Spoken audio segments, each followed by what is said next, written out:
on domain. Additionally, our facilitators are experts in their own right, in their own fields. We have Professor Umar Abubakar Muhammad Badaru, who is also the chairperson of the NSP Kano Education Committee, and he's a professor of neurological physiotherapy here in Bayero University, Kano. We also have Professor Jibril Muhammad, who is the former Dean of Allied Health, Faculty of Allied Health Sciences in the College of Health Sciences here in Bayero University, Kano. He's a professor of cardiopulmonary physiotherapy. We have Dr. Awal Muhammad, who's an associate professor of neurological physiotherapy here in Bayero University, Kano. We have Dr. Mujahid Muhammad, who is a consultant anesthesiologist and interventional pain physician with experiences spanning a lot of areas, including business. He has an MBA. He also has a master's degree in anatomy. We also have Dr. Olowe, who is currently a deputy director of physiotherapy at the National Orthopedic Hospital, Dala. He's an expert clinician in orthopedics, physiotherapy, and pain management, and also a renowned instructor in orthopedic physiotherapy practice. We also have Dr. Muhyiddin Muhammad, who Musliman Bichi, who is also an orthopedic and pain researcher and expert. He is currently the head of department at the Dawakin Kudi General Hospital, and he also chairs the department's specialty committee on orthopedics and musculoskeletal pain, as well as pain management. So without further ado, whilst we wait for other participants to join, I would like to call on our first presenter who is currently online, in the person of Dr. Mujahid Muhammad Hassan, to start off his presentation. Dr. Mujahid, the floor is yours, sir, if you are ready. Thank you very much. Assalamu alaikum wa rahmatullah. Good morning, ladies and gentlemen. It's actually an honor for me to be part of this wonderful CBD program. Topics well chosen. I want to thank those working behind it to make sure that it's a success. I would today being in the presence of very senior colleagues and friends. I will just be presenting an overview of the pain and pain physiology, which I am sure that as the day goes, further elaboration will be made on the clinical aspect of it. I'll be sharing my slides.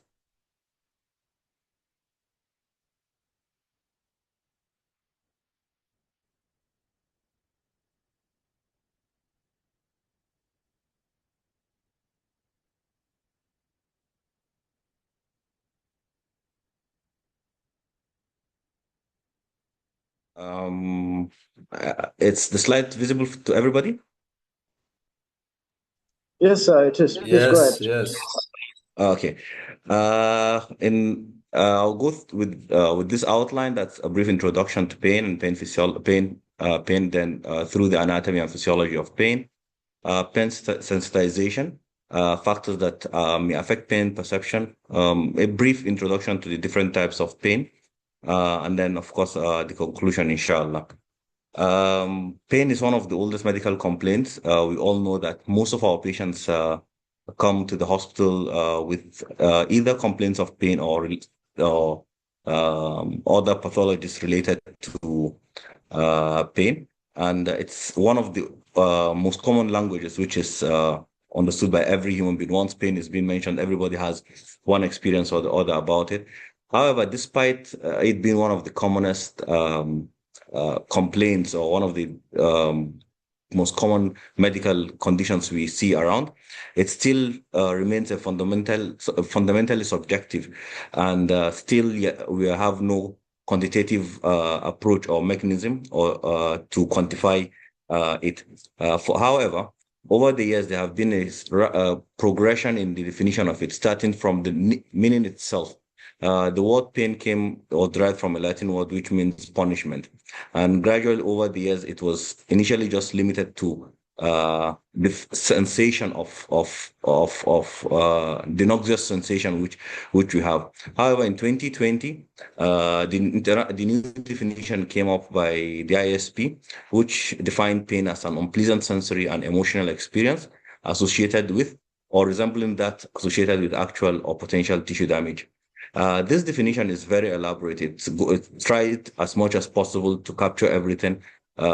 Almost 4 decades after the first attempt at defining pain, which at that stage it was limited to just the unpleasant sensory emotional experience, which occurs as a result of either tissue damage or potential tissue damage. But that left behind a lot of gray areas, which included pain which happen or is being described with no known pathology or no known tissue damage. However, it's described in terms of that. And that's why in 2020, that aspect of that term resembling was included to the old definition, which was in 1979. This emphasizes that pain is highly subjective and undertreated. And it's basically a personal experience, which depends on several factors that may affect the degree of pain perception in different individuals. We might have two individuals with the same type of tissue damage. However, they report entirely different sensation. That sensation or that stimulation of the nervous system is the noxious stimuli, which is the nociception. However, the perception by the individual and the reaction to it is what forms pain. So nociception plus perception is forms pain. Hence, both of them are being described as different phenomena, each having its own entirely different aspect of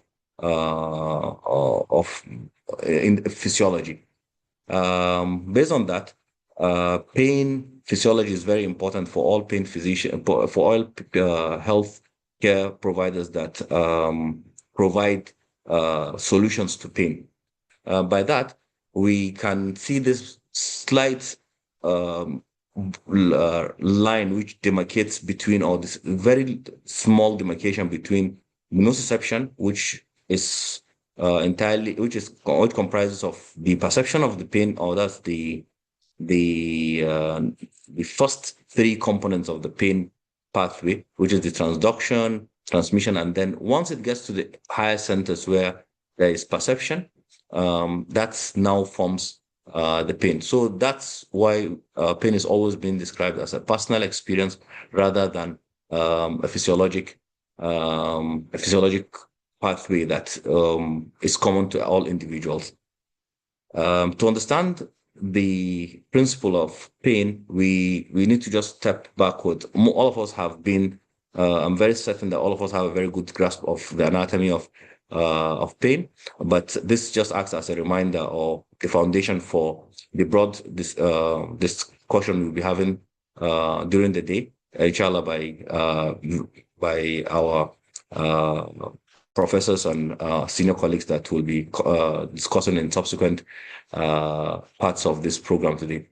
The anatomy of can simply divide the anatomy from the nociceptors, which are the pain receptors, which we have at the terminal end of the pathway. Then you have the neurotransmitters, then the spinal cord tracts, and the higher centers, which are in control of the perception of pain. So nociceptors are usually described as free nerve endings that sense different forms of changes, which may either be thermal or mechanical or chemical changes that occur as a result of tissue damage, which are most likely the release of some cytokines that result in generation of action potential in this nerve terminals. The pain receptors on the nociceptors we are usually distributed all over the different parts of the body in different forms and in different of concentration, and that helps in localizing the pain. Um, several factors might result in in stimulation of these receptors, and this might be as a result of tissue damage or illness at any site around the receptors. The initial process of stimulating this is basically a physiologic protective mechanism that um, prevents damage or further damage occurring, and it stimulates a cascade of actions which are protective at its initial stage. However, when they persist, this can become a pathology of its own. This receptors detect signals from damaged tissue, and this are as a result of release of chemicals, which include uh, different different chemicals such as the globulins, the protein kinases that we have, the arachidonic acids, histamines, nerve growth factors, substance P, calcitonin. We will see the different factors and how they tend to affect the stimulation of this nociceptors. We have different types of nociceptors, which are basically below the skin. They're the most important nociceptors that we have. If you can see from the diagram here, we have the C fibers. They come in different shapes and based on the location and the function they have and what they actually tend to respond to. Um, Basically, when we're discussing the pain pathway, we are more concerned with the fibers, which are the nerve fibers, which are responsible for the transmission of the impulse or the conversion of this chemical or tactile or mechanical stimuli into electric stimuli that is being propagated via their axons towards the central nervous system or towards the spinal cord. Most of these fibers have their axons at the dorsal root ganglia, and they are sorry, their body, the soma, at the dorsal root ganglia, and they have axons which are in the direction of the periphery, and this helps in propagating the stimuli from the skin or from any viscera around where the stimulation occurs towards the spinal cord. They form they come in different forms or in different sizes, and they are being classified into based on their characteristics. Most of the fibers, as you can see in the diagram, we have the C fiber, which is the smallest.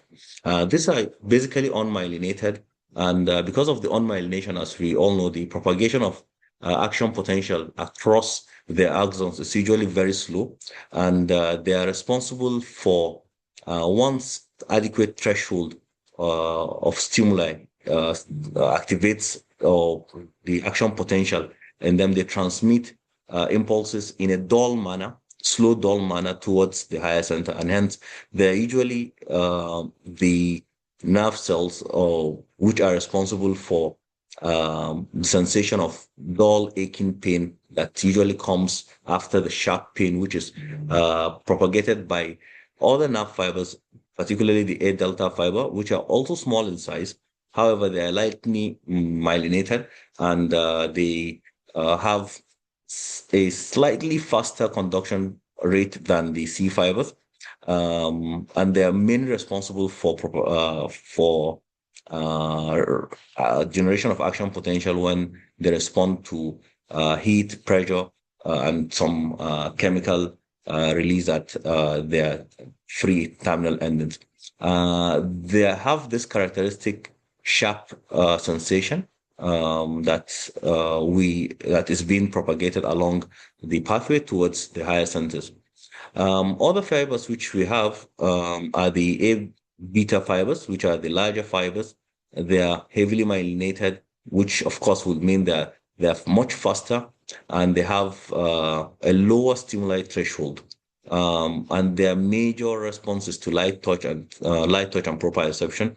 And this are found mainly they are found mainly to respond to in the muzzle layer or in deeper layers there. You can see the different structures that we have there at the diagram below, which shows the level of myelination between the two of them. Most of our discussion while describing the pain pathway will be concentrated on the C and the A delta fibers, and we might briefly go discuss the A beta fibers when we are talking of how, or when we're discussing how the uh, the gating mechanism actually functions. In this diagram, we see that those free endings, the axons have this, like I mentioned earlier, have their cell bodies at the dorsal root ganglia, and they now continue towards the dorsal horn, where they terminate at the lamina, the different layers of the lamina, and this forms what is known as the first order neurons. This will synapse with either interneuron fibers or with other neuron fibers that form the second order neurons, and they have their they form they all come together to form tracts that ascend towards the higher centers. Nerve fibers at this stage, while entering into the dorsal horn, some fibers will actually migrate upwards or downwards for um, one or two levels ahead. And that explains why sometimes the pain is maybe poorly characterized, as the entrance um, towards the uh, towards the spinal cord might not be exactly the same with the point of pain. Um, this is both a protective mechanism and also one of those mechanisms that help in ensuring continuous localization of the pain fibers. The first point of synapse between the first order neuron and second order neuron also is a point where later on we'll see that the descending pathway from the higher centers also synapse there to give some as an inhibitor to the conduction of the stimuli generated from the pain at the nerve free endings. When we have there's this organization of the nerve fibers at the spinal cord in such a pattern that we have the A delta myelinated fibers, which we had mentioned earlier, are quite a bit faster than the C fibers, and they are responsible for the propagation of sharp pain in a faster manner than the C fibers. They tend to have um, their first decussation at the lamina one, which is the which is the first layer of the rex lamina. Um, okay, the spinal cord is divided into some functional demarcations, which from 1 to 10, and each of them has its own function. Most of the time, we have the 2 and 3 as the substantia gelatinosa, which is responsible for the site of synapse of our C fibers predominantly, and some of the A delta fibers. Um, However, most of the fibers that the C fibers have, they're arranged to be at the most lateral position of the dorsal horn. So their entry is towards the lateral part, and that sometimes is used as an explanation for why, when there are any pathologies around the dorsal horn, most of the time the pain is being described as dull, aching pain, and occasionally having some sharp pain when it's further activates other fibers around it. The lamina one fibers directly decussate and towards the contralateral side and ascends in the spinothalamic tract as the neospinothalamic tract or the medial spinothalamic tract. Meanwhile, the C fibers have their first synapse at lamina 2 and 3, and some fibers spread out as the wide dynamic range fibers to lamina 4, 5, and 6, from where they now decussate, cross over to the contralateral side and form the lateral spinothalamic tract or the pliospinothalamic tract. The importance of this is that uh, the uh, the A fibers are able to, and A delta fibers, which follow the lamina one, are able to give more distinct and localized, better localization of the pain, unlike the other fibers which synapse at 2 and 3, and then have their fibers having interneurons to negotiate with their second order neuron at other laminas, that is 4, 5, and 6, where they also receive some input from other muscular fibers from ventral root and from other layers of the spinal cord, hence making it uh, difficult to poorly localized and more diffuse when described when they are the cause of the pathology. Um, as you have mentioned, once the spinothalamic tract decussate to the laterals, to the contralateral side, they start their pathway ascending upwards towards the higher centers. The neo spinothalamic tract, which earlier mentioned, is the second order neuron of the A delta fibers, which decussate at which synapse at the uh, lamina one, the fast pain tract, and they ascend towards the thalamus, like as the name implies, and 99% of these fibers actually get to the cortex. Um, and this is majorly responsible for the immediate response we usually tend to have when pain is stimulated. So they are majorly protective.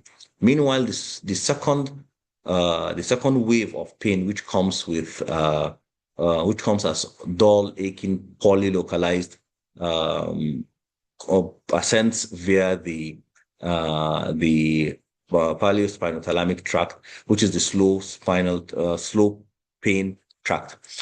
These are more medial, and the only 10% approximately reaches the thalamus. Most of these fibers tend to lay off at different parts of the brainstem and other limbic system before reaching the thalamus, and they're majorly responsible for the arousal that we might have. That's why sometimes when one is sleeping and then some form of pain is inflicted, one is able to wake up. Anybody that has any pathology within this part of the tract might not really be able to have the sensation that will arouse one, or the emotional aspect, which might be delivered from the limbic system associated with it.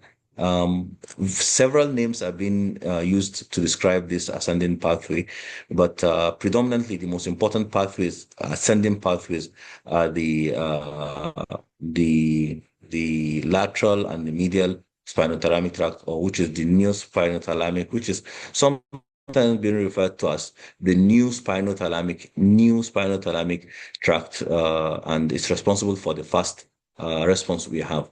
The old or the spinothalamic is responsible for slow conduction, which gives which is responsible for all the emotional, the sensational, and the conscious decision making and affection that might be related to that pain stimulation. The tracts usually have several components depending on which part of it's and are named depending on which part of the highest it tends to terminate. So that's why we tend to have in some literatures they will tell you have the spinomedullary, spinobulbar projection, hypothalamic, and these are all describing where the pain receptors terminate. And this explains the complexity of pain and how several factors come into play when pain sensation is being described or is being perceived by an individual, as different experiences might determine what the pain perception is. Here we just have a small description of a diagram just to give us an idea of where the each of these tract tend to pass. Just like I had mentioned earlier, the nociceptors go through the dorsal, that's for the neospinothalamic tract. Nociceptors to dorsal root ganglion, to the lamina one, that's in the spinal cord, then the crossover to the contralateral side and ascend these fibers come together to form what is being referred to as the lateral spinothalamic tract, and they are arranged in such a manner that the most distal are more medial, and the most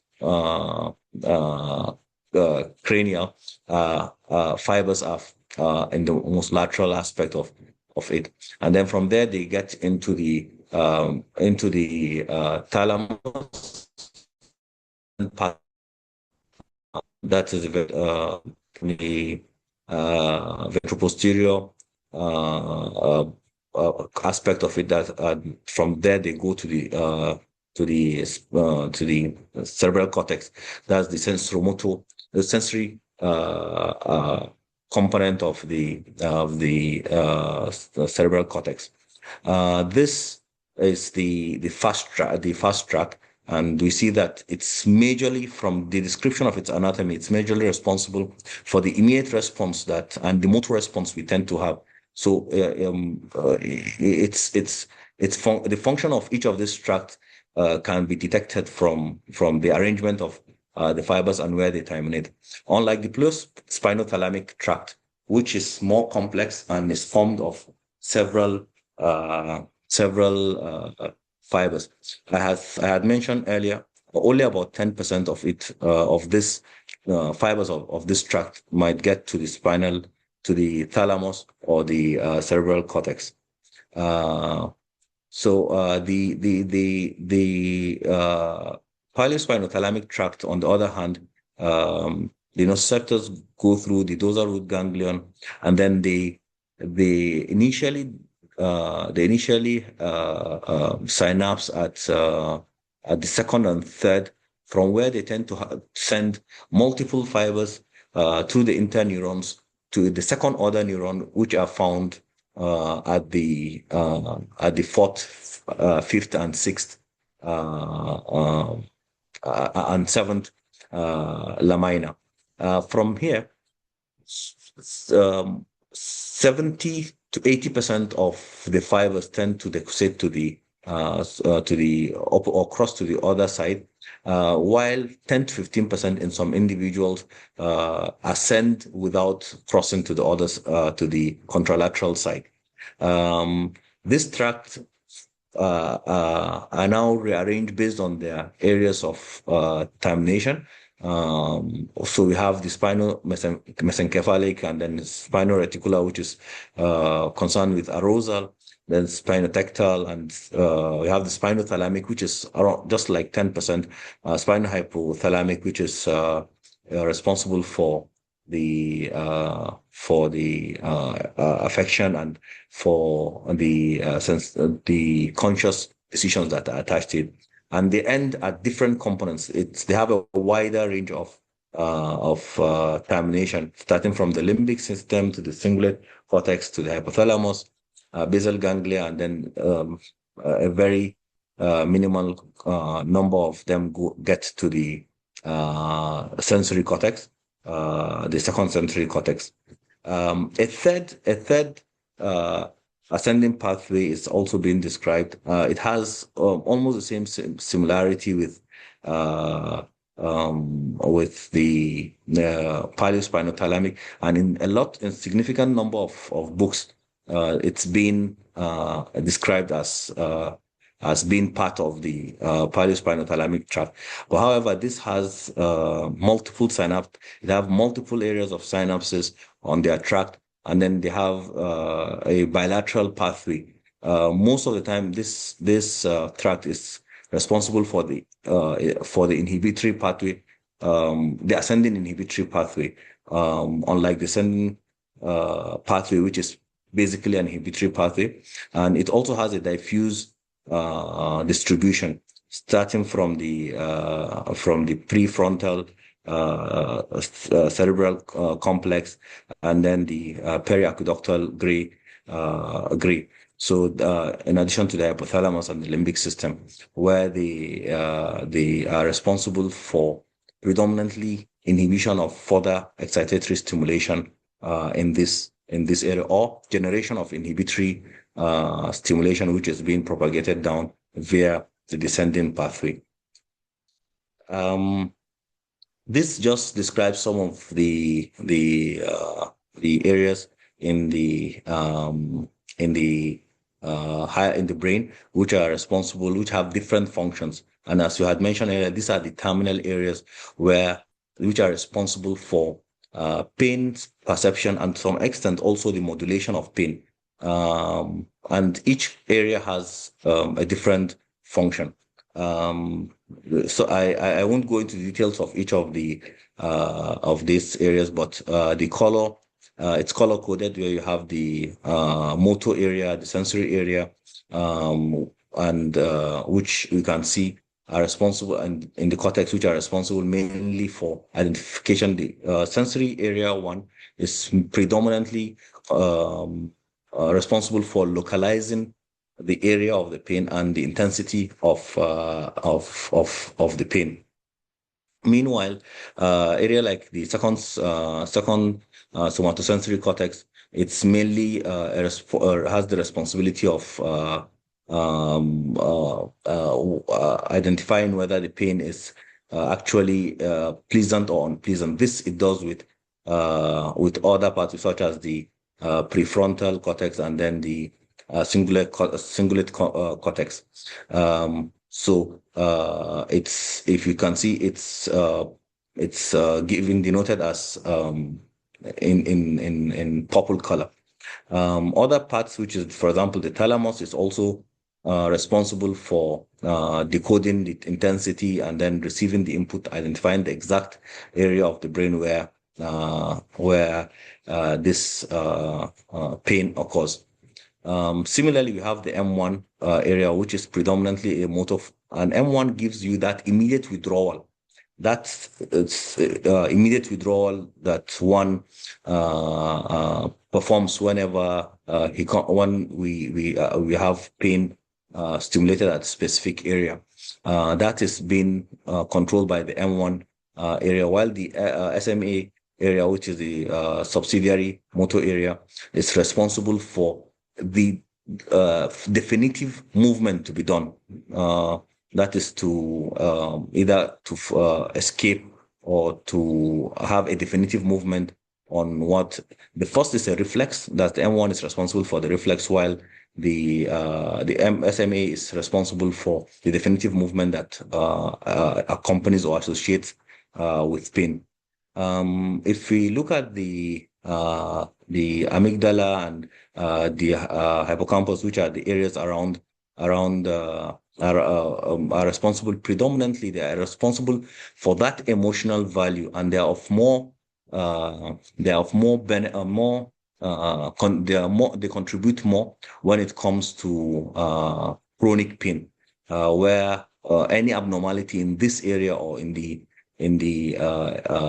interplay or the balance between the inhibitory and the the excitatory functions in this pathway results in the maladaptive pain that occur, and the emotional aspect or behavioral aspect that accompanies the pain, the chronic pain sensation.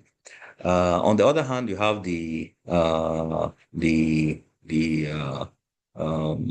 periventricular, that is the periaqueductal gray, and responsible for predominantly it secretes the natural opioids, which are the endorphins, and it's responsible for generation of the pathway.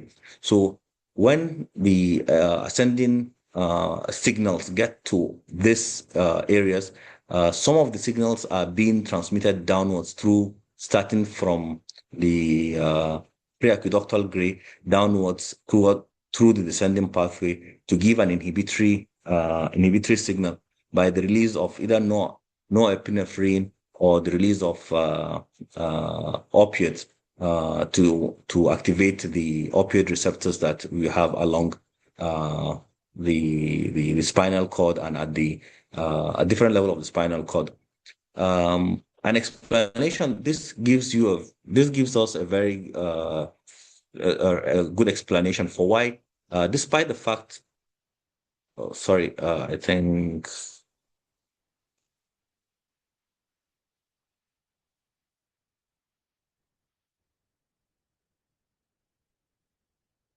Okay, my apologies. I think I just got out of the screen share.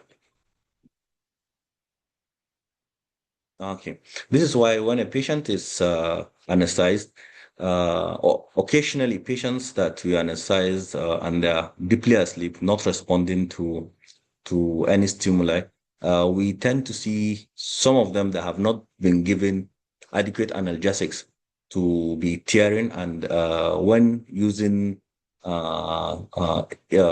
EEGs to see the electrical activity of the brain, we see an increased activity of the brain. Or sometimes they even have this responses, physiologic response like tachycardia and tachycardia in them, which is an evidence that just the loss of consciousness does not stop or prevent the perception of pain. Another evidence is during sleep, while a patient is asleep and any noxious stimuli comes about, it either wakes the patient or there is that sensation of a response sometimes, the non-awake response, which, for example, is withdrawal or scratching the area, which might occur even while one is asleep, shows the interplay between level of consciousness, the voluntary aspect of the higher centers, and how pain is being perceived, even while an individual is not fully awake. So this is just the same explanation to the different parts you had mentioned earlier, and it just shows us how each of them is each area of the brain is responsible for different functions. Like we had mentioned earlier, we have the sensory and the motor parts in the cerebral cortex, which receive input predominantly from the thalamus, and this usually comes from the new spinothalamic pathway and some fibers from the spinothalamic pathway, and their consciousness is here. Consciousness is not affected because they are majorly responsible for the primary reflex that accompanies pain. The thalamus, which is the main relay of the brain, that's where most of the sensation goes in first and then relays. That's the third order neurons, most of them, especially from the neo-spinothalamic or pathway, and a significant number or a number from the spinothalamic pathway. They have the termination of their third order neurons in the thalamus, from where fourth order neurons are now spread to different parts of the body. So the whole perception of pain comes, or the holistic approach or a holistic perception of pain comes into play. So the thalamus receives input from sensory pathways, reticular formations, and multiple other paths. Predominantly fibers from the neospinothalamic get into the or terminate at the ventral posterior and nucleus, lateral intermedial, while the third order neurons that follow the paleo-spinothalamic pathway have their termination at the non-specific thalamic nuclei, from where they now have their fourth order neurons moving towards other parts of the brain. We all know that the reticular formation is concerned with consciousness, and hence here it's what brings up arousal from pain. All the reticulospinal or spinal reticular pathways are responsible for the arousal and the conscious perception associated with pain. And they receive input from sensory pathways, and they have this aggregation of cells from all parts of the central brain. The other components which we had mentioned earlier are in cerebellum, and some parts have their feedback from higher areas such as the cerebral cortex and from other nuclei in the brain and the midbrain. Facial nerves, on the other hand, they have a special tract, just like the dorsal root ganglion is responsible is this location of the soma, or the cell bodies of the sensory pathway, sensory nociceptors and sensory neurons in most parts of the body. The trigeminal ganglia is responsible for facial. It's where the soma, or the soma body of the facial neurons is located. And that's why most of the time when we have anything with facial pain, we try to look at the roots or the pathway in relationship with the trigeminal ganglia. The descending pathway. This is predominantly the opposite of the ascending pathway. It actually descends from the supraspinal region, that's from the higher centers, which we had already mentioned, and predominantly they have the function of either suppressing or exciting the pathway, and they are arranged in a manner where we have the descending inhibitory pathway, which descends and then cross to the contralateral side at the medulla. Unlike the ascending pathway, which crosses or sits at the level of the spinal cord, here the descending pathway actually decussate or crosses to the contralateral side at the level of the medulla. And predominantly, it has its origin from the PAG, which is the periaqueductal gray, and then it now descends, which is the major area responsible for the secretion of the endogenous opioids, and then the RRVM, which is responsible for the release of norepinephrine, which has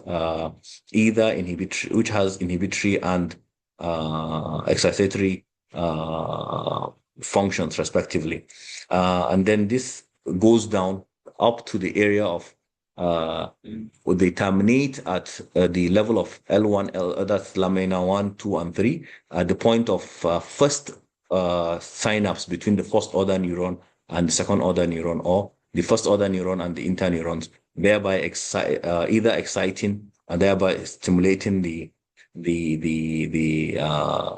increasing the pain perception, or by inhibiting, thereby reducing the pain perception in those areas. Like we'll see in this diagram, the preaqueductal gray matter actually receives input from almost all parts of the brain, amygdala, insula, and the cingulate gyrus, which is responsible for the or part of the sensory cortex. And then based on this interplay of all these areas, the decision made by the higher centers of whether this pain should continue or should be stopped is now sent back as a response to the to the primary or the first area of synapse, which is at the level of the spinal cord. And you can see that at this area, which is where we have the first order neuron synapsing with the second order neuron, this is where the descending pathway terminates, thereby either preventing the release of the of the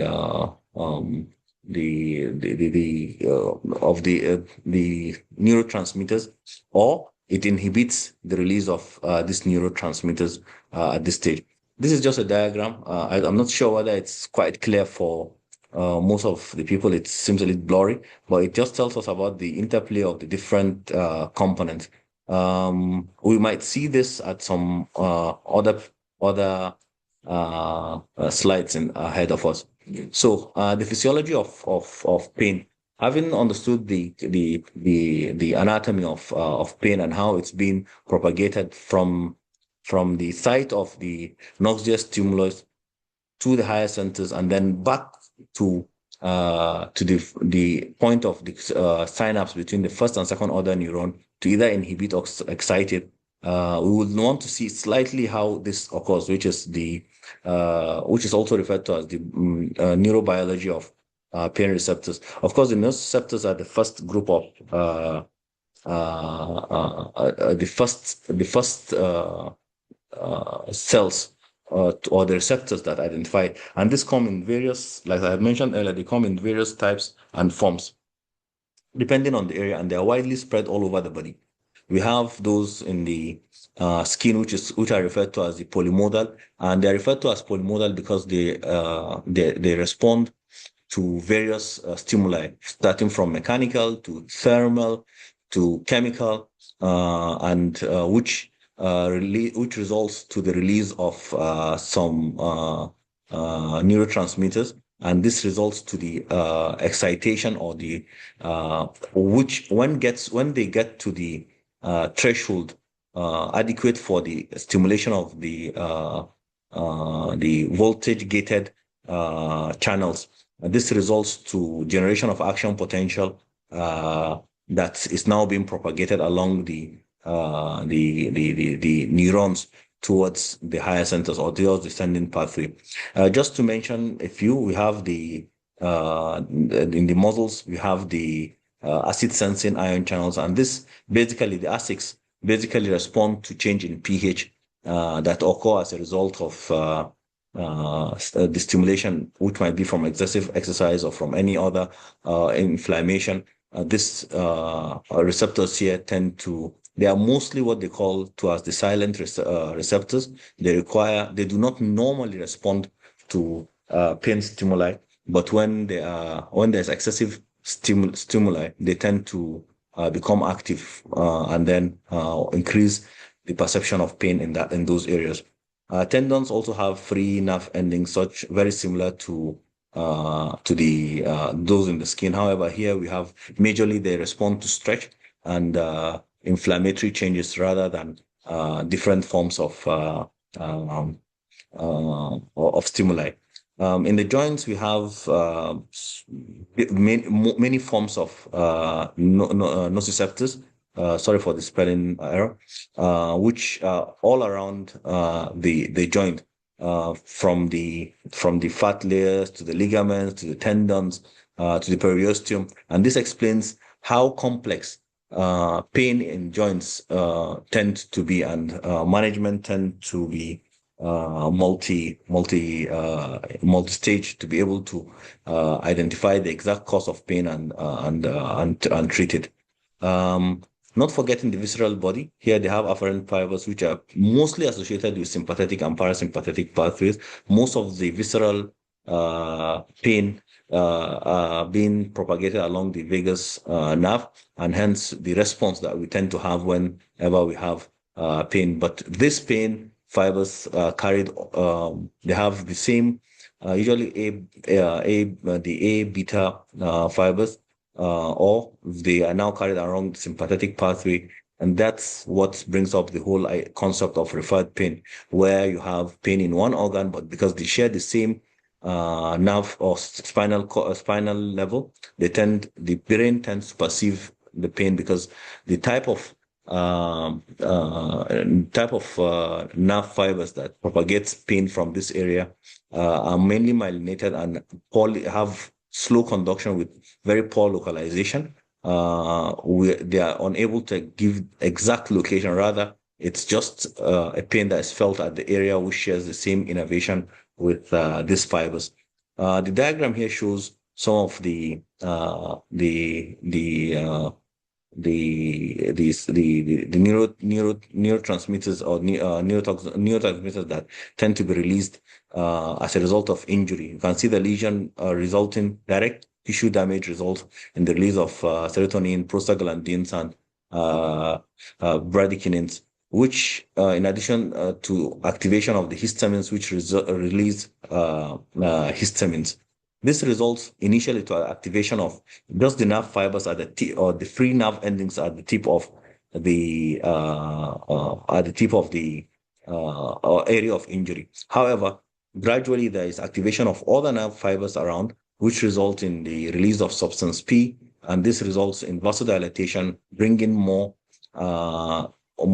inflammatory reaction around the area, and then increasing the stimulation that is occurring around the whole area, with widening of the area of pain perception in this group. So if we assume that this patient or this individual has a needle prick, the initial release of bradykinin, histamine, and prostaglandin will result in that initial stimulation of the A delta fiber, which is being localized, or clearly, distinctly localized and perceived with immediate withdrawal.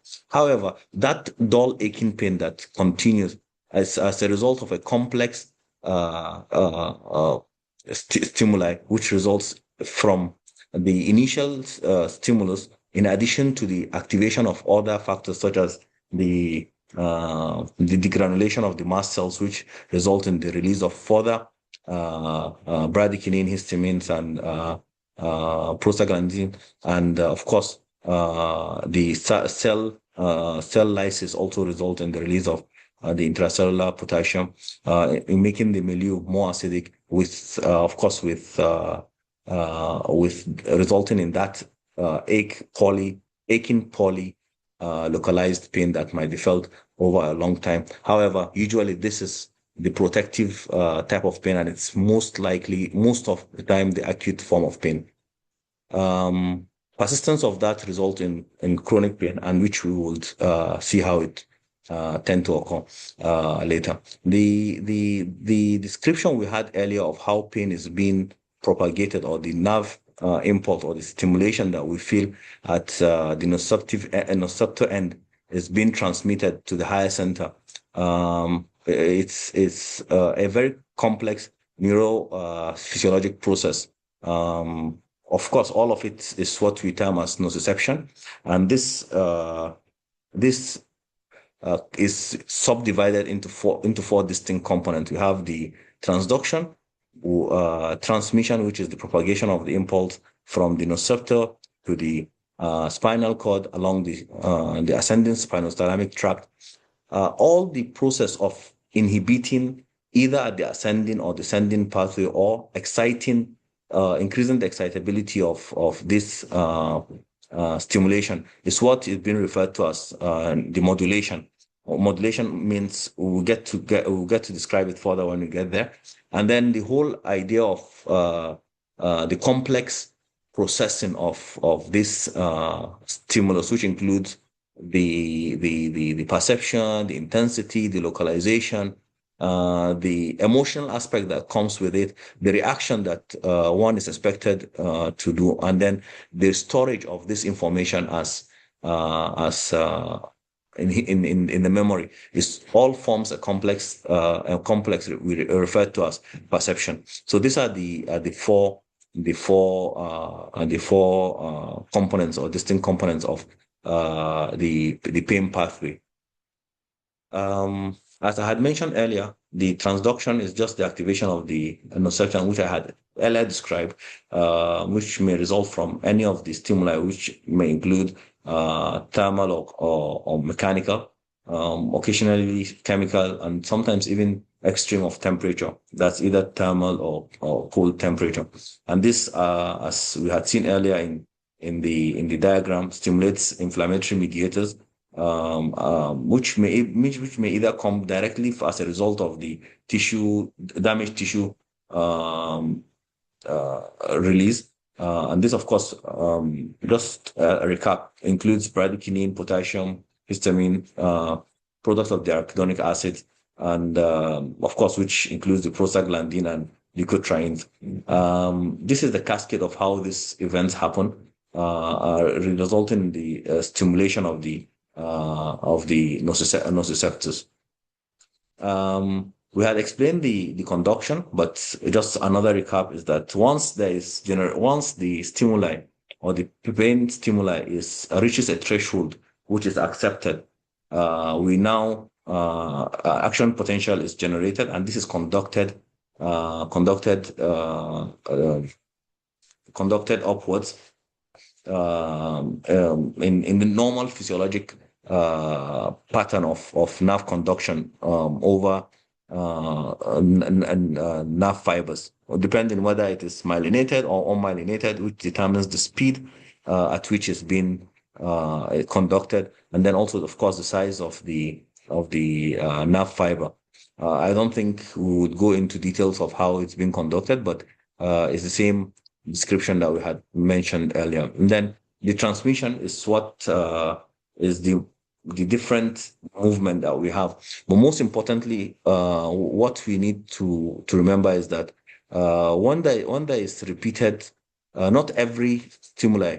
It has been mentioned that 85% of the stimulus which reaches the nerve endings are not being responded to, or they are being blocked by the brain assumes that they are natural and do not respond to them. However, when you have repeated or an intense activation of these C fibers, this usually brings some changes in the NMDA receptors, and this is what is being referred to as sensitization, where a small stimuli results in a well perceived response to pain, and the transmission occurs both ways, from the downwards from the first order neuron till it gets to the second order neuron, up to the higher centers, and then from the higher centers downwards, and can either be inhibitory or excitatory response. Here it's a diagram which shows the major chemical mediators that might come into play when we are describing transmission. Just like you had mentioned earlier, we have the cytokines, the bradykinin, the protons, and of course the products of the arachidonic acid, most especially prostaglandin E, which directly activate the nociceptors and induce response to pain stimuli. Then we have others, and this perform their function or also stimulate the nociceptors indirectly by activating the inflammatory cells. That's they result in the release of antihistamines or the degranulation of mast cells, which now leads to sensitization. Excessive production of stimulation resulting in the secretion of these chemical mediators may, on the long run, increase the sensitivity of the cells, thereby causing sensitization. The diagram here is just showing us how pain proceeding in the spinal cord calms down and then results in the cascade of release of glutamate, norepinephrine, substance P, and this all results in activation of the sodium-potassium channel, opening the gates for the influx of calcium. And this, on the other hand, result to generation of action potential. So if you can see that most of the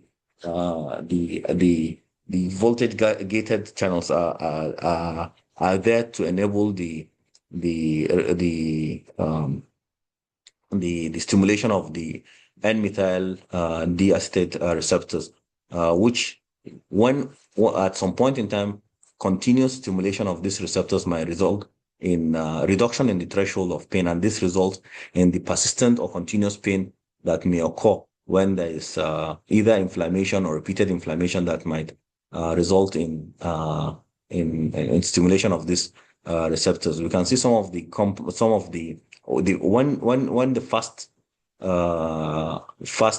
pathway or fast track results in the stimulation of direct stimulation of the NMDA receptor by the sodium, by the influx of sodium.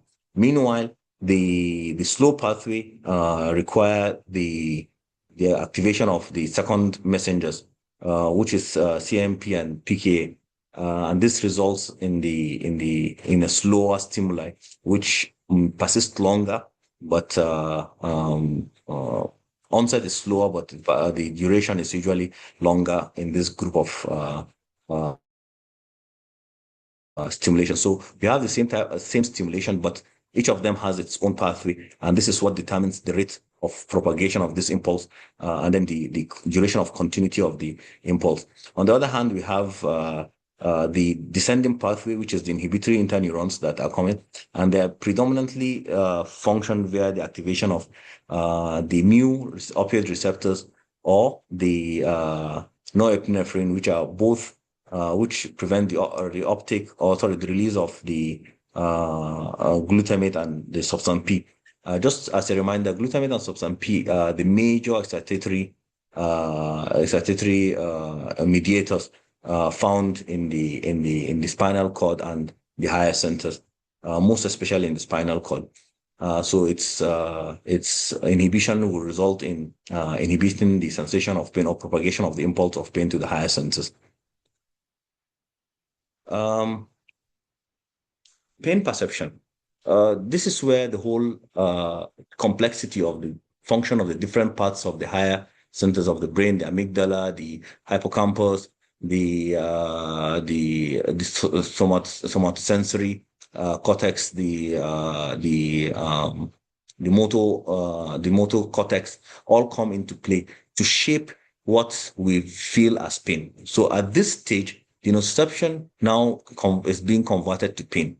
And this is why the same stimuli might be perceived as painful by someone, and then by someone else that might be felt as a normal stimuli without having to panic. In the higher centers, even panic, fear are all controlled by these centers, and they all come as a result of interplay of a lot of genetic, biological, and racial factors that might make, and environmental factors that might change the perception of the same stimuli in different individuals. A simple example, someone is used to walking on a sharp floor or on a rough floor without complaining, while another person, once he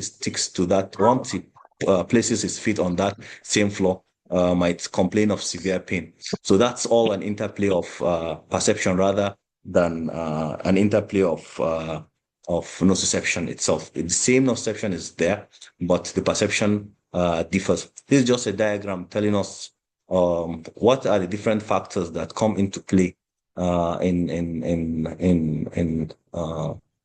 pain perception. Starting from and a simple example is labor pain. When in some cultural background, it's believed that it's inappropriate for one to express pain, and you see that people go through the rigorous uh, experience of a childbirth without expressing any agony. Meanwhile, others are expressive of their pain, and it's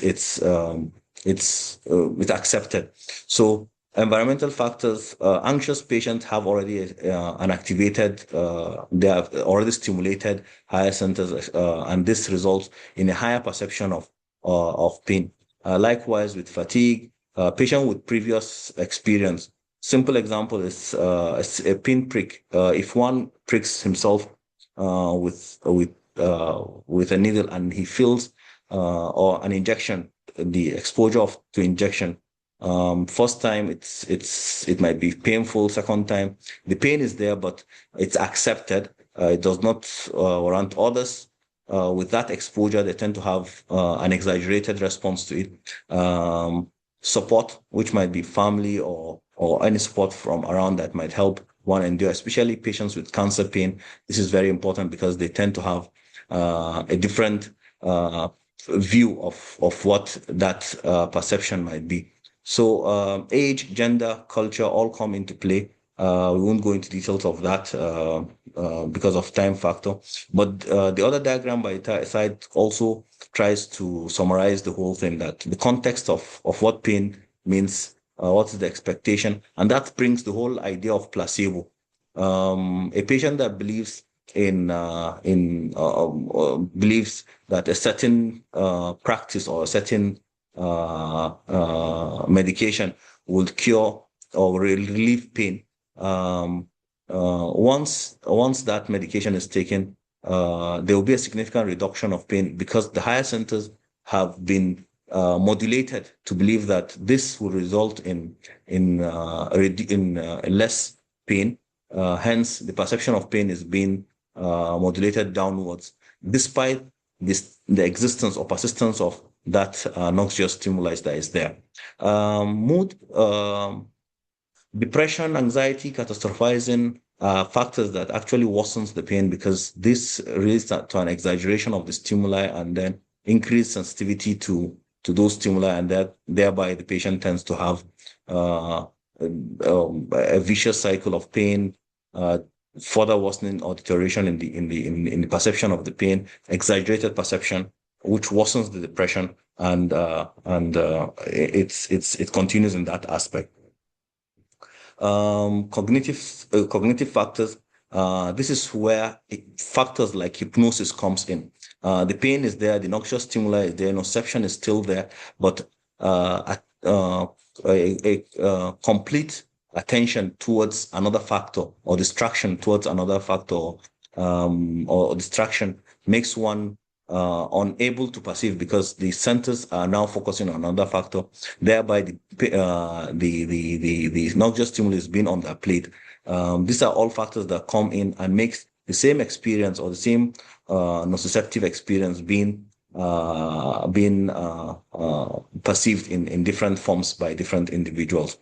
During our course of discussion, we had mentioned most of the factors that come into play during modulation of pain.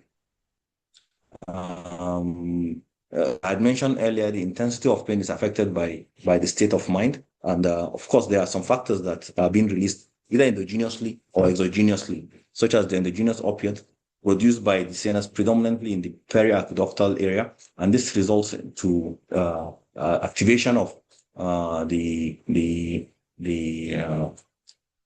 pain receptors or the opioid receptors, particularly the mu receptors in the spinal cord and then in the higher centers too, resulting in the inhibition of the transmission of pain. Other factors that we have there is the gate theory. At some point in time, I thought we might discuss it, but I think most of us are actually quite familiar with this issue of pain gate theory or the different theories of pain. And this is predominantly in a simpler form is when another stimuli results in the blockage of the sensation or the propagation of a stimuli propagated by a smaller nerve. For example, when you have a needle prick or an insect bite, and one scratches over the area, that touch sensation is being propagated by the beta fibers, which are larger than and has lower threshold and are being propagated by larger nerve fibers, thereby blocking the propagation of the impulses from the A delta fiber, which is the sharp pain of the bite, thereby feeling a form of relief. It's the same thing that we also apply when we use capsaicin, which is the all formed in most of the balms by inhibiting the release of glutamate or substance P. This gives a tingling sensation, and it's also been propagated by larger nerve fibers such as the A beta fiber, thereby inhibiting or preventing the forward propagation of the impulse from the smaller fibers. This is just the inhibition the inhibition or excitation of the pain signals from the spinal cord to the higher center is what is being referred to as the neuromodulation of pain. This just tries to explain exactly what we had mentioned earlier. Here we have what is being referred to as the when the opioid come into play to block the propagation of the impulse upwards by either having the activation of the descending pathway or direct effect of opiates on the opioid receptors. Thereby, impulse is no longer propagated along the second order neuron. Here is a diagram eliciting the different inhibitory factors, opiates, the norepinephrine that comes into play, and then how the inflammatory factors also result in the stimulation of impulse propagation of pain. However, when there is more of the inhibitory pathway, this results in the blockade of the excitatory pathway, and then pain is being controlled or is being modulated. Here we explain the same thing. We're just trying to explain further the gate theory or the gate control theory, which I had earlier mentioned. And then, of course, during our course of discussion, we mentioned that the descending pathway comes from the periaqueductal, and then the major mediators in the inhibitory pathway is the glutamate, substance P, and the endorphins, enkephalins, which are the major factors that help in prevention of the activation of the efferent anti-nociceptive pathway. So at this point, we have seen how the normal propagation. What happens when there is excessive stimulation of these receptors? We have what we call the peripheral sensitization. This is when there is damage at the peripheral, that's from the dorsal horn downwards of before the spinal cord, where there is inflammatory response might lead to a continuous or progressive inflammatory response, might lead to an exaggerated or extended pain, even beyond response, even beyond the time of the inflammation. There might be healing, but because of either down regulation of the inhibitory pathway, or because there is stimulation of the neighboring or surrounding tissue, making them hyper-excitable. This results in continuous stimulation, and this is what is being referred to as peripheral sensitization. It requires an initial stimuli, either tissue damage or an initial stimuli that will initiate the pain. But however, it's because of the damage done in the pathway or the abnormality in the physiology of the pathway, this pain becomes either easily stimulated, or it becomes stimulated for longer than it's due. This is what exactly happens when we have what happens in joint pains, osteoarthritis, in a significant number of low back pain, despite the fact that low back pain might fall into more than one group. But this is what happens when you have most chronic joint pains. The other form of sensitization is when there is damage at the peripheral side, and then the neuroplastic changes in the horn, the changes that occur at the dorsal horn here, and there is a constant firing at the dorsal horn. At that area where there is decussation of the first order neurons and the second order neuron with the descending pathway, either because there is blockage or of the inhibitory pathway, or there is excessive stimulation, or there is because of damage from there is a new order of nerve impulse propagation. This now results in a constant firing with either no inhibition or excessive excitation of the area, and this also requires an initial stimuli which results to damage before there is continuous pain stimulation. A very simple example of this is phantom pain, where there is injury to a specific nerve as a result of amputation of the limb, and then the brain still keeps getting the impulse that part of the area which is no longer in existence or no longer in contact with the patient is still being stimulated, resulting in pain at areas which have been amputated earlier. Then central sensitization is when no damage is actually been has occurred, or rather there is an abnormality in the function of the higher center, either in the thalamus or the cortex. This may occur as a result of either ischemic changes or toxin assault to these higher centers, and this results in a continuous abnormal sensation. And they are usually widespread and polylocalized because you don't have a specific area of injury. This now results in widespread pain.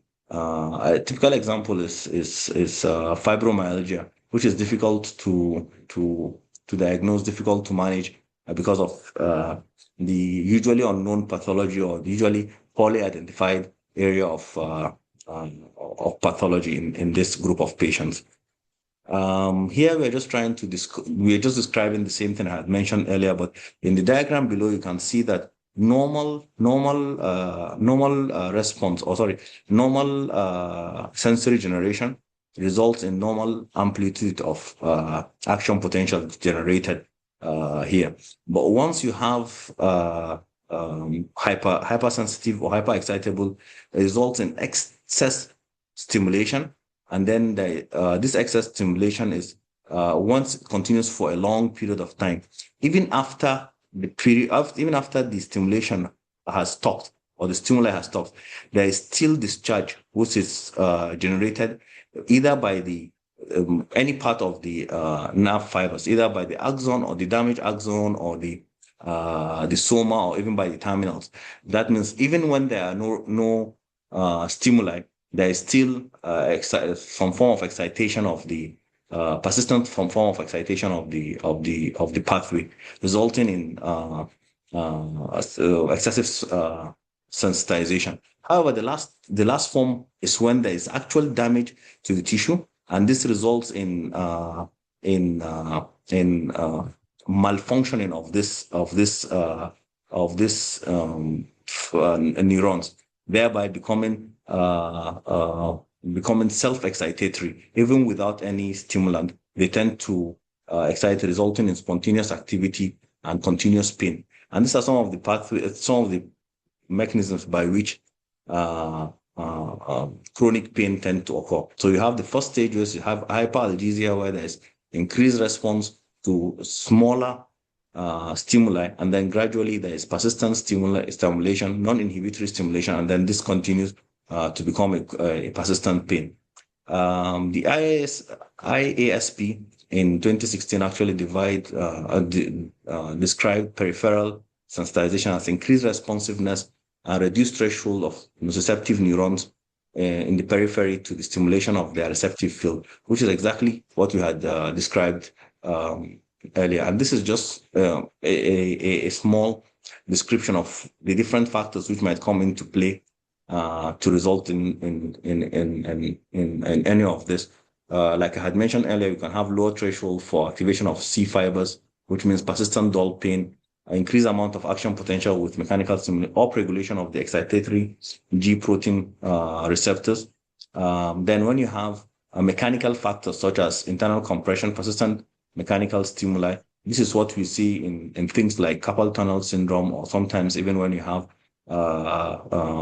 discopathies that may result persistent compression and then making the nerves hyperexcitable. Increased size of neuroma, and this results in stimulation of not only the area which is active, which is which has tissue damage, but it now spreads because of the activation or the increased release of inflammatory mediators. This results in the activation of areas which are far beyond the area of the tissue damage that occurs or that occurred, and thereby making the pain more persistent and covering a wider area. And finally is the electrophysiologic, which is lowering of the threshold. Like I had mentioned earlier, there's always a threshold for the activation of pain, for pain to be considered significant enough to activate. And when there's lowering of this threshold, it results in hyperexcitability of the pain.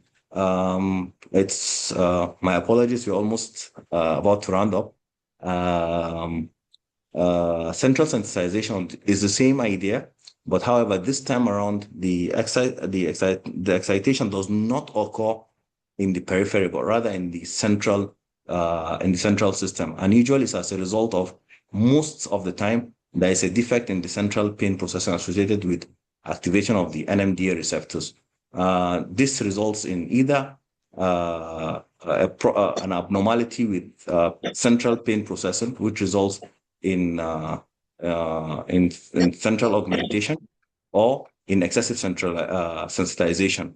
Thereby, the level of glutamate and substance P are usually higher than expected, resulting in a continuous stimulation in the higher centers. Just like I had mentioned in 2012, it is central sensitization occurs as a result of the nervous system going through a process called wind up. Wind up means activating cells around or increasing the sensitivity to smaller stimuli, thereby causing a persistent state of reactivity in the cells. This is just an explanation of it. When you have some nociceptors, you have the silent and the active nociceptors. Here, almost all of them are silent when there are no stimuli. But however, with peripheral stimulation, some of the cells are now becoming, even when there is no stimuli there, some of them are already sensitized. So with there is always, with any little stimuli, there is persistent generation of action potential. So there's a continuous feeling of pain. And then when you have the stimuli, mild stimuli, with only a few silent receptors, this gives you a full-blown stimulation, which which is exaggerated and is persistent. This explains the central sensitization, where there is diffuse pain sensitivity, and then there is reduced inhibitory transmitters. You can see that the inhibitory transmitters are now blocked out. That means there's a continuous disinhibition, resulting in persistent pain in this group of patients. Pain inhibition is just a description of what happens in the descending pathway.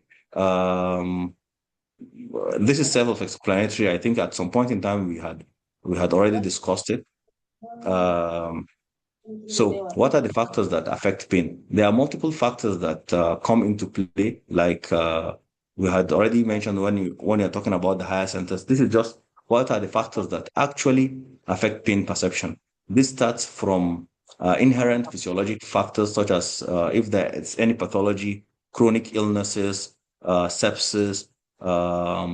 This might affect the perception of pain. And then sensory, whenever there's the severity of the pain itself, the initial pain itself. Social factor, cultural and cultural factors are also very important, because this tells you why it's believed that some ethnicities or people with some certain cultural background have more higher threshold to pain, which is more of modulation of the perception of pain in this group of individuals. Uh, Psychosocial or psychobehavioral factors, such as such factors such as mood, anxiety, all tend to increase perception of pain. And then individual cognitive factors. What does the pain mean to you?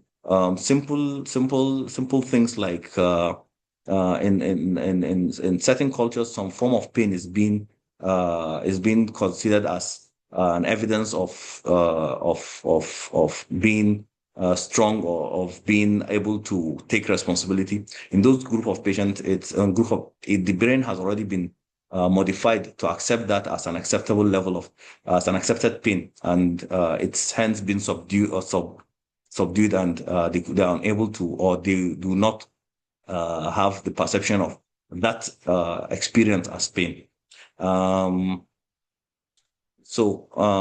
this means that whenever we're discussing pain, we are not only dealing with the pain, but we're trying to break all these factors that might also come into play with pain. So the question now is pain a clinical problem only? When you look at it, nociception results in a lot of sociocultural factors, and this tells of how significant and important it is to manage pain in a holistic manner. Pain is different from suffering. Unfortunately, most of the time we tend to look at it from the same angle. Pain can be there, resulting in deconditioning, a lot of mechanical problems, loss of brain tissue. However, if left, it might result in further worsening of those factors, resulting in cognitive impairment, learning abnormalities, even going as high as social withdrawal and increased risk of suicide. Hence, the significance of looking into all these factors whenever we are considering pain. Not only the physiologic or the pathologic part, but also this biopsychological aspect of and social factors that come into play when we describe pain. Before we end, we just need to know about the different types of pain. Uh, Most of the time we have this classification, the old classification of pain, which is based on many factors, either duration, location, intensity, or etiology. But most of the time, people consider pain based on duration. Either it's acute or chronic. Acute pain, you have trauma pain, headache pain. Usually they are as a result of peripheral stimulation, and they're easily treated by breaking the cycle of propagation of pain upwards. However, there are other forms. When it goes to chronic pain, this is pain which has lasted more than its expected duration of tissue healing, or more than 6 months. It's still a debatable definition. Some people will go to as low as 3 months. That depends on school of thoughts of each individual. But here we have clearly divided it into nociceptive, neuropathic, visceral pain, and we have examples of each of them. Most importantly is when we are classifying is looking at this, what is the etiology of the pain? We have the neuropathic pain, nociplastic pain, nociceptive pain. Nociceptive or inflammatory pain is usually as a result of inflammation, and we all have a good grasp of that. And mostly, it's not of much of a problem, except when it is a mixed form, where you have acute on chronic, or acute inflammatory resulting in chronic pain. This is very common, especially cancer patients, which may come post hepatic neuralgia, and some of them become very difficult for us to manage. And then the most difficult part is the nociplastic pain, which is initially called the central pain, which includes the psychogenic pain. It includes disinhibition in the higher centers, or thalamic pain. All these forms of pain, which in the past had several names, but any pain that has no specific pathology or trauma injury is classified under nociplastic pain. Neuropathic pain, we just brushed through it, is an interplay, either peripheral mechanism or central mechanism. The mechanism peripheral mechanism is usually as a result of either excessive stimulation of the nociceptors. When you have ectopic discharge, when you have some glial cells now becoming firing on their own spontaneously without having a stimuli as a result of damage that has done and healing process in the wrong direction. Electrolyte abnormalities. Patients come with body pains as a result of either one electrolyte abnormality or the other. So it's usually very important with patients with chronic pain for us to consider these factors. Or when you have neurogenic inflammation, which of course we all know is as a result of interplay between pro and anti-inflammatory mediators. Or when you have central pain, which is as a result of any stimulation from the spinal cord upwards, as a result of either cortical disorganization or reorganization, pathology or abnormality with the descending pathway, or neuroinflammation. All of these factors come together to cause nerve injury, and then in the healing process, this results to abnormal firing, and they usually come with this distinct pain that is characterized by either paresthesias or dysthesias, or dysthesias mainly, and it's to some extent it's electric-like pain occasionally happening. Um, Meanwhile, the neuroplastic pain is when there is damage to either in cerebral cortex or the thalamus, in thalamic area. And these are usually poorly described, do not have any pattern, or they are in excess of the mechanism of its occurrence, and they occur sporadically. They usually form one of the major challenges for most healthcare givers that are responsible for pain management, and requires a multiple interplay to be able to manage it properly. Even with that, they have higher tendency of being very resistant to management. Before we conclude, I always remind myself of this chronic, what is being called as the chronic pain cycle. It's the job of every health caregiver to break this cycle when, if ever, they would want to treat pain. If you look at it, it's a somewhat interplay of psychology, uh, uh, and physiologic changes or pathologic changes, and then a vicious cycle that continues to happen. So this tells us that we have significant input from multi-specialities, from different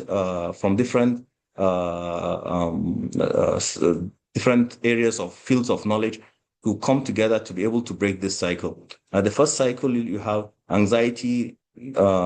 When the pain signal occurs, the brain becomes more focused on the problem, and this causes changes to take place in the nervous system, worsening. That is, now you have hyperexcitability or sensitization of the brain, and this worsens the anxiety, resulting in less movement, and then, of course, more changes and more pain will occur. On the other hand, is when you have pain resulting in guarding, muscle spasm, restricted movement, muscle weakness, loss of motor function, and then, of course, psychological unhappiness with or helplessness that comes with it, frustration that comes with it, which further sensitizes the central nervous system, resulting in more pain.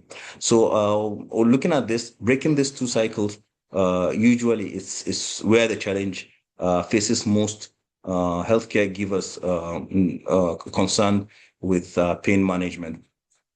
A take-home message before we end is, whenever we're looking at a patient with pain, if you look, the pain is just a small cycle at the middle, but both sides it is flanked by the physical vicious cycle and the psychological vicious cycle, and this is just an insight towards the management of pain. So we need to, whenever we are planning or looking into a patient that is suffering from any form of chronic pain, We need to look at the physical aspect of him, the psychological aspect of him, and then, of course, the little aspect of pain itself, which can be managed pharmacologically or non-pharmacologically. But the larger cycles are the physical, which is the backbone of management in most conditions of chronic pain. And then a usually forgotten part of the pain cycle, which is the psychological cycle, which most of the time we tend to underrate it or overlook it while managing patients with pain. Finally, I would like to say let's always remember that while we map the ascending tract and identify the neurotransmitters, the true frontiers remain the patient's subjective reality. So the patient, whatever the patient says is pain, is pain. And our goal is not merely silencing the neurons, but restoration of the function of the function in that and quality of life of the patient. In conclusion, I hope that at the end of this academic day, we live as true architects of pain relief, not just people that make diagnosis of pain or try to find out the exact location of where the pain comes from. Thank you very much. And sorry for the prolonged time I took from you.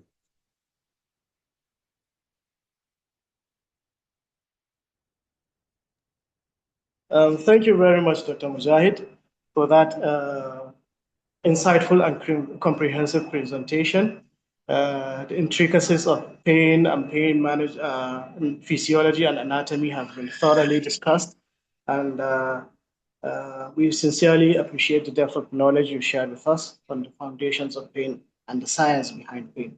We will now proceed to the Q&A session, and anyone of us who has a question can drop it in the comments section, or can use the raise your hand, or you can use the raise your hand feature of Zoom, and we will take the questions one by one. So the floor is now open, but let's be orderly, please. So raise your hand, we will point you out, and you can unmute yourself and ask the question, or you can drop it in the comment section. Thank you.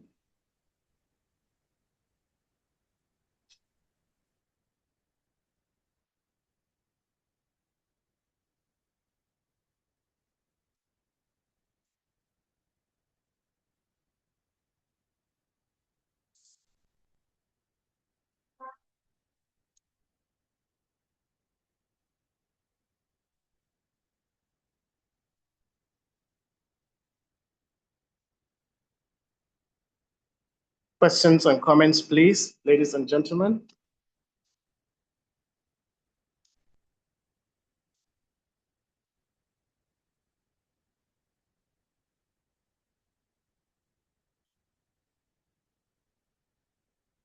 Okay, we have a comment by Dr. Muhammad Mubarak, who thanks Dr. Mujahid for the great and detailed presentation. And he also comments that the gut-brain axis and pain signaling is a rapidly evolving area of research currently receiving significant research interests. And he also opines that the mechanism offers promising path towards integrated pain management. Thank you very much for that question. I don't know if Dr. Mujahid has something to say on that comment, particularly relating to the gut-brain axis, which is currently an exciting area of research in terms of what our bodies experience. Thank you very much. Thank you very much once more. I think you've said it all. Pain management is now one of the most researched areas when it comes to to the generally the physiology of it, the pathology of it, and I think it's an area where it's still poorly understood. A lot of areas are not fully understood. A lot of even the physiology behind pain is still not only the gut, which yes, of course, it's one very important area that for a very long time there was an assumption that pain is not a major, it has no major innovation, but recently it's becoming major area of research. I absolutely agree with you, and I hope people come up with collaborative researches to cover up those areas because of the ethnic changes, differences that we have, and we might not need to rely on results gotten from other environments. Thank you very much once more.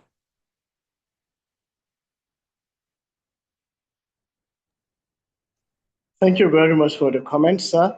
We're still waiting on more questions and comments. There aren't any in the next few minutes, few seconds. We'll call on the next presenter. So anyone with comments or questions to Mujahid, Dr. Mujahid, we will take them now, or we can take them at the end of the session if anything comes up.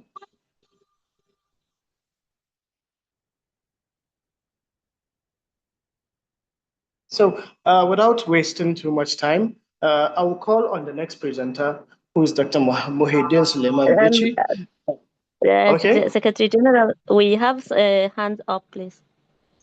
Okay, please go ahead, Dr. Tasnim. No, that's Dr. Adamu Ahmad Adamu. Okay. Please, Dr. Adamu, please unmute yourself and ask your question, please. Apologies, I did not notice your hand was up.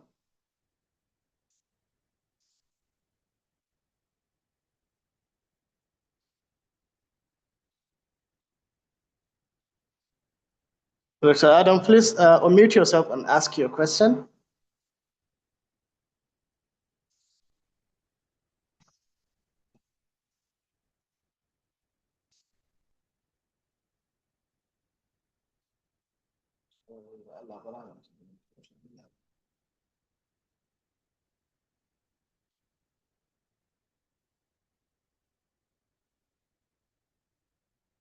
Okay, while we wait for Dr. Adam, we have a question. Okay, please go ahead. Yes, thank you very much. Yeah, this is what I had wanted to say. I said while waiting for Adamu to speak, let me come in. Probably he's having some challenges. Thank you very much, Dr. Mujahid, for that extremely,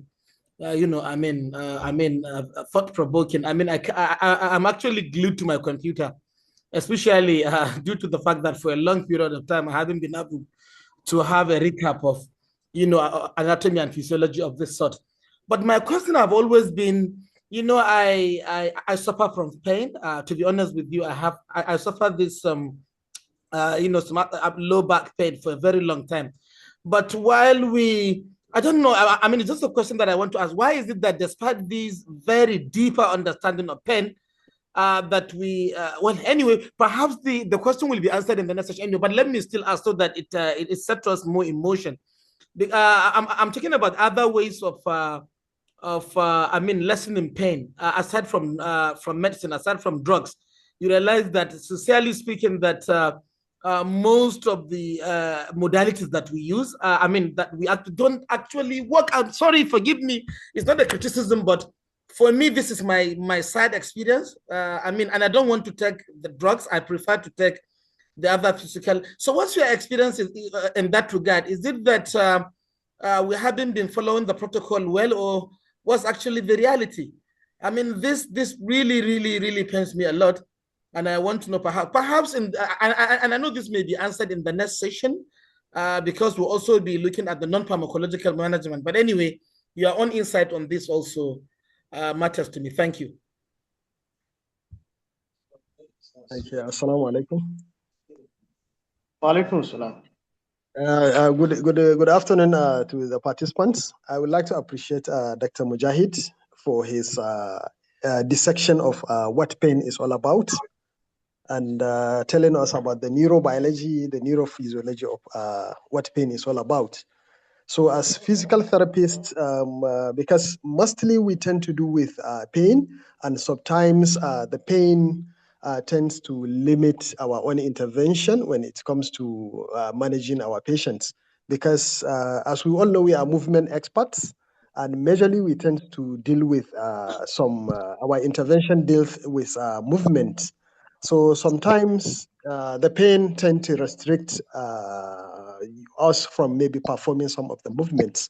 So it is an essential webinar actually, because we must know how to deal with the pain, so that by doing that we can be able to overcome maybe the challenges that are facing daily patients. So it is really, really a knowledge addition in the sense that we should know how to deal with the pain so that our patients can improve also, thereby making their life better in terms of maybe quality of life. Thank you so much.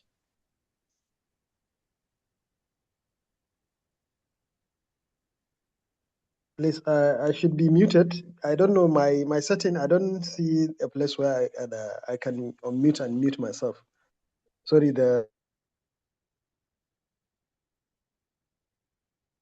Yeah, thank you very much, Dr. Adam, for that question, for that comment and question. Let's check the chat section and see. Everyone is thanking Dr. Mujahid for the amazing presentation. We do have a question in the comment section from Dr. Muhammad Ali, who thanks you for the wonderful and informative session.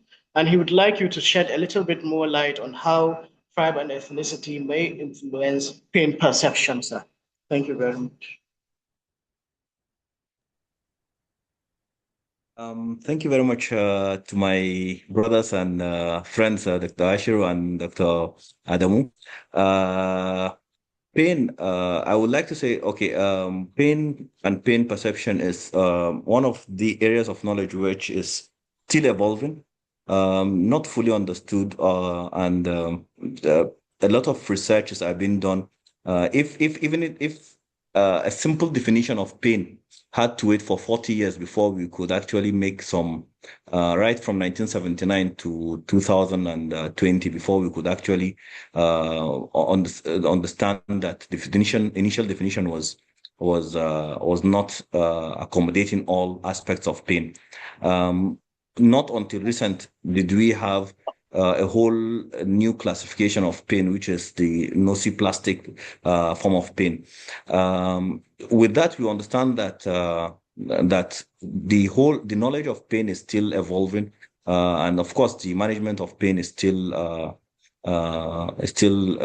one of the youngest areas of knowledge in healthcare generally, despite the fact that pain is the oldest symptom that has been in existence with man. One of my from my little experience with pain management, due to my interest in pain management, I've realized that one of the major challenges people face is the non-holistic approach to pain management. We manage pain from different angles. You have like I mentioned one of my last slides. The pain is just a small aspect of the whole problem or the complex problem. You have the physical aspect. You have the psychological aspect. You hardly find a setting where all the branches of knowledge come together to make a treatment plan at the same time. We manage patients from different angles. Where I practice now, we have some interventions for some nociplastic pain, which is spinal cord stimulation.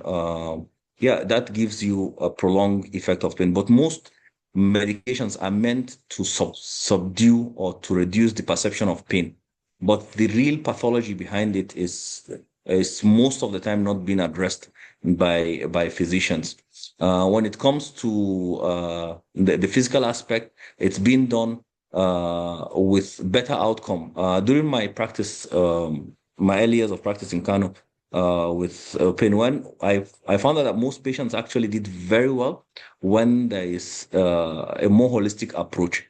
When you have your psychologist or psychiatrist taking care of the perception, the cognitive part, or the psychological part of it, and then the intervention or physician gives medications to reduce the sensation of pain during the physical therapy that they have.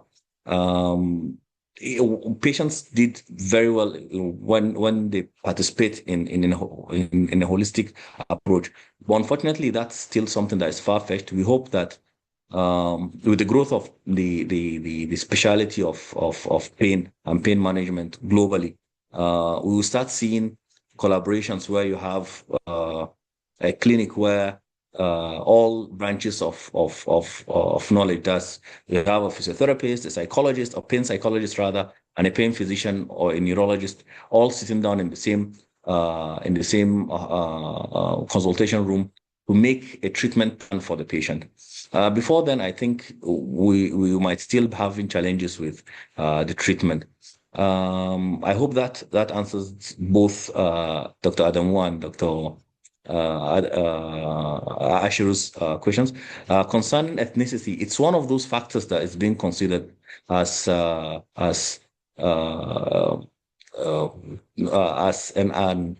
confounding factor or a factor that may affect perception of pain. So it's not that it reduces severity of pain, but it's the perception of pain, how you feel about pain, how the brain interprets the pain. It might be related directly to the ethnicity. It might be as a result of the environmental factors. Historically, we used to know that the Fulanis had a very high pain threshold. But in recent years, we're seeing, with all due respect to my brothers and friends, the Fulanis, we've seen a different narrative where the pain perception. So most likely it's an interplay of environmental exposure and belief or cultural understanding of what pain is like. Somebody that has been moving around under very harsh conditions has gotten exposed to so much pain that the excitation or the brain might interpret some of the trauma that might occur as trivial and hence do not require much attention. This is exactly what we see with the military when they are being trained to endure severe pain. And that makes them more capable to endure some level of pain compared to other individuals that are not trained in the same line.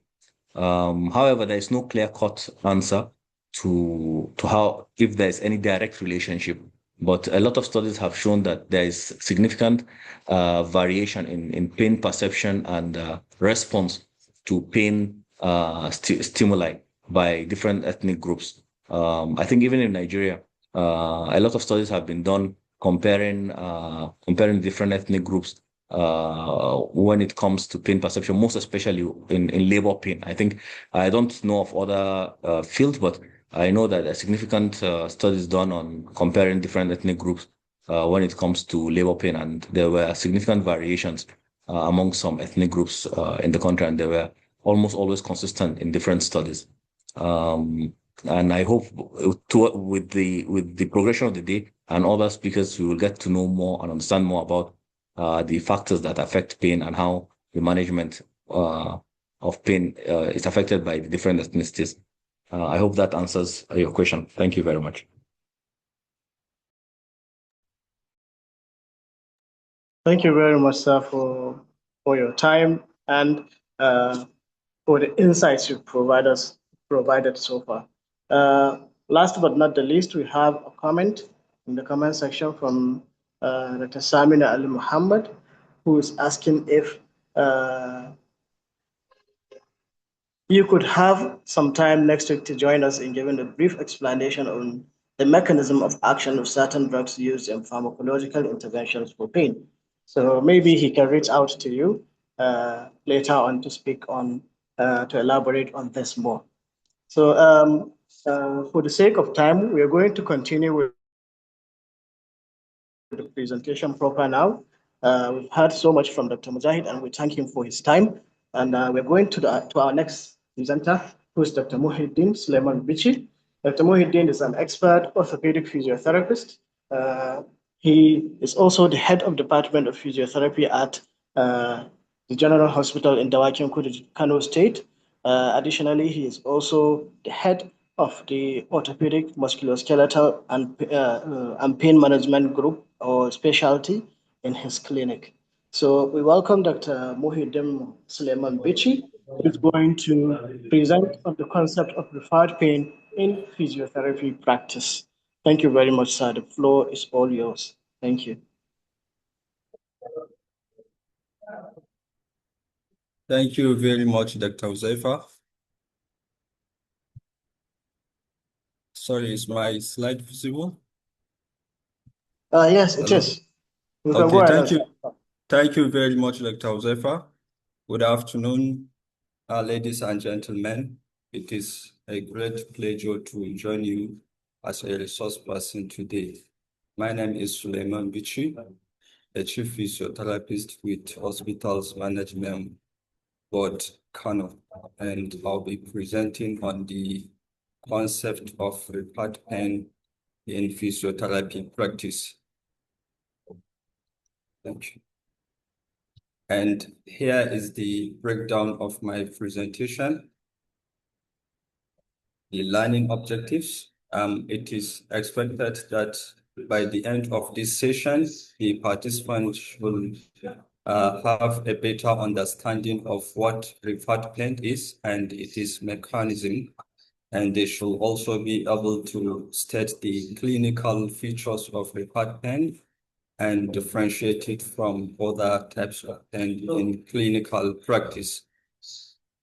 Also, in our respective clinic, we should be able to apply an appropriate assessment method with the aim of improving the quality of care we provide to the patients and also reduce the frequency of misdiagnosing referred pain among physiotherapists. Here is the introductory aspect of the presentation. Dr. Mujahid, the first presenter, has already introduced to us what pain is, where he described pain as an unpleasant sensory and emotional experience associated with, associated or resembling that associated with actual or potential tissue damage. This is actually the latest definition of pain. And he also described the mechanism of pain and, of course, different types of pain we have in clinical practice. So my presentation will focus on the most frequently misdiagnosed and misleading type of pain in clinical practice, that is a referred pain. So what is this referred pain? How does it affect the patients? And how does it influence our treatment plan? And why is the knowledge of referred pain even important to us as physiotherapists? So answers to these questions will be provided as the presentation progresses. Now let's get some facts about the pain and referred pain generally. According to studies, pain is actually the #1 reason why patients seek physiotherapy services worldwide. So for this reason, it is important for all physiotherapists to continue to seek more knowledge on pain and referred pain in order to improve the quality of care we provide to the patients. Of all types of pain, referred pain is the most commonly misdiagnosed type of pain in clinical practice, as equally reported by this study that up to 50% of cervical and lumbar spine pain is may be initially be misdiagnosed by clinicians. So not only physiotherapists, but all clinicians generally. So this highlights the need for a thorough assessment. And of course, I'm seeking more knowledge for referred pain and referral patterns in order to reduce the frequency of misdiagnosis among the clinicians. Additionally, another study reports that referred pain is usually confused with other types of pain. And this is probably because of the diffuse nature of referred pain. It is complex referral pattern and sometimes normal imaging associated with referred pain. So sometimes when you request for investigation and it turns out to be normal, so the clinician may begin to think that the pen is even psychogenic. This is why, because the actual symptomatic site may not actually be the site of the injury or the source of the pain. So by definition, what is this referred pain? Referred pain is just a phenomenon in which pain is perceived at a location distant from the actual source of the pain or from the actual source of the pathology or injury. As we can see here, let's say the actual source of the pain is site A. So in referred pain, the pain will not be perceived here, but instead it will be perceived at a distant structure, let's say B. Or if the pain is, if the actual source of the pain is here, the pain will not be perceived here. Instead, it will be perceived on the other distant structure. So having known about the definition of referred pain, let's now explore some of the causes of referred pain. That is the mechanism of referred pain. How does it occur? Of course, several theories explained different mechanisms by which referred pain occurs. One of the theories is the convergence projection theory. This represents one of the earliest theories that explained the mechanism of referred pain, and it is based on the work of Stoch and Ross in 1888, and later continued by Roch in 1961. Although the effort of these scientists were criticized by some other scientists, but eventually this theory became the most widely accepted theory explaining the mechanism of referred pain. So what this theory says, it proposes that afferent nerve fiber from different tissues, the visceral organs and somatic structures usually converge on the second order neuron of the spinal cord. So this convergence causes the brain to receive mixed signals. So when the mixed signals are received by the brain, it will be unable to differentiate the actual source of the pain. So the brain will now project the pain to the more accustomed somatic structure where it receives pain signal most from. Here is the diagrammatic representation explaining the convergence projection theory. We can see this red line. The red line here represents the afferent nerve fiber from the lumbar region, while this blue line represents an afferent nerve fiber coming from the gluteal region. So the two nerves are from two different structures, but convergence of the nerves here in the second order neuron of the spinal cord causes the brain to now receive mixed signals, meaning not being able to differentiate whether the pain is coming from this side or is coming from this side. So because the brain is more accustomed to receiving signals from the somatic structure, it projects the pain down to the distant somatic structure. So you can see from this diagram that the pain is actually projected to the posterior aspect of the thigh.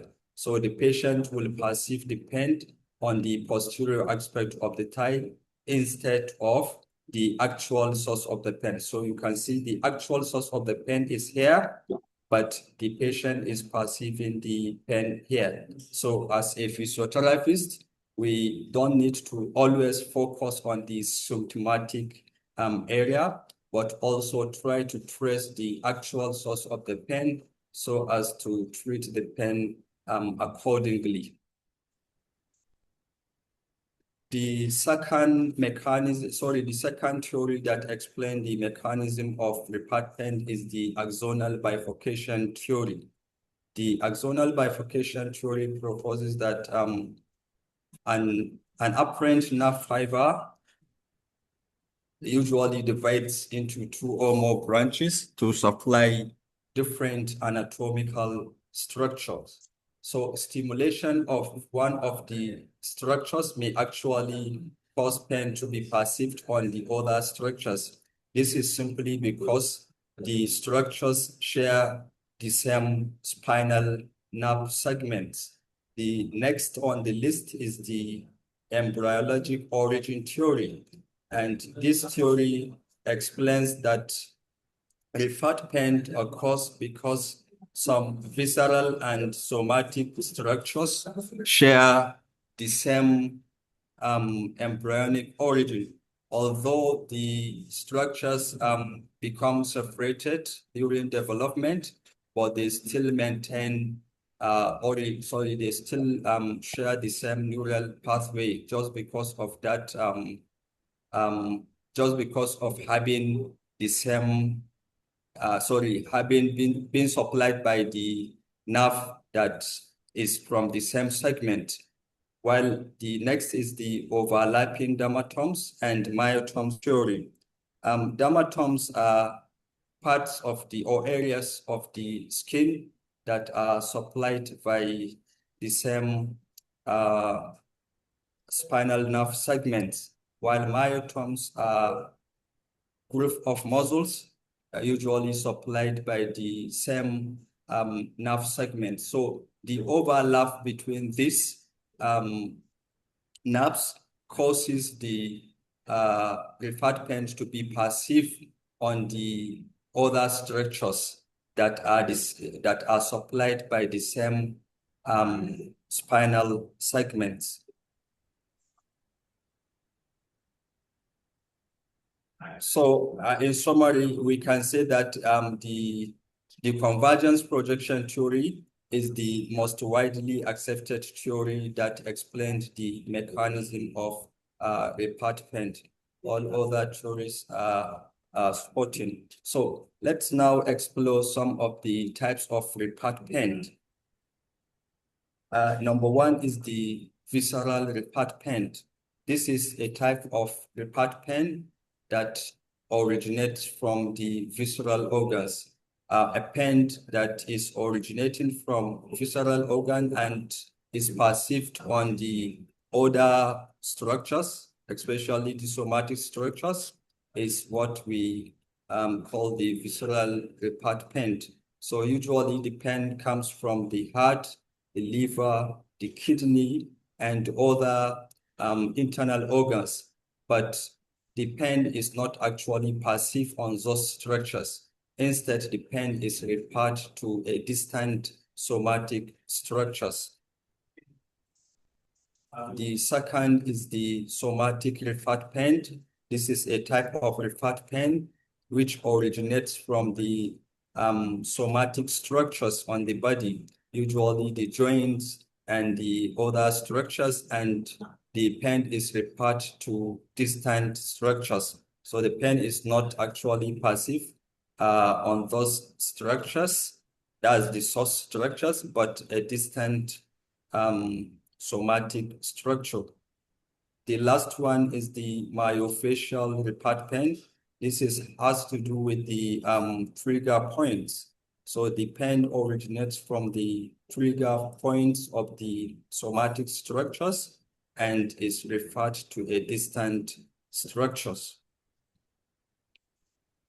So here are some of the referral sites for the visceral repartment. Let's take heart as an example. So any pathology coming from the heart may actually refer its pain to the medial part of the left arm, the left shoulder, or left chest, and part of the neck and jaw. So the actual source of the pain is heart, but it refers the pain to the somatic structures. So the patients may actually be complaining of the left arm pain or left shoulder pain. And if we are not careful, we concentrate and we focus on treating just the symptomatic side, ignoring the actual source of the pain. So it is advisable, especially when we have elderly patients that complain of left arm pain or shoulder pain, we shouldn't ignore assessing the heart, because most elderly have hypertension and other heart diseases that may not actually present to you with the complaint of heart, but the complaint or pain on the musculoskeletal structure. So we need to also think of the source of the possible source of the pain and assess it as well. The second on the list is lungs. Pain or pathology of the lungs may actually refer its pain to the cervical or part of the shoulder region. Because of the limited time we have, we may not actually take all the visceral organs with their referral sites, but I have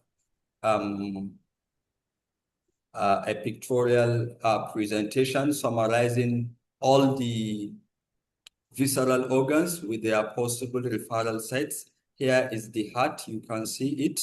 And when a pathology is actually coming from the heart, the pain may be referred to the left part of the shoulder and the medial aspect of the arm down to the upper limb. So I recommend that all physiotherapists should have a bigger picture of this in their clinics to remind them of the referral sites, and this will make the assessment of repart pain easy. So, or you keep the picture by the side of your table to remind you of this. And we also need to revise our knowledge of pain and referral maps. This is for the visceral organs again. And this is for the somatic referred pain. We said somatic referred pain usually originates from the somatic structures and perceived on a distant somatic structures again. So this is specific to the facet joint and the cervical disc. So pain arising from the C2, C3, and C3, C4 cervical facet joints may actually refer its pain to the occipital region and upper part of the neck, while pain arising from C4, C5, and C5, C6 facet joint may actually refer its pain to the part of the neck, shoulder, and scapula. So the patient will present to you on an account of maybe neck pain, shoulder pain, or scapular pain. You also need to trace these possible sources of the pain. So you need to examine the facet joints, trace the facet joints, stretch them to see, to find out whether the pain is actually coming from those joints or the pain is local. The same thing with the lower cervical region, that's C6, C7, and C7 to T1 facet joints usually refer its pain to the shoulder, scapular, and upper thoracic region. This is a summary of the referral map showing the referral sites for the pain arising from the facet joints of the cervical region. And this is for the thoracic and lumbar region. We can all have a bigger picture of this, test it in our clinic. It will definitely help us in easing the assessment of repart pain to avoid misdiagnosis of repart pain that is frequent in our clinical practice. The next is the myofascial repart pain, which we said the pain usually arises from the trigger points. These trigger points are small hypersensitive nodules that are found in a taut band of a muscle fiber. So when these trigger points are stressed, the pain is felt locally where the trigger points are, and the pain is also perceived at a distant structure. So here are 3 examples of the muscles with the trigger points and the referral sites. This is the trapezius. So a stimulation of the trigger point in trapezius usually refer the pain to the lateral part of the neck, jaw, temple, and sometimes behind the eye. So if patient presents to you with a pain on the trapezius muscle, so you need to stimulate this. That's to stress the trigger point on the trapezius muscle. So if the pain is actually perceived on these areas I've mentioned, so the pain is likely to be a recurrent pain. So this needs to be addressed accordingly. The next muscles is the elevator scapulae and sternocleidomastoid. So all other muscles have their trigger points and the pattern of referral. So we also need to have these trigger points and the referral sets of all other muscles. But here are the commonest muscles in physiotherapy with these trigger points and their referral sites. Earlier, I stated that some studies reported that some clinicians confuse repart pain with radiating pain. So is there any difference between repart pain and radiating pain? Of course, some novice physiotherapists will tell you no, but I believe that the experienced physiotherapists will be able to state the differences between the two. So is repart pain the same with radiating pain? No, they are not the same thing, but differ in mechanism and presentation. I earlier explained the mechanism of repart pain that is based on convergence projection theory. And while that of radiating pain is usually nerve irritation and or compression of nerve, so the mechanism differs. Therefore, the two should not be used interchangeably. Let's explore some of the reasons why clinicians confuse repart pain with radiating pain. Yes, radiating pain is the pain that is mostly confused with repart pain in clinical practice, not only in physiotherapy display. So the number one reason is the educational factors. Of course, lack of awareness or lack of knowledge on the referral maps, referral pattern, and repart pain contributes significantly to this confusion, and it leads to misdiagnosis of repart pain. So what we are doing now, the workshop, the self-development will be a solution to this factor that is actually causing the confusion. So we need to improve our knowledge of pain generally and the knowledge of repart pain in order to avoid these confusions and misdiagnosis, which affects the patients significantly.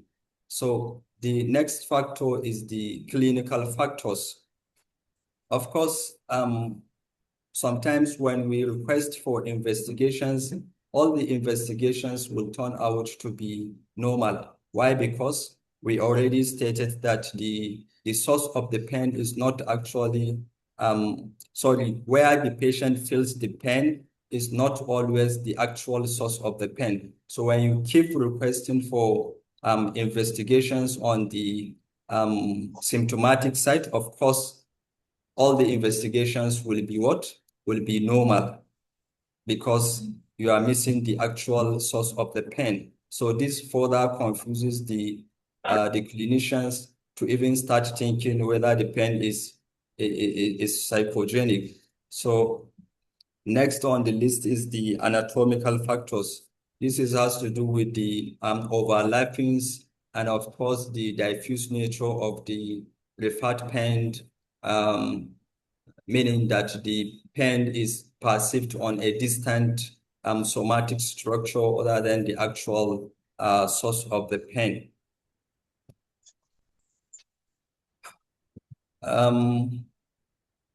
Referred pain has important clinical implication in physiotherapy practice. Yes, it has important clinical implication in physiotherapy. This is because the main issue is that the actual site where the patient feels the pain may not be the actual source of the pain. So if as physiotherapists, we continue to focus on the symptomatic site, we may actually miss important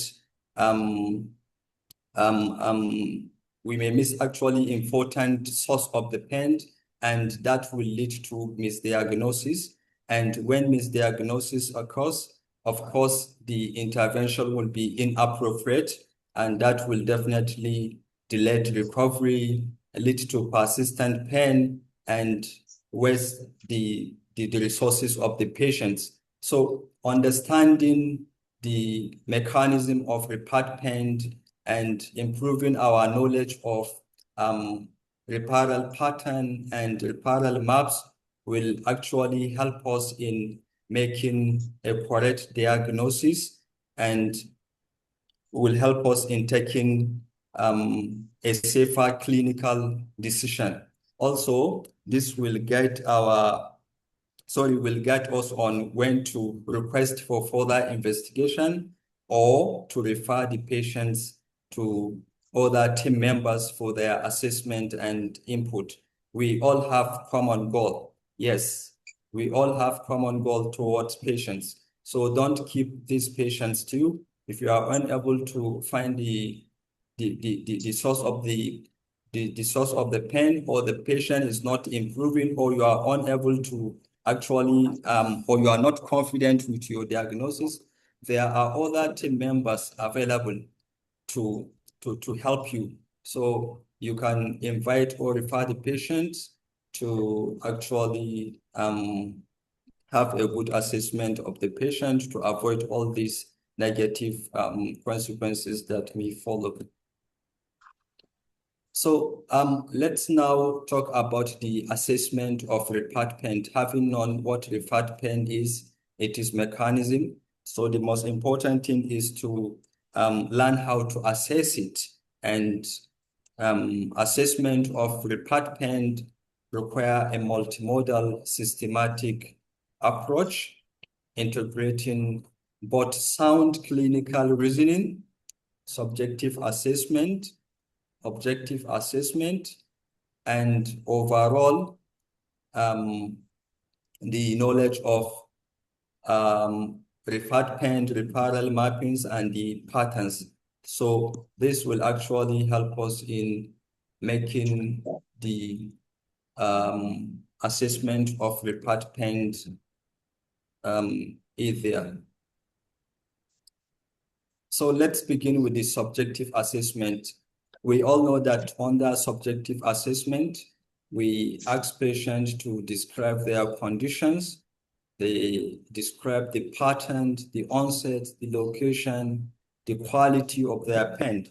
And we ask patients to do that without interruption. We don't interrupt them because the information is actually valuable towards a correct diagnosis. So we get the information from the patients, and that actually guides us towards diagnosing the actual condition of the patient. So let me share with you a concise spread of assessing repair pain. Let's begin with the pattern of repair pain. So all pain has its pattern. The pattern of repair pain is that it is diffuse and poorly localized. Yes, and it doesn't follow dermatomes. So let's explain this in detail. Let's use arm as an example. So if the patient presents to you with the pain on the arm, we said referred pain, the pattern of referred pain is actually diffuse and poorly localized. So if you ask the patient to locate where he or she feels the pain, the patient may not be able to do that, may not be able to pinpoint with his finger that this is where the pain is. Instead, the patient may use language such as, the whole arm is paining me. So the patient will not say the anterior aspect of the arm or the lateral. Instead, he will say the whole arm is paining him, meaning that the pain is diffuse and is poorly localized. Or sometimes the patient may use visual aid, like he will use his finger to cycle a broad area on the body part as the painful site. So by seeing that, you should begin to think of referred pain. These are some of the features of referred pain. But if you ask the patient to locate the actual site of the pain, and the patient put his finger on one part of the body and draws a straight line, not necessarily straight, just draws a line to the other part of the body, that pain is likely to be a radiating pain, because we said radiating pain follows dermatomes, but repair pain does not follow dermatomes. So this language and this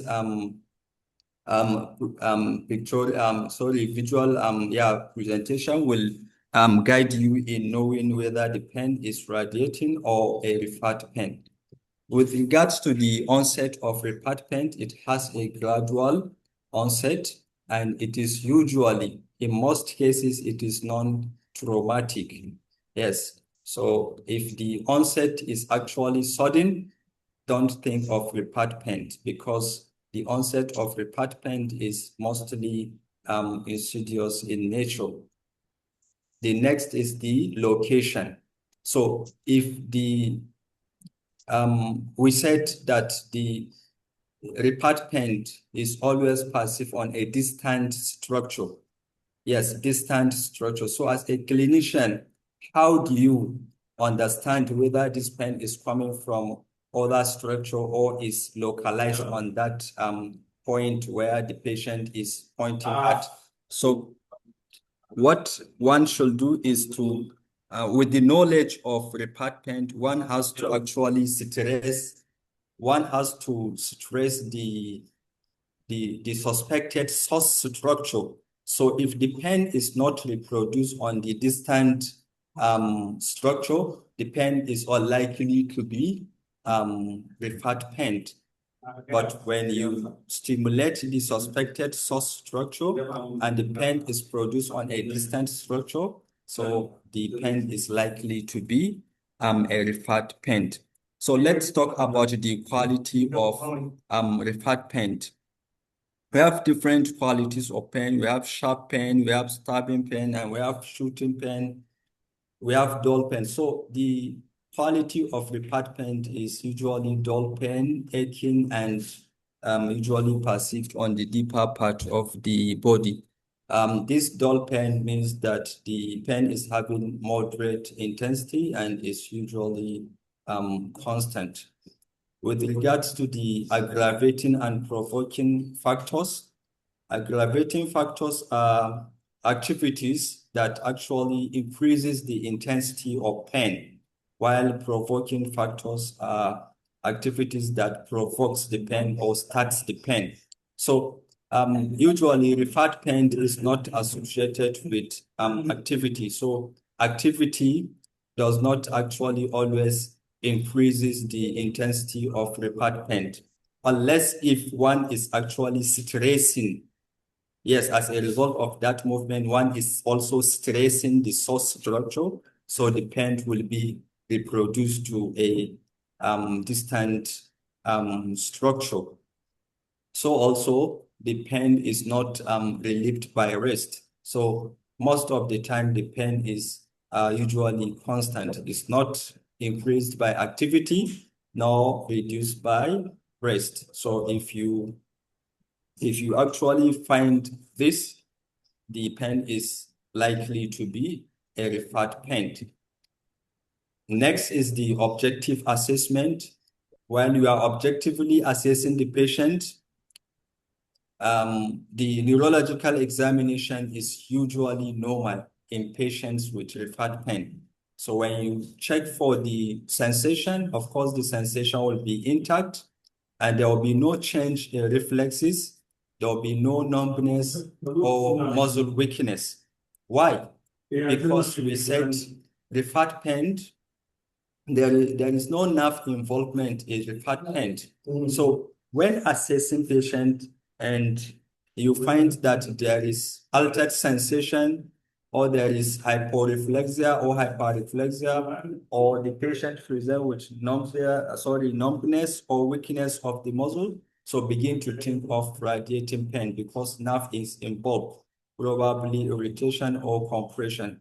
But in referred pain, usually most of the neurological examinations are normal, except in visceral referred pain. Sometimes patients present with the autonomic sign, things like nausea, sweating, headache, and dizziness. So if patients present with all these symptoms, so it is time for you to screen for red flag and probably refer the patient for more assessment and timely intervention, because visceral visceral organs are involved. If one is actually trained to stress the visceral organs, you can actually do that if you are trained to do that. If you are not trained, other team members are available. You can actually invite for the screening of the internal organs to know whether the pain is actually coming from those structures or not, or you can just refer the patient for second opinion. Next is the provocative test. So we said palpation of the source structure reproduces the pain on a distant somatic structure. So when you suspect that the pain is actually a referred, try to stress the source structure. Yes, you need to have knowledge of this referral mapping before you can be able to actually carry out this test. So if by stressing the source structure, the pain is not reproduced on a distant organ, someone should, yes. If the pain is not reproduced by stressing the source structure, so that pain is unlikely to be a referred pain. And this is how to do for a muscle: stretch the muscle. So if the pain is reproduced on the other somatic structure, the pain is likely to be a trigger point. That's my official trigger point referred pain.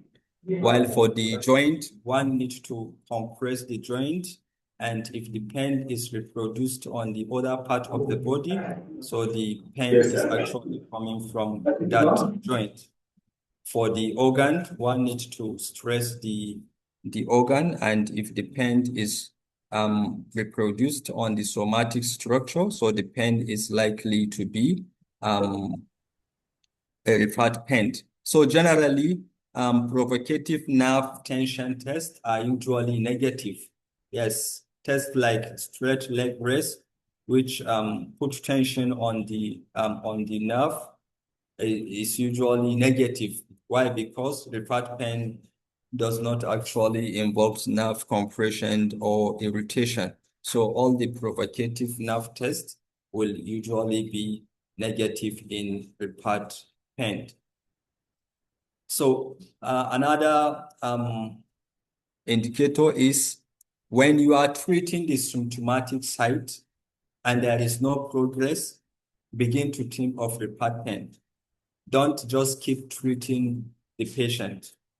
If you have the knowledge of repaired pain, so try to stress the possible structure that you think is actually causing that pain. But continuing to treat the symptomatic site with no improvement will just be like a barking a wrong tree, and the patient will not progress. So one needs to actually find out the actual source of the pain and address it. And as physiotherapists, we are trained to do that. We are not always to be treating the symptomatic area, but try to understand where the pain is coming from. Then you address the actual source of the pain, and the pain that is perceived on the distant structure will just go automatically. So this is a summary of the characteristics of repaired pain.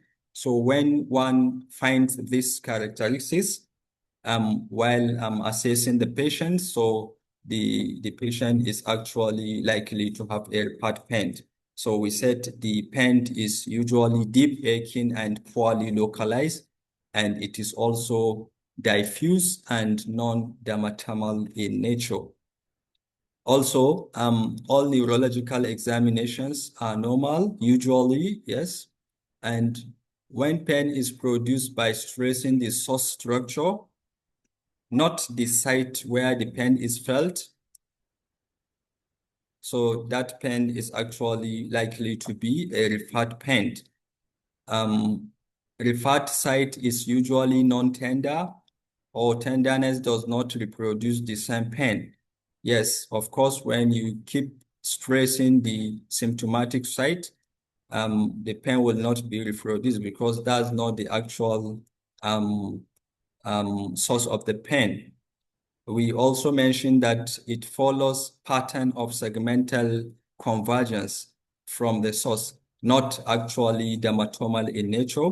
We explained under convergence projection theory that structures supplied by the same spinal segments usually share this pain perception. The last one is that improves when underlying source is treated, not referred pain. When you treat the source of the pathology, and the pain is depend on the symptomatic site disappear, that has confirmed that yes, the pain is actually a referred, not radiating or other type of pain. So how do we manage referred pain? Although I think subsequent presenters will take us through how to manage several types of pain, but the most important thing is that identifying the primary source of the pain is the most important thing. And we know that pain management is a multidisciplinary approach. The most important thing is to find the root of the pain, then several health professionals takes care of the pain, the psychologists, the psychiatrists, the physiotherapists, and the pain physicians. So it's a multidisciplinary approach. So this is my take home. At least if you cannot remember anything from my presentation, remember to read and keep the referral maps in your clinic, because that will help you, that will actually make the assessment of repaired pain easy. And please, when the patient is not improving with your treatment, especially when you are treating the symptomatic site and there is no improvement, please refer the patient. Don't keep the patient.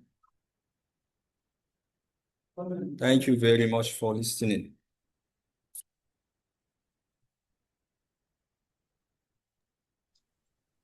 Thank you very much for the presentation, Dr. Mohideen Suleiman Bichi. Thank you for explaining the concept of referred pain and what it means to actually experience referred pain and the science behind its management in physical therapy, as well as the importance of referral in the course of managing a patient with referred pain. So the next item on the agenda is questions and answers as well as comments. So if anyone has questions or comments that you would like to make, you can either post them in the group chat, in the chat section, or you can lift up your hands. You can raise your virtual hand, and we will ask you to. You can unmute yourself to ask your question. Thank you very much. So anybody with questions, comments, please, now is the time to bring them up. Thank you.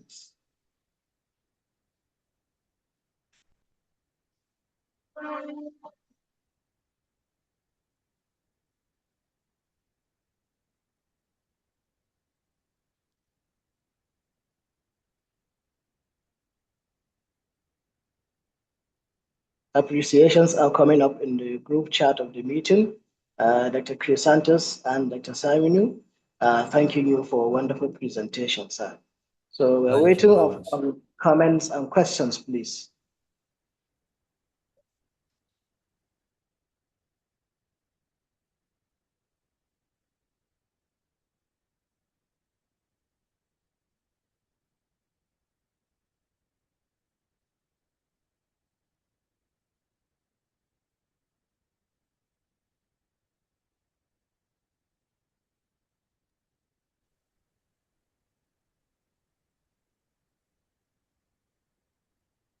Questions and comments, please. The floor is open.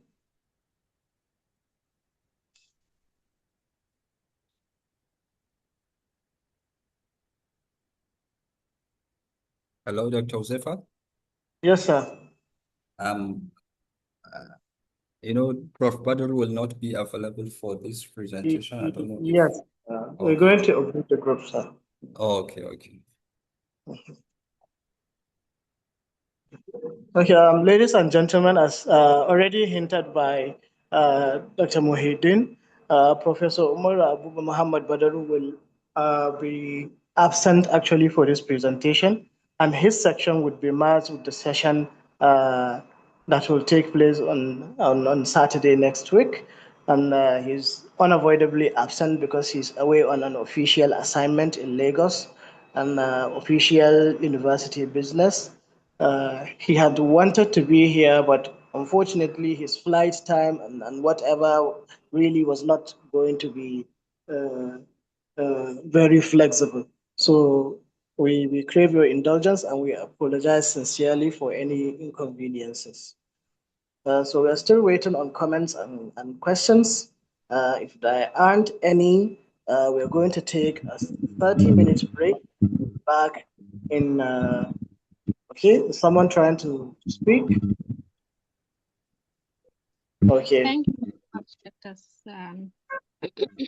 Suleiman, for your wonderful presentation. I want to ask a question, please. Are you hearing me, please? Yes. Yes, we can hear you. Yes, I have two patients with an STD condition, syphilis. And this patient presented with joint pain. I mean various joints. Multiple joints? Pain, is it also, can we also say it's a referred pain? No, you can't directly say it is a referred pain. Your decision will be based on the outcome of the assessment. So first of all, you need to assess the patient neurologically and musculoskeletal assessment, and it has to be evidence-based. You can't just say it is a referred pain or not a referred pain without assessing the patient. It is actually the outcome of your assessment and critical thinking. Use your knowledge of anatomy and referral maps to actually take decision. So just like that, you cannot say it's a referred pain. Now, what I advise is, you know the joints, right? So Yes.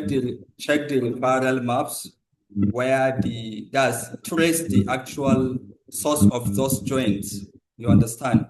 So try to stress the structures there. So if the pain is reproduced on those joints, you get me? Yes, sir. So Yes. the pain, if the pain is actually passive on a somatic structure, so the pain is likely to be referred pain. But since you said the pain is on the joints, right? Meaning Yes. it's likely to be a localized pain. Mostly referred pain is perceived on a somatic structure. Understand? Yes. So Yes. try to stress the joint. If the pain does not leave that joint, that's if the pain is only passive on those joints and is not passive on any part of the body, so the pain is likely to be a localized pain. But if you stress those joints and the pain is passive on another structure, so the pain is likely to be a referred. But from what we have just mentioned, the pain may likely be what? A localized, because you said joint, but you need to stress the joint first. Then you assess it, right? Do provocative test. So provoke that joint. So if the pain is reproduced on the other part of the body, so the pain is likely to be a referred. But if it is not perceived on the other part of the joint, so it's likely to be a localized pain. Thank you. Yes. Thank Thank you very much, Dean. We do not have any further questions currently. So we will go on break and we'll be back here in 30 minutes. It's now 1:15. So we will be back here in around 1:45 p.m. So thank you very much, ladies and gentlemen. Thank you. We'll be back at 1:45 p.m. Thank you. Thank you.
Good afternoon, ladies and gentlemen.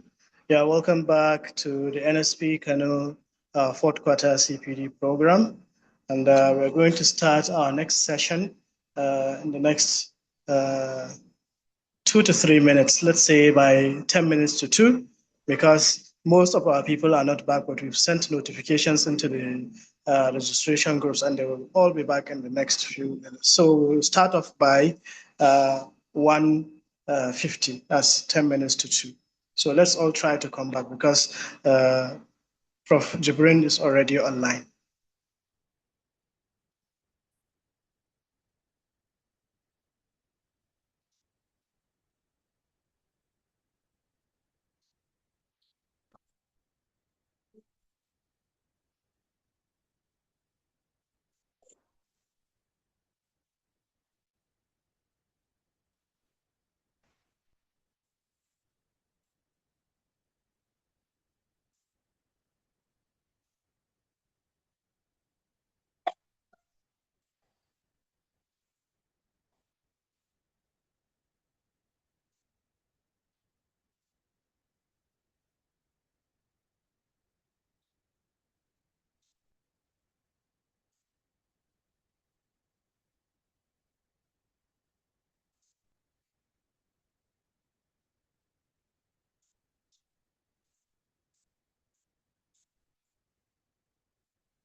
Okay, as we can we can already see the professor's screen is already live.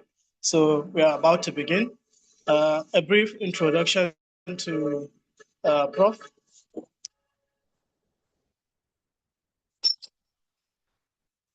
Our next presenter is Professor Jibril Mohammed, who's a professor of cardiopulmonary physiotherapy at Bayero University, Kano. And he'll be taking over the presentation right at this point so that we can end the presentation on time. So, Prof. Sir, the floor is yours, please.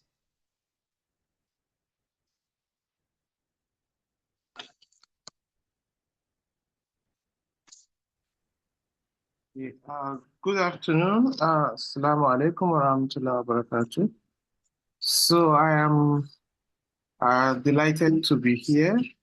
Oops, sorry. I don't know. I'm having some confusion. Okay. Okay. I prepared this presentation for the workshop with a view to enlighten us on some of the things that we often ignore. Personally, when I was asked to make this presentation, and I started to reflect and I realized that most times when we see patients in terms of cardiopulmonary, pain is not really one of the outcomes that we tend to focus on. Most times you don't get referral for managing pain, probably because these patients, more often than not, they have other bigger problems, or will I say other more complications. And in any case, they may be on a very high level of pharmacological interventions. So I actually thought that it was a very scanty area until I looked in. So pain, like previous presenters have spoken about, is quite elaborate, is quite important, not clearly understood, sometimes not well delineated. And as we can see during the course of this workshop, it can affect multiple systems, the sources, the pathways, and all of that. So the focus of my talk will mainly revolve around the cardiopulmonary system, that is in patients with cardiopulmonary disorders. And the talk is in 4 parts as presented in the schedule of presentation. And the first one is this, which is the pain in patients with cardiopulmonary disorders, the patterns you should look out for, the presentations, and how to do this assessment. And being a physiotherapist, we dwell more on the physiotherapy aspect. I intentionally left out the pharmacological and other areas. So like previously defined, pain is a common but often under-recognized symptoms, largely because pain is also individualistic. It's also a perception. From the presentation of Dr. Mujahid, you can see the line separating the perception and where the others. So in the cardiopulmonary system, you can have a pain arising from the heart, that's a cardiac origin pain, the lungs, the chest wall, the pleura, and the musculoskeletal structures like the spine, the upper back spine, the costochondral joints, and all of that. So you see a more complex situation in the cardiopulmonary system compared to maybe other areas of physiotherapy. It's really difficult to specify where this patient's pain exactly comes from, especially when you have a critically ill patient that you can't talk to. Then it becomes more complex in assessing the pain of this patient. But nevertheless, you need to be able to accurately recognize the pain patterns and be able to offer some form of differential diagnosis or differentials, because if you are managing a patient and the pain is not well recognized by you, you can do well to refer, like Dr. Muhyiddin mentioned. So we are used to pain in the low back as physiotherapists, and less of concern is given to pain from the maybe thoracic region of the body. But all patients come to you. Patients come for intervention. Patients are in ICU, you are managing. It behoves upon you to be able to identify areas that you can help in the management of the patient. You can contribute to the multidisciplinary team. And it's very important. One thing we often don't do is to assess patients' level of pain prior to our intervention, during our intervention, and post our intervention, and also document this. And I'm sure this has been stated earlier, about 40 something years ago, 40 years ago, 4 decades ago rather, pain was described by the International Association of Study for Pain as unpleasant sensory and emotional experience associated with actual potential tissue damage, or described in terms of tissue damage. And this was a recommendation from the subcommittee on taxonomy that was adopted by the Council of the ISP. And when I looked online as early as 2020 by Srinivasa et al., we saw a more revised definition, which is quite more concise, describing pain as an unpleasant sensory and emotional experience associated with or resembling that associated with actual or potential tissue damage. So what this is suggesting is that pain has a lot to do with the experience that the patient has and your capacity to be able to get out the actual level of pain. The pain threshold depends largely on how the patient feels or how the patient communicates, and also the system, that's the body system of the patient, whether the anatomical and the physiological situation that a patient has. Yeah. So I mentioned the major organs that we can have pain coming from in the cardiopulmonary system. And this is a broad classification of them into 4, whereby a pain can either be cardiac originating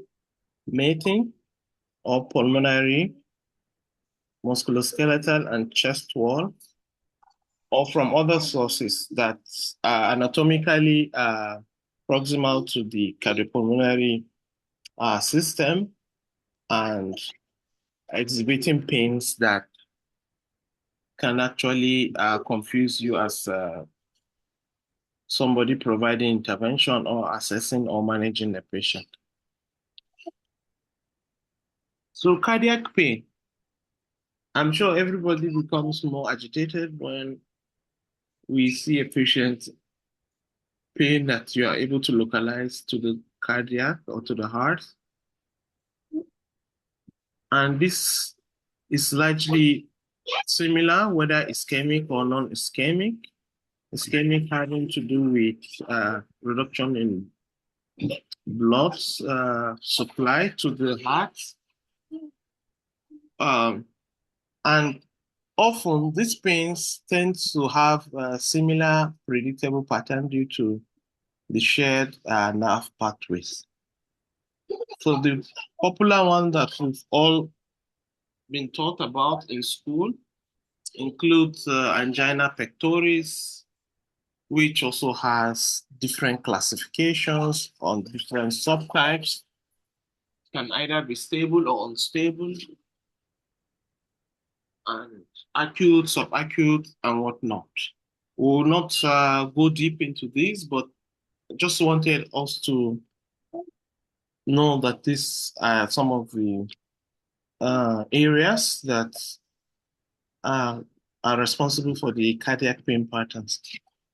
So more to that, or a bigger step ahead of angina pectoris, is myocardial infarction, whereby the myocardium actually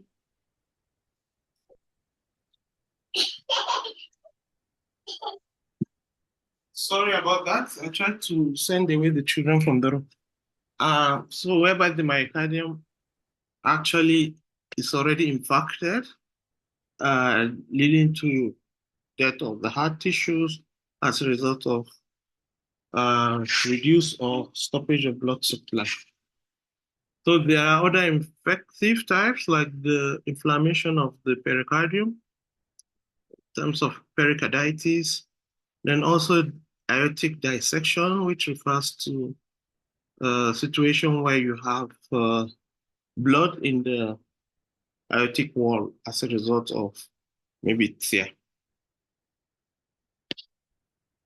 So for angina pectoris, a patient will describe his pain as, in terms of heaviness, the pain is not sharp. It's usually very heavy, squeezing, retrosternal, radiating backwards from behind the sternum, and also radiating towards the left arm, the jaw, the neck, including the upper back, as you can see in the image attached. So, and sometimes this patient gets relieved by rest. Maybe is pain on exertion or with nitrates medication. And sometimes these patients are triggered also by emotional stress, maybe you give the patient, when a patient hears a bad news, suddenly he feels a very sharp, a very heavy pressure pain that's squeezing in nature on around the chest region, oftentimes radiating towards the left arm because of its proximity to the heart area, the jaw, the neck, and the upper back. So this article describes the pathophysiology of angina, and you can see how it progresses due to accumulation of vulnerable plaques, forming cell infiltration, lipids coming together. And in the end, you can have thrombus formation. And of course, this progress to the next example under the cardiac patterns, which is the myocardial infarction.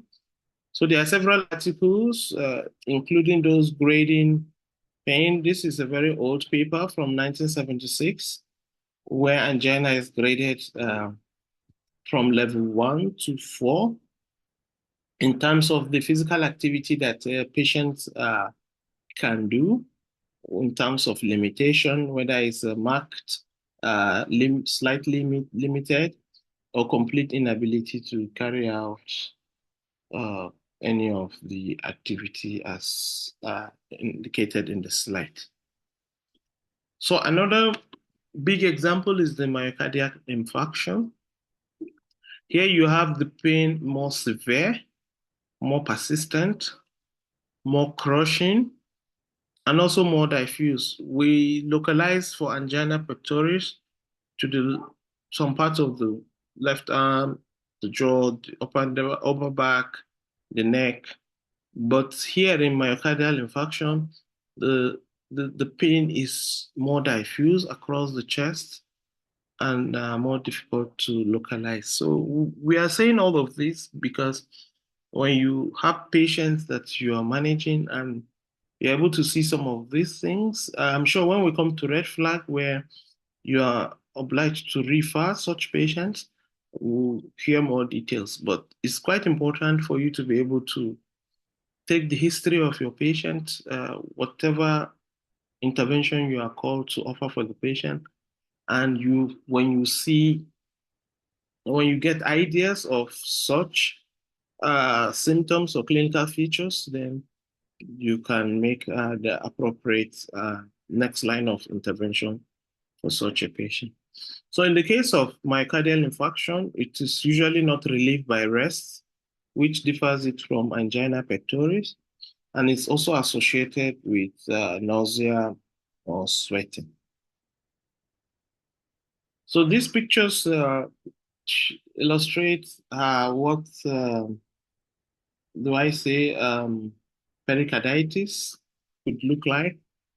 And here the pain is sharp, it's stabbing, and it's quite localized also in the left chest or in the retrosternal area.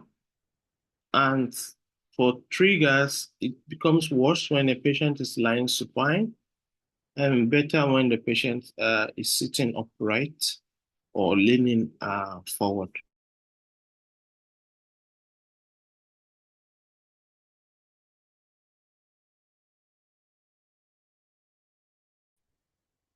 So this is the last example about pain from cardiac patterns. We have aortic dissection,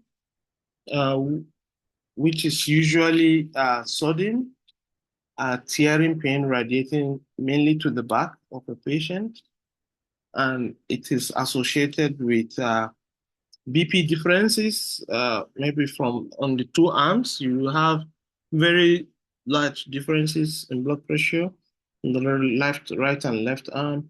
Then it's also associated with pulse deficits.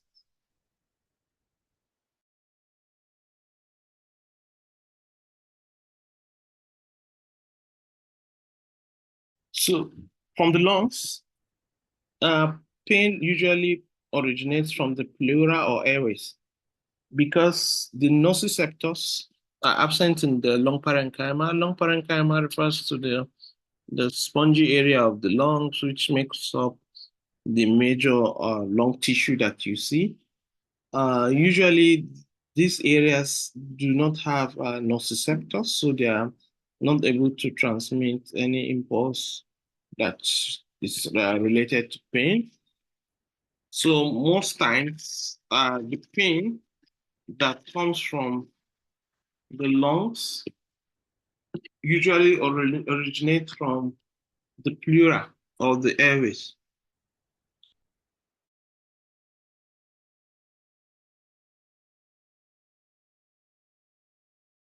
And that is the reason why the first is pleurisy, which has to do with inflammation of the pleura, which is the sheath that covers the lung parenchyma. Usually there's the visceral and the parietal. The visceral lining the lung parenchyma tissue, while the parietal lining the inner thoracic cavity. Pneumonia also, which is the infection, usually in the lungs, and because of the contact with the airways, you can have symptoms of pain being elicited. There's also pulmonary embolism, which has to do with blockage of the pulmonary vasculature.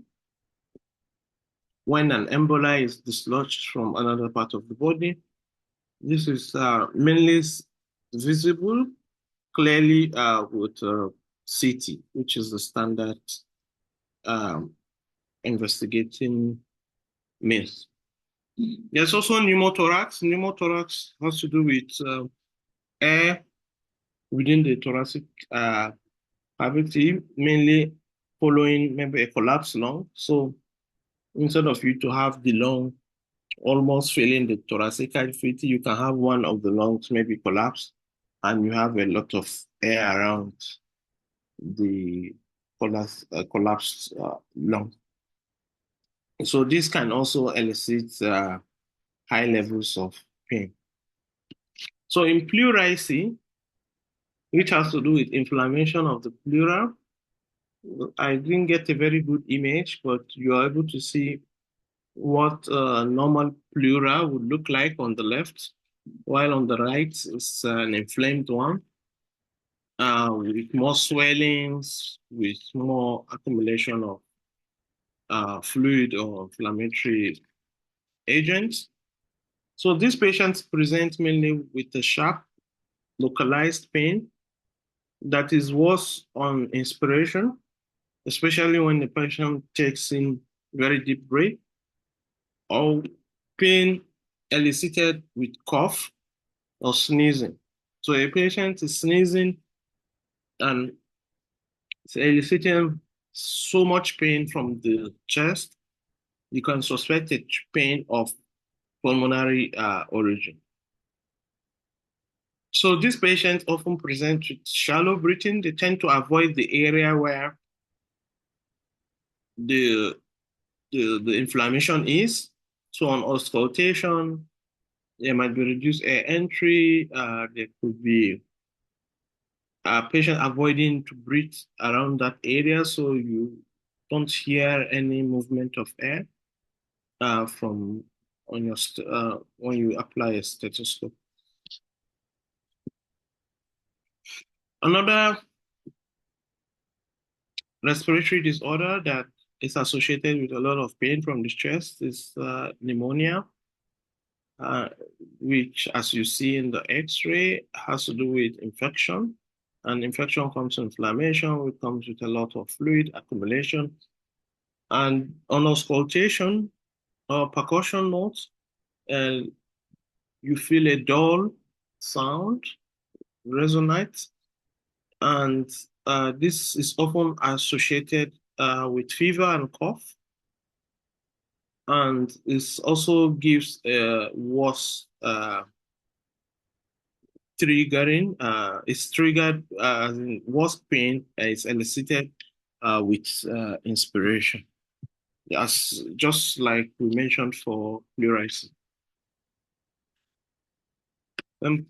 Pulmonary embolism,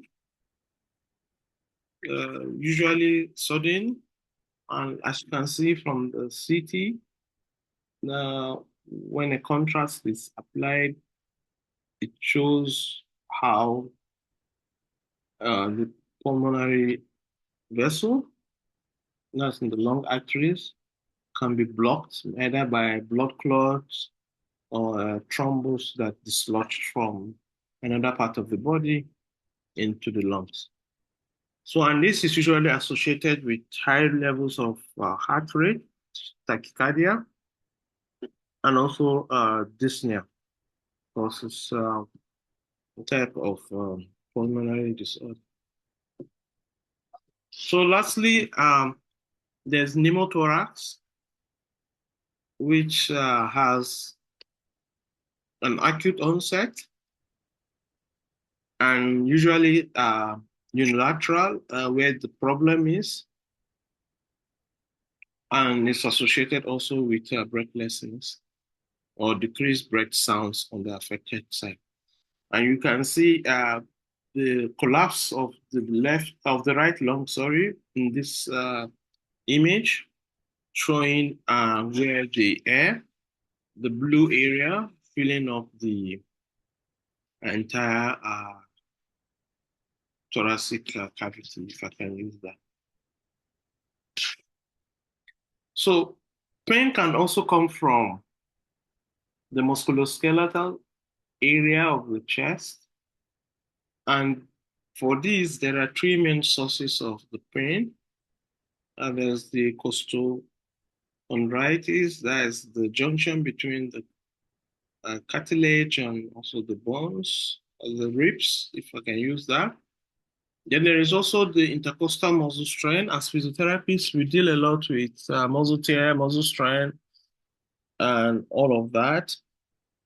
So we all know that the muscles of respiration, the primary muscles of respiration, are the intercostals and the diaphragm.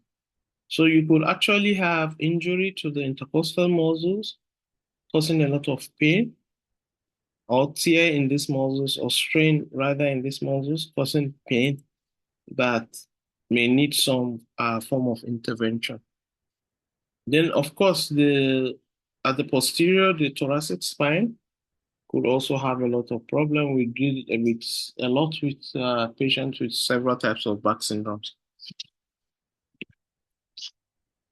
So costochondritis usually presents as a localized tenderness at the costosternal junction mainly, which this is the sternal bone.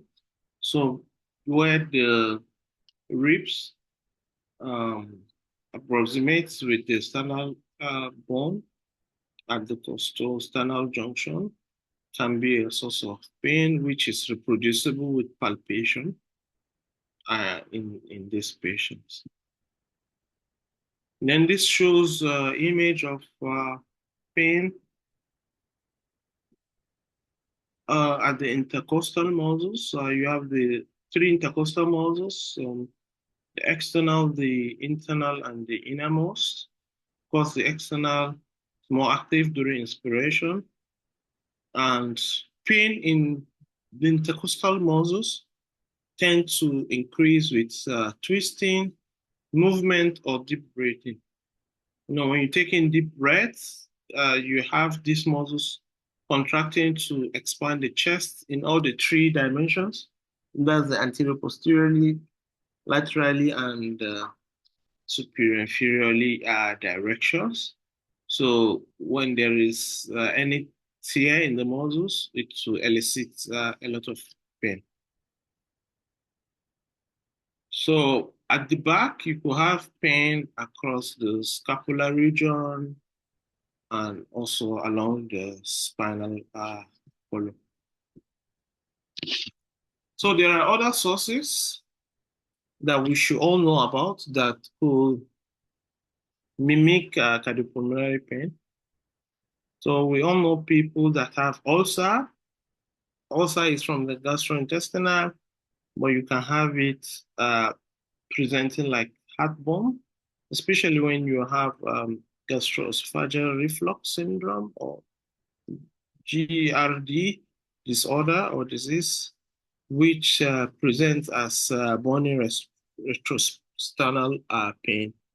When we talked about angina, we talked about the other pain from cardiac origin. We mentioned that they present also with retrosternal pain.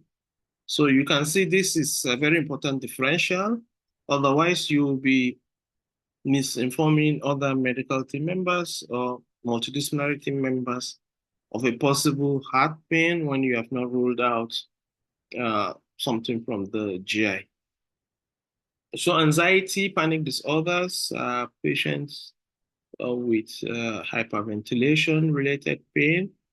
And this is hyperventilation is common in some chronic respiratory diseases, and also patients with dermatomal pain, like in herpes zoster.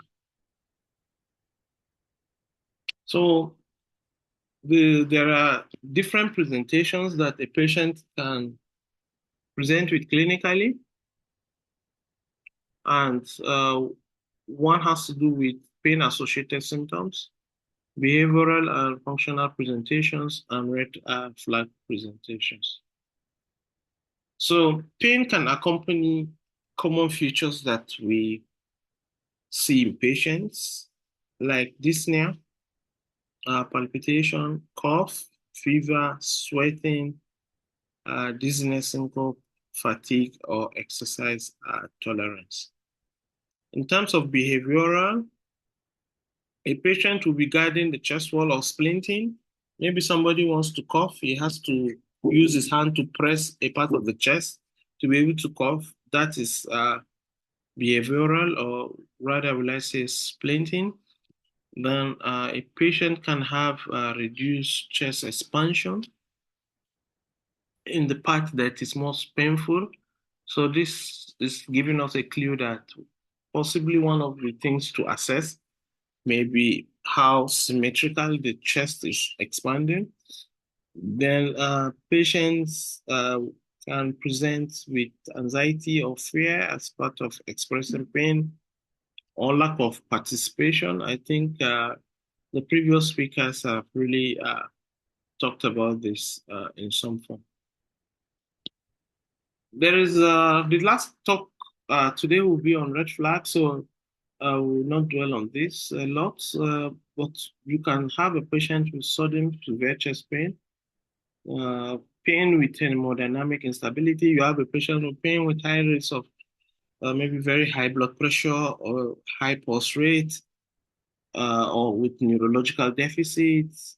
These are presentations showing you of something more damaging that might be occurring underneath, or a patient with sudden hypoxia with chest pain, and so on.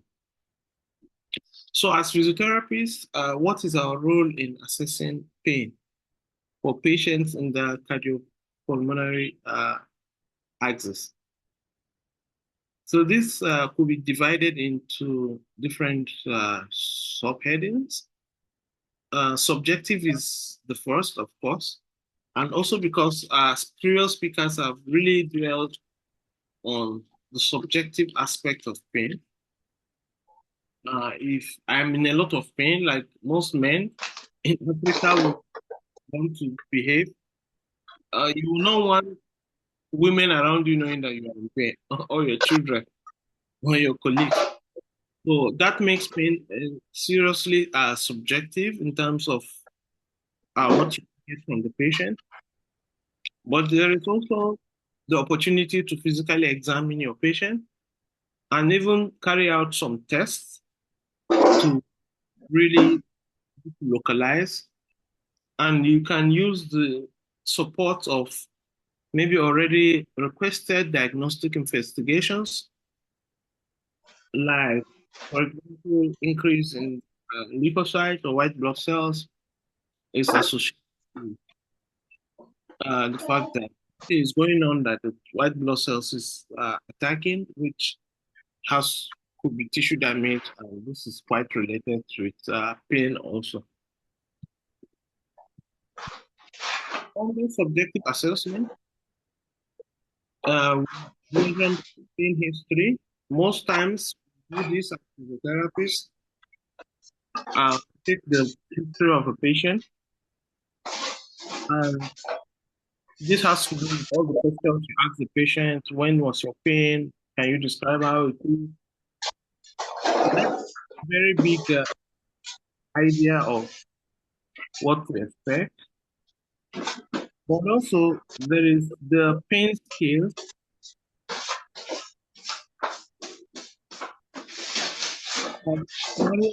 Mariam, please, Mariam Aliu, please, you could mute. Something is coming from your side. Thank you. Then there is the pain scale, which I must confess that we hardly use, maybe due to high workloads and all of this. But these are some of the objective tools that are used in most centers that are quite developed, and it helps you to guide your treatment in a more objective way. So for history, you want to know how the pain started and what kind of pain symptoms is the patient exhibiting. Can it be localized or is it radiating? You want to know the character of the pain. What are the things that aggravate or relieves the pain? How long has the pain been? Is there a pattern? Is it more in the mornings or in the evenings? And what it is associated with generally. So a patient comes and says he has pain with only when he coughs, then that gives you a good idea of what direction to go to, or when it comes to palpitation, as we earlier mentioned in our cardiac or pulmonary pattern. So for pain scales, there are several options.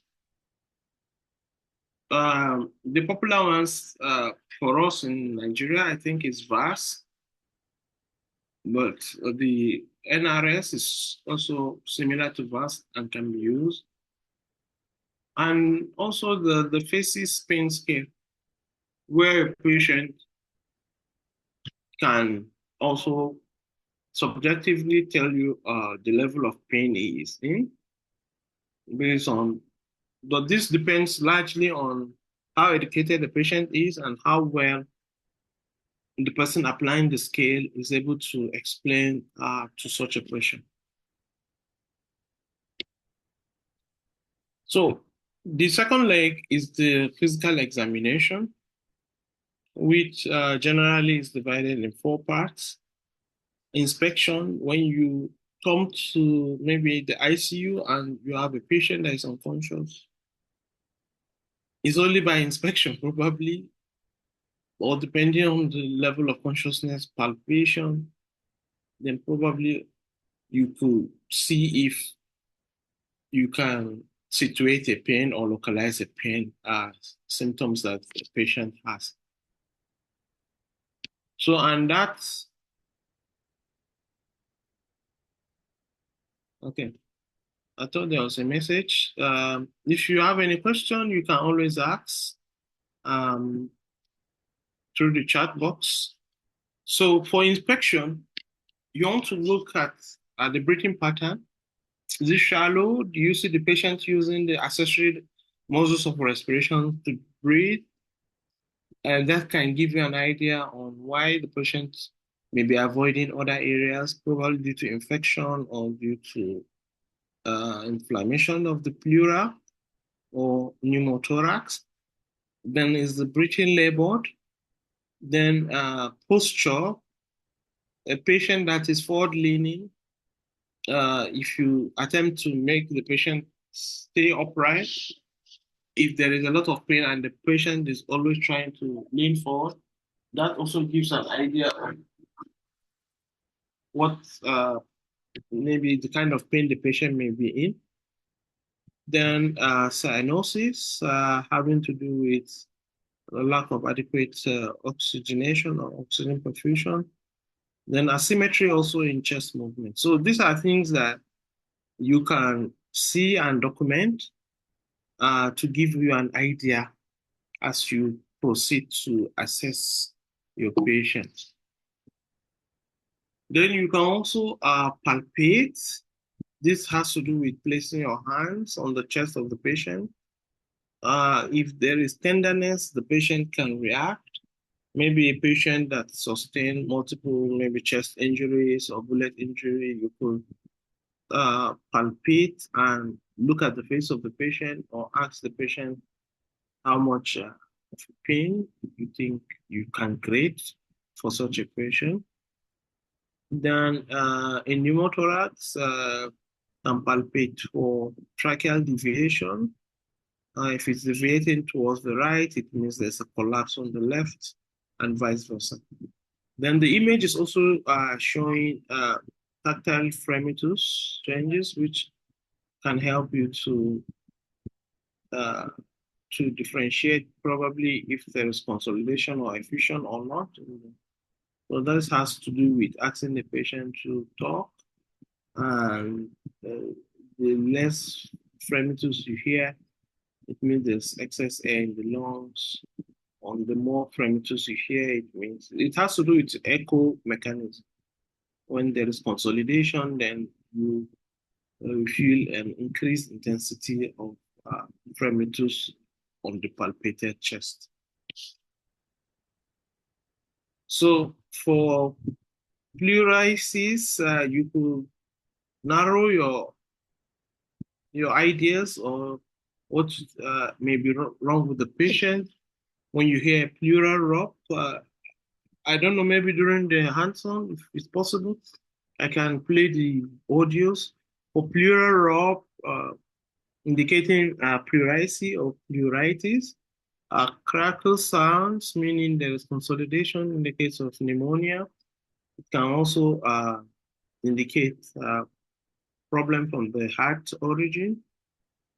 Then when there is decreased breath sounds, it could be due to air in the thoracic cavity, or when there is excess fluid accumulation, and also murmurs for heart origin. Then this is a percussion murmurs, which has to do with assessing level, whether there's consolidation in terms of the dullness, or when there's hyperresonance, when there's high levels of it. And the images on the slide is showing different areas where you can actually percuss on the chest, anteriorly and also posteriorly. So what are the functional tests that we can use to guide pain assessment? There is the 6-minute walk test. So you ask a patient to walk for 6 minutes. There is usually the standard reference that he should be able to walk depending on the age and gender. And if this exercise is terminated due to exertional pain or dyspnea, this can give you a very good idea of the problem that this patient has. There's also the box scale, which just looks like the VAS that you show to a patient to assess or to ascertain the level of dyspnea. I've talked about chest expansion measurement, posture and movement tests to determine musculoskeletal involvement. So you have a patient that you try to make him adopt different postures, and usually people tend to avoid where it's most painful. Of course, you can make use of existing investigations, maybe the ones that have been ordered by the medical or the surgeons or the medical team. And some of these can help you in narrowing down whether the pain is. So the reason why we're saying all of this, so you don't take off all the stress to try to manage a patient's pain that really is not something that is within maybe your purview, or something that is maybe musculoskeletal that then because every pain originating from a particular aspect will also have a tailored intervention that suits that aspect. So it's important to be able to really see that the patient doesn't have some of the conditions to rule out the possibility of other areas that you can really then focus on. So I've showed example of a CT scan showing pulmonary embolism, aortic dissection. Usually results from blood tests. Laboratory can indicate when there's tissue damage by the presence of increased leukocytes, troponins. Then ECG can also show whether there's myocardial infarction, which is really associated with serious diffuse pain, ischemia, or inflammation of the pericardium. So this is to round up the first part of my talk.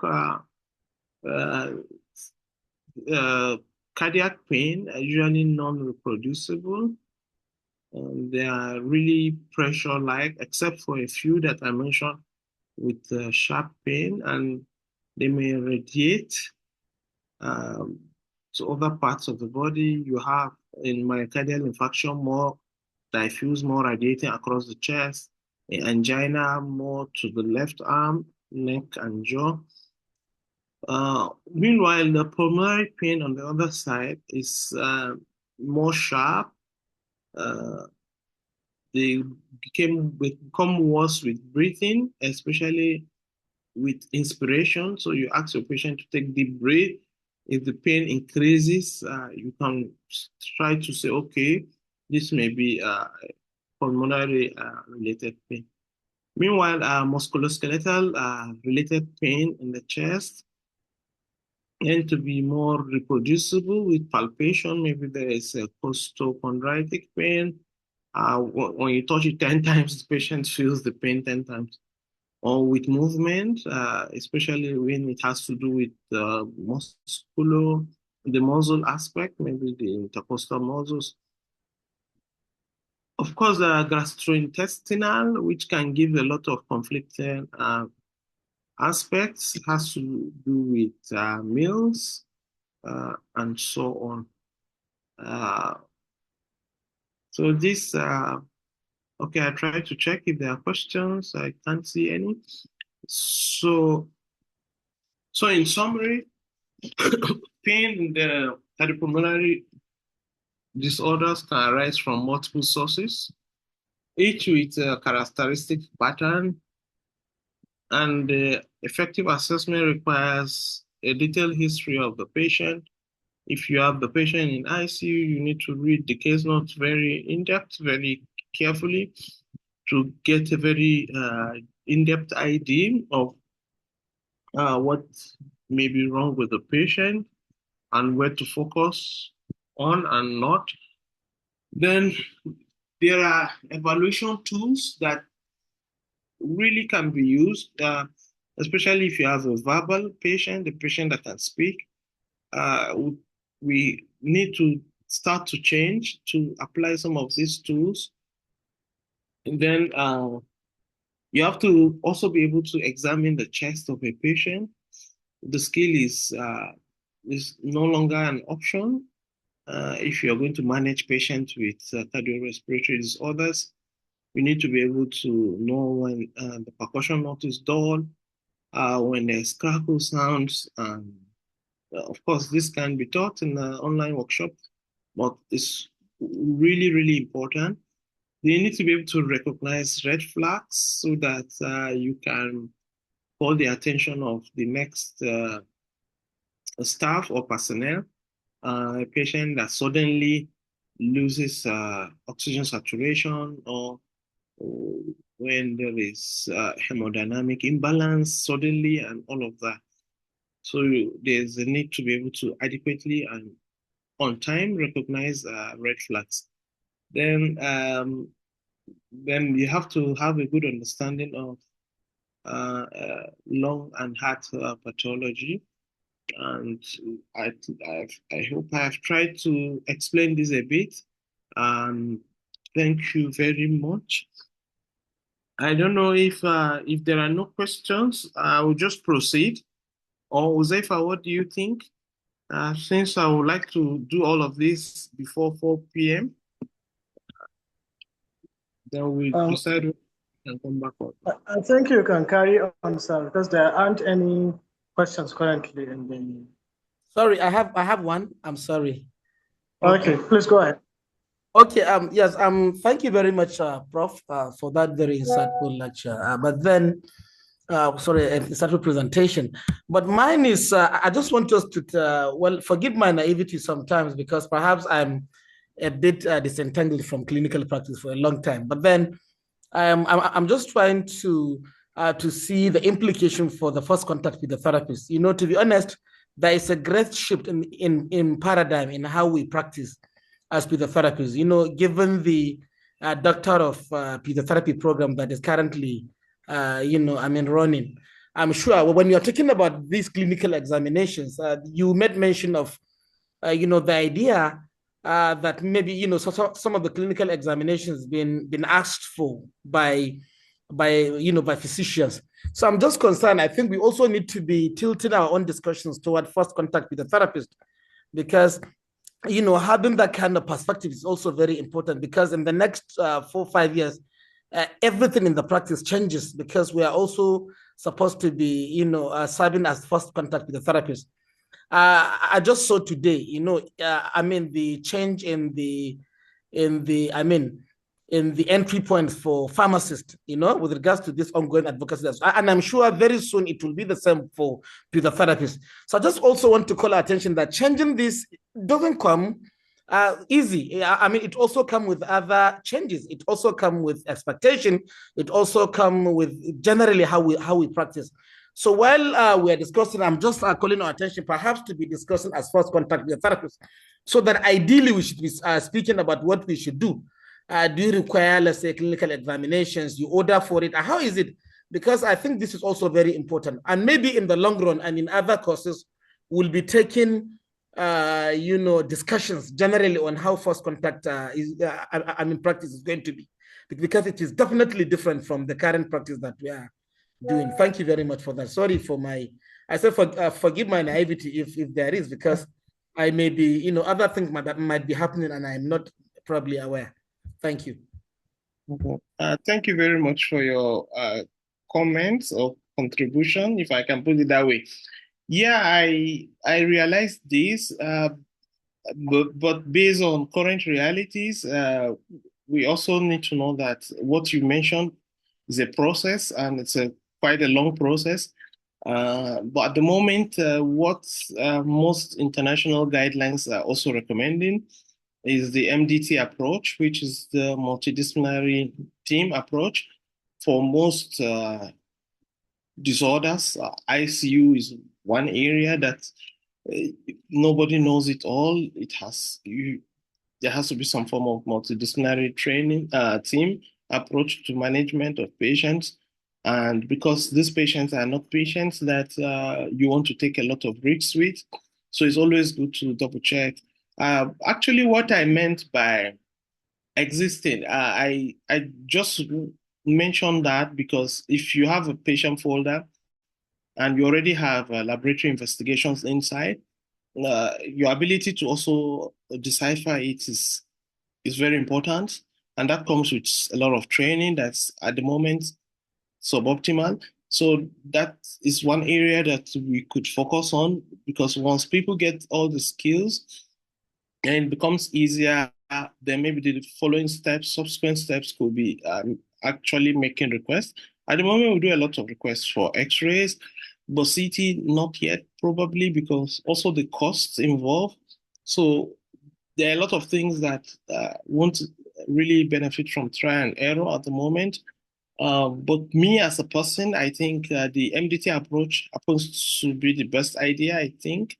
Even among the physicians, it's coming up. Most international conferences, if you go now, you see if there is maybe a patient with interstitial lung disease, they want the radiologist on board, the person from rehabilitation or physiotherapists on board, they want the pulmonologist on board, if possible, maybe the rheumatologist. So unfortunately for us, our health system is not well structured for that. We all stay in our individual silos, and fighting for stuff like this would be like swimming against the tide. So probably if the one thing that is within our grasp is to train, but training is also difficult because if you only have a theoretical training, then how do you apply that clinically becomes a very big problem. So I think we can keep the discussion ongoing. But at the moment, if you see an investigation that's been ordered, you'd also try to read it, understand, and relate it with the level of pain, which was the message I intended to pass. I didn't say that we should at any point never be able to request for this or that. That will depend largely on the clinical competence as well, of course.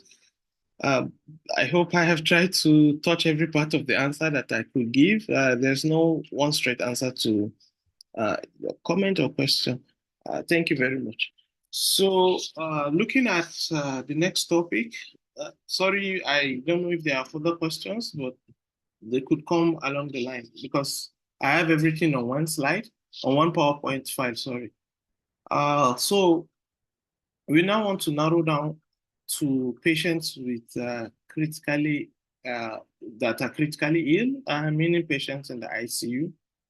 And like I mentioned at the start of my presentation, I said when I was asked to talk about pain, I then realized that most of the time when in the ICU, we try to just remove mucus from the airways. We try to prevent ICU-related degradation or acquired syndrome post-ICU. We try to mobilize patients, that's get them sitting out on time, moving the limbs, sometimes maybe breathing exercise or chest expansion, percussion. We almost never think about pain.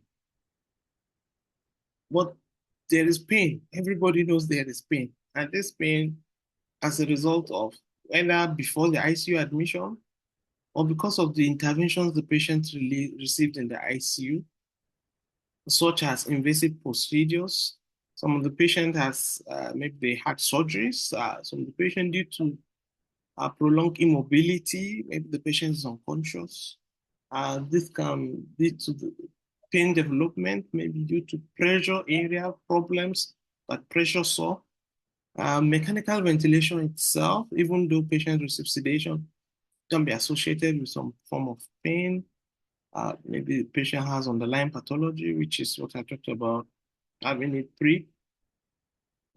So in ICU-related interventions in general, including physiotherapy, by the way, can elicit pain in patients.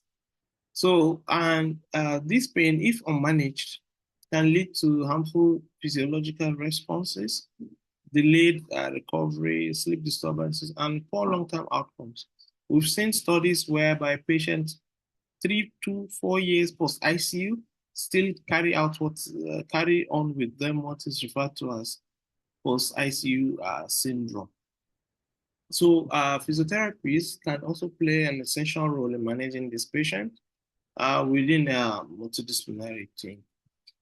So I saw this paper online. It's a paper from, I can't see the year, okay, let me, from 1999, which is about 25 years ago. And they concluded that pain is common in almost every age group. I think it's a narrative review. And it can be expected to be seen in ICU patients as also a pre-existing complaint, because a patient may be undergoing surgery, maybe for lung problem, maybe lung cancer. Already the patient has pain. And post-surgery, the patient happens to be in the ICU. That pain is still there, or the source of pain might not have been fully taken away. So, but we also know, like I mentioned, that the pain can be as a result of events that brought the patient to the ICU. and those that occur as a result of ICU management. So the sources of pain could be medical, interventional, or musculoskeletal contributors. So conditions such as acute respiratory distress syndrome that will require a patient to go on ventilator can be a major source of pain. A patient that has trauma, maybe following road traffic crash or head injured, can be in a lot of pain. Patient with fractures, maybe to the chest or other areas, will be in a lot of pain. Patients with burns, maybe third or fourth degree burns, in fact, even the first degree, because of the nociceptors, be in severe pain. Post-surgical patients, depending on the surgery, maybe the incision lines, the suture area, maybe thoracotomy, can be in significant pain. Then patients with severe infections, pneumonia, pleurisy, and ICU can also have pain, as well as inflammation. Then ICU interventions that can cause pain. I think I've mentioned this. One very important one to us physiotherapists is suctioning.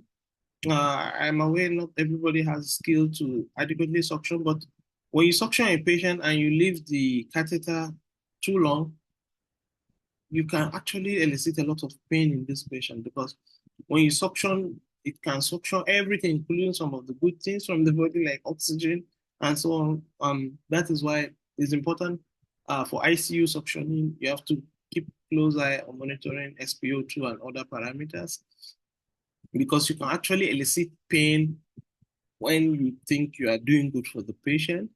Then you have to be careful for the drains, the lines, the catheters that the patient is on, because at the chest drain, the mouth where the drain is can be tender, the central lines. So patients in critical care actually are very good candidates for a lot of pain. Then when you position patient, as good as positioning is, frequent turning can also lead to elicitation of a lot of pain, wound dressings, mobilization, maybe there is stiffness in the joint or in the shoulder, and you're moving it and your patient will be crying. That's a lot of pain that is as a result of ICU intervention, including exercise therapies. We don't really mention it as exercise therapies for our ICU patient, but in reality, we are giving exercise. Maybe you are mobilizing the patient out of bed and all of that. So these are interventions that needs to be done, but comes with a lot of pain for ICU patients. Then immobility is a musculoskeletal contributor to pain, muscle and joint stiffness, pressure, and that's why now in the ICU you see more mattresses of different quality, changing, more improvement than ICU acquired weakness. So what is the challenge with critically ill patients? Is the fact the number one biggest challenge is the fact that these patients cannot talk to you due to either they are intubated, they are sedated, or they are unconscious, or at best maybe confused or deleterious. So it becomes difficult to do a adequate assessment, but nevertheless, you have to do some form of assessment. Then physiologic behavioral signs of pain. A patient that has a high respiratory rate, heart rate, tachycardia, or hypertension, a patient that is sweating, even though we know the ICU environment can be cool. A patient that is agitated, we mentioned that pain also has to do with emotions, and that is why you see all of this. A patient resisting mobilization, even if the patient didn't talk to you, you know that maybe the patient is in pain. Then a patient with high respiratory rate or decreased compliance, even if the patient is on ventilator assisted breathing. So we've talked about these. So these are some of the things you can use for assessing pain. Then in the ICU, there is a critical care pain observation tools that has to do with facial expression, body movement, and this is very relevant for patients that you can't talk to, patients that are unconscious, muscle tension, ventilator compliance. And there's also the behavioral pain scales. I don't know. Okay, I thought I got the image. Maybe after this, I'll add it to the slide before sending the slide. Then during physiotherapy interventions, there's need to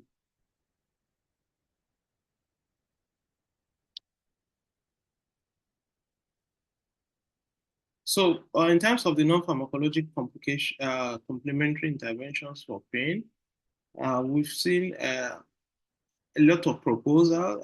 This study published in 2009 in CHEST really explains the physiological basis behind our intervention. And this is related to the gate control theory of pain. We all know the pain gate theory or the framework.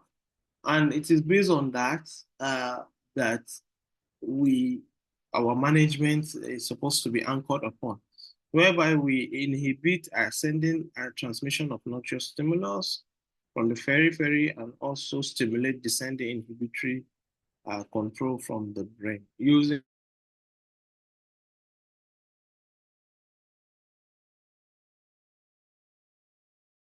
different interventions such as so physiotherapy interventions, you have to do a pain assessment. I think this is one area that, just like Muhyiddin said, going forward, we need to look at, to take home. For us in the ICU, you need to assess pain. No matter how, you just try your best to see if you can assess the level of pain a patient is. And this can help because there can be communication with the other members of the ICU team for analgesia optimization. And we have to learn also to do our physiotherapy sessions around when the patient has received analgesia, especially if your intervention will elicit a lot of pain in these patients for maximal benefit. So what are the principles of our management for critically ill patients?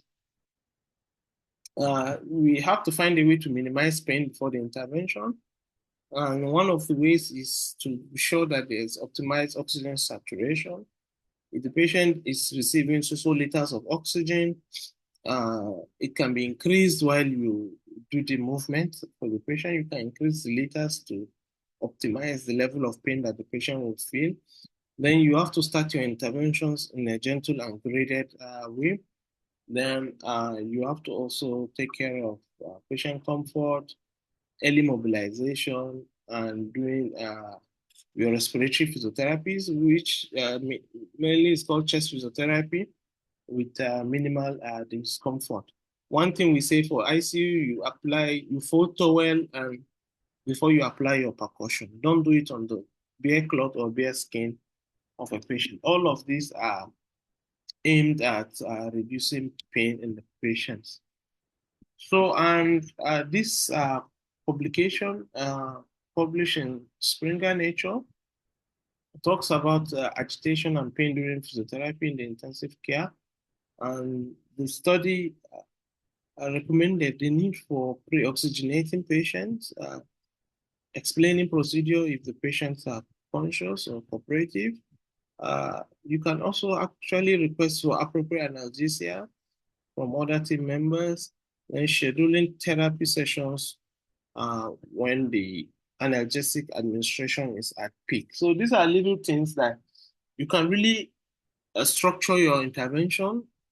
If I don't know if this is realistic to be asking for, but this, since our theme for the workshop is pain, and we're looking at all the ways to remove or to reduce pain, and then this is the way to go.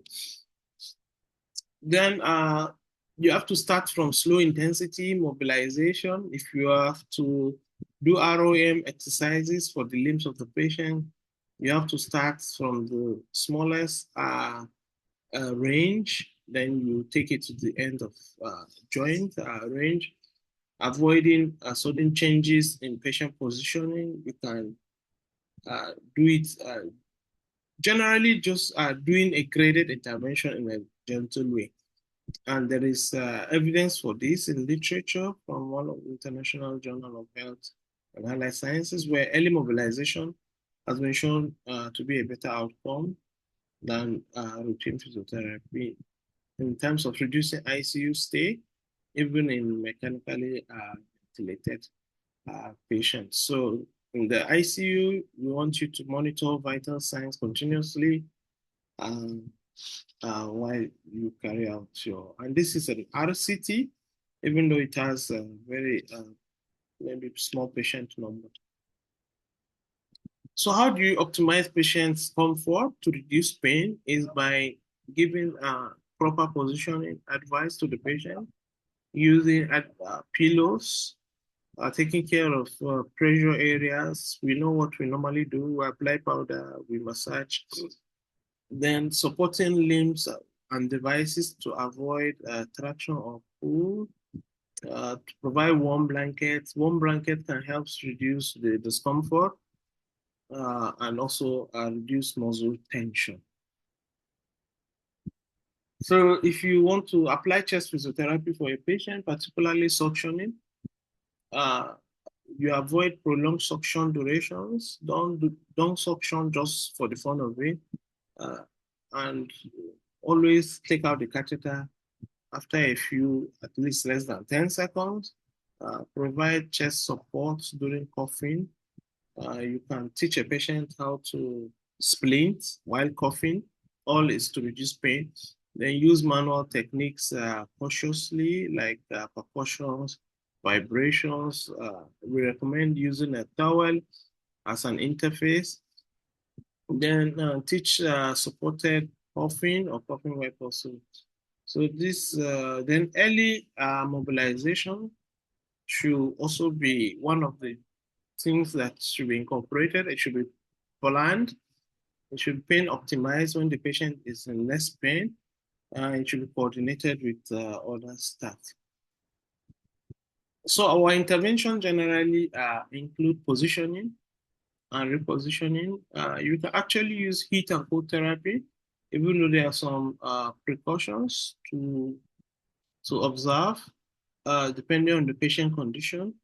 Then passive and active ROM, range of motion exercises, breathing control and relaxation, splinting during coughing, manual therapy, and environmental modification. So for positioning, it helps in reducing VE, which is the ventilation perfusion or ventilator perfusion mismatch.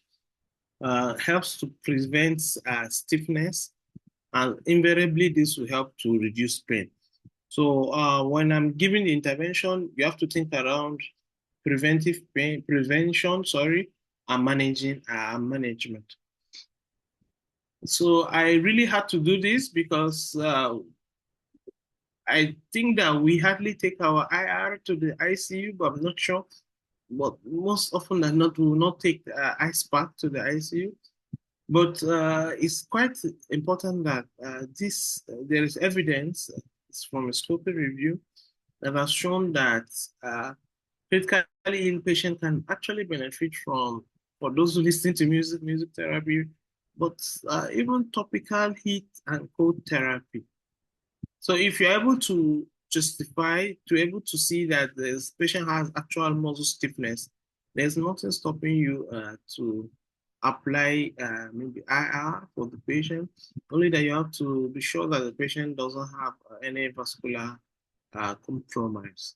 Then you can also use cold therapy for post-surgical inflammation in ICU patients, and this has been shown to have very good outcomes. So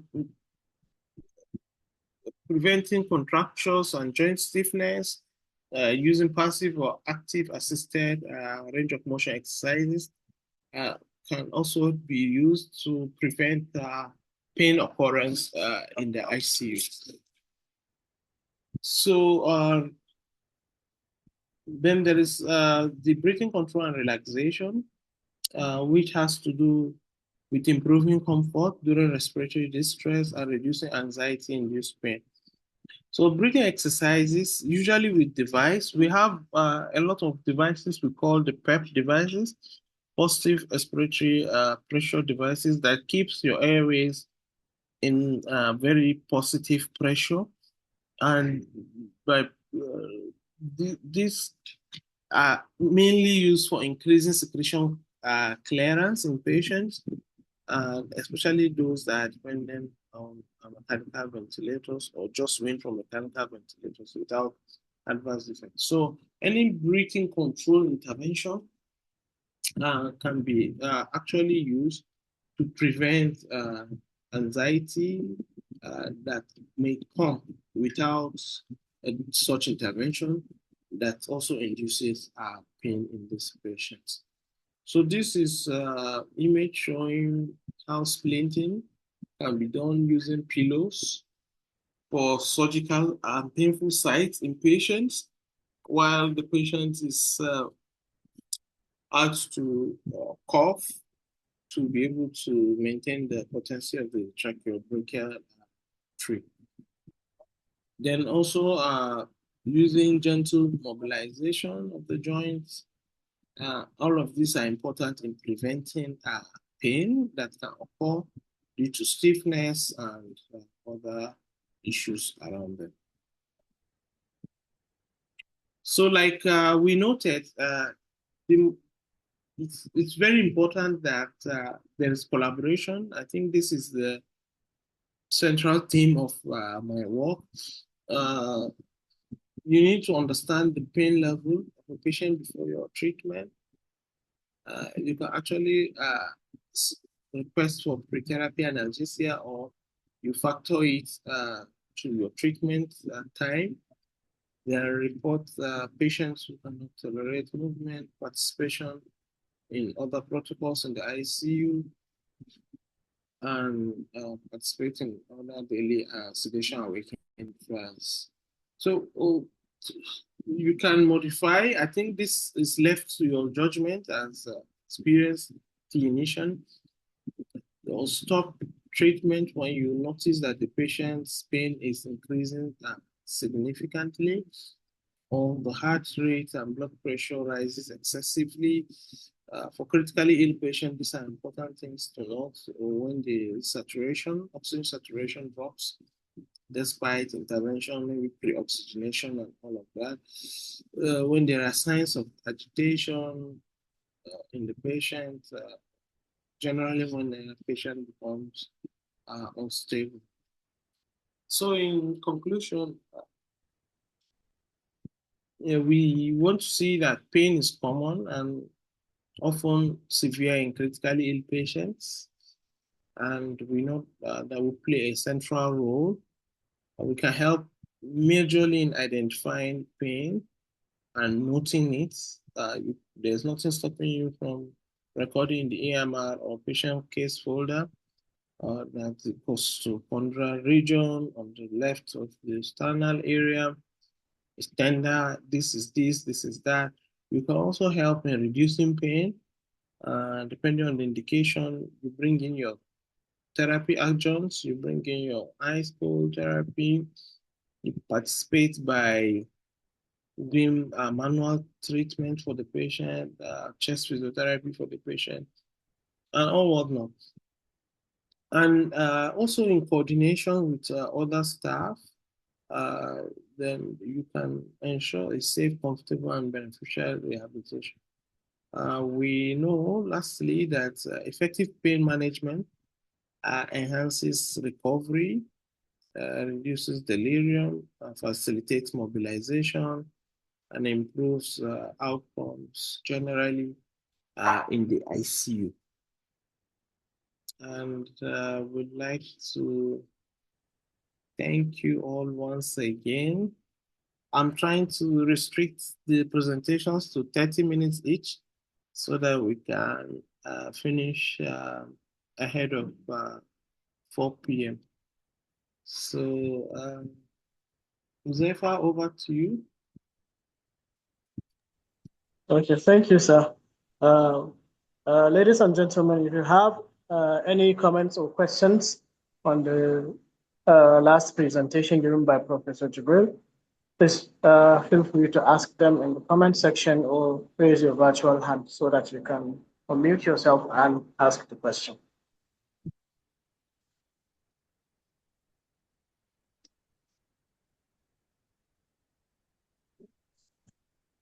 Comments or questions, please?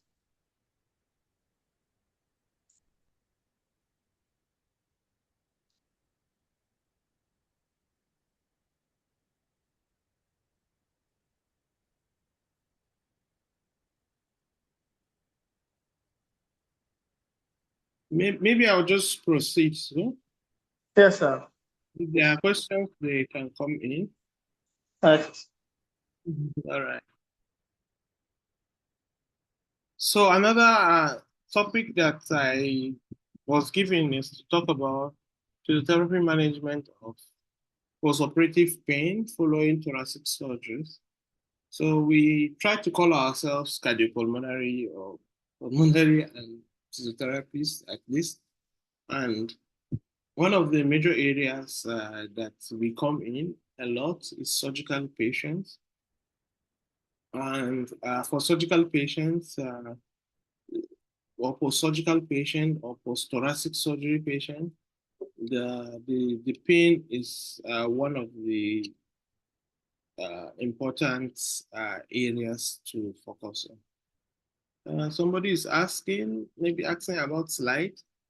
Are we going to give out slide? I'm not sure, but I want you to listen first. So that's by the way, sorry. So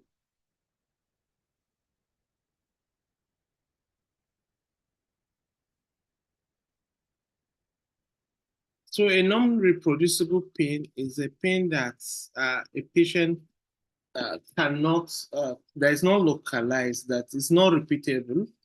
If you have a pain of cardiac origin, and if you press this part of the chest and the pain is elicited, and you come back and press the same place, and the pain is not elicited, it means the pain has traveled somewhere. So that makes it non-reproducible. I'm trying to, I can't see my cursor.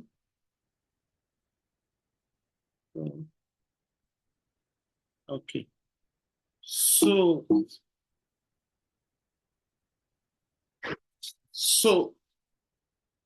like I was trying to introduce,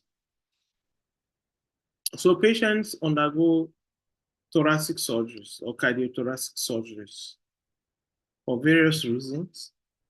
And following these surgeries, they become good candidates for some form of therapy or interventions.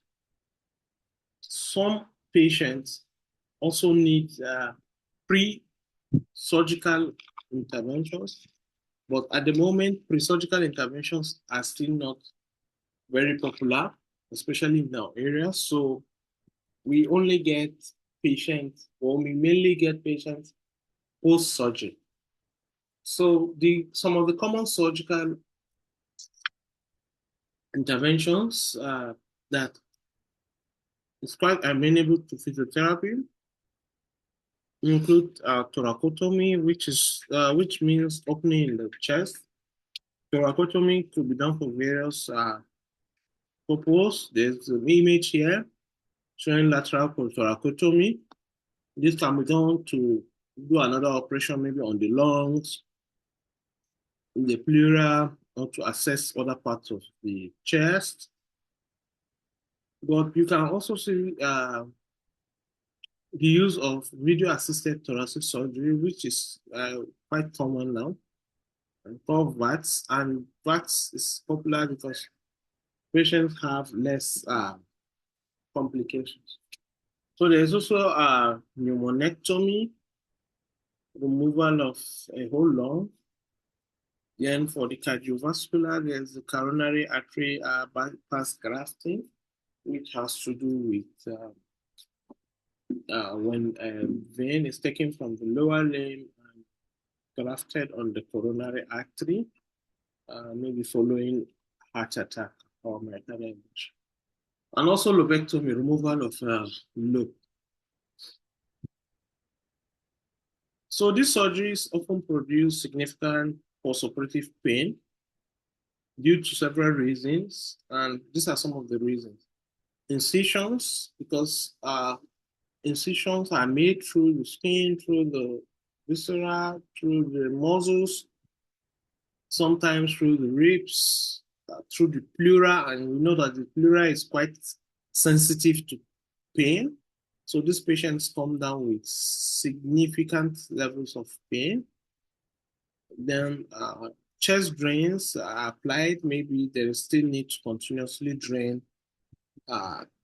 secretions. And mechanical ventilation for those that end up maybe in the ICU, prolonged immobility.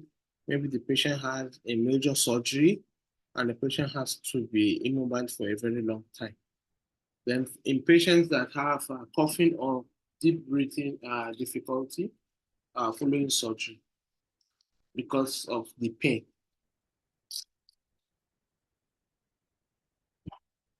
This study has reported that 1 in every 4 patients that underwent thoracic surgery do not only have pain, but go on to develop chronic post-surgical pain.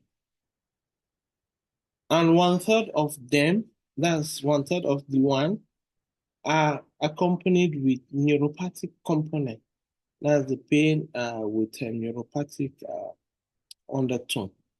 So therefore, there is need for early prevention as well as aggressive treatment for patients following thoracic surgery to achieve better treatment outcomes. So what are the consequences of operative pain? So once a patient had undergone thoracic surgery, and because of the pain that they have post-surgery, depending on the type of surgery, this pain can limit ventilation. The patient will not want to breathe very well.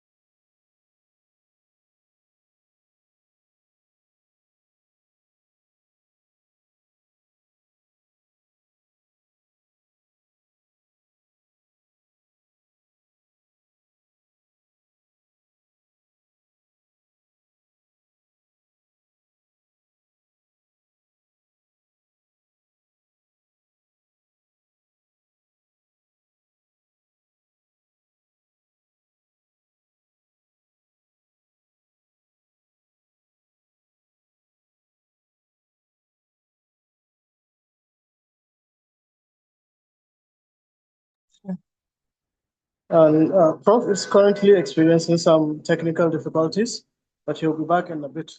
So I'm trying to get him back.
Apologies, ladies and gentlemen. I'm still trying to get him back online.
Apologies, dear colleagues. I just spoke with Prof. He's still trying to come back in. He's experiencing some network-related difficulties, but he'll be back in now.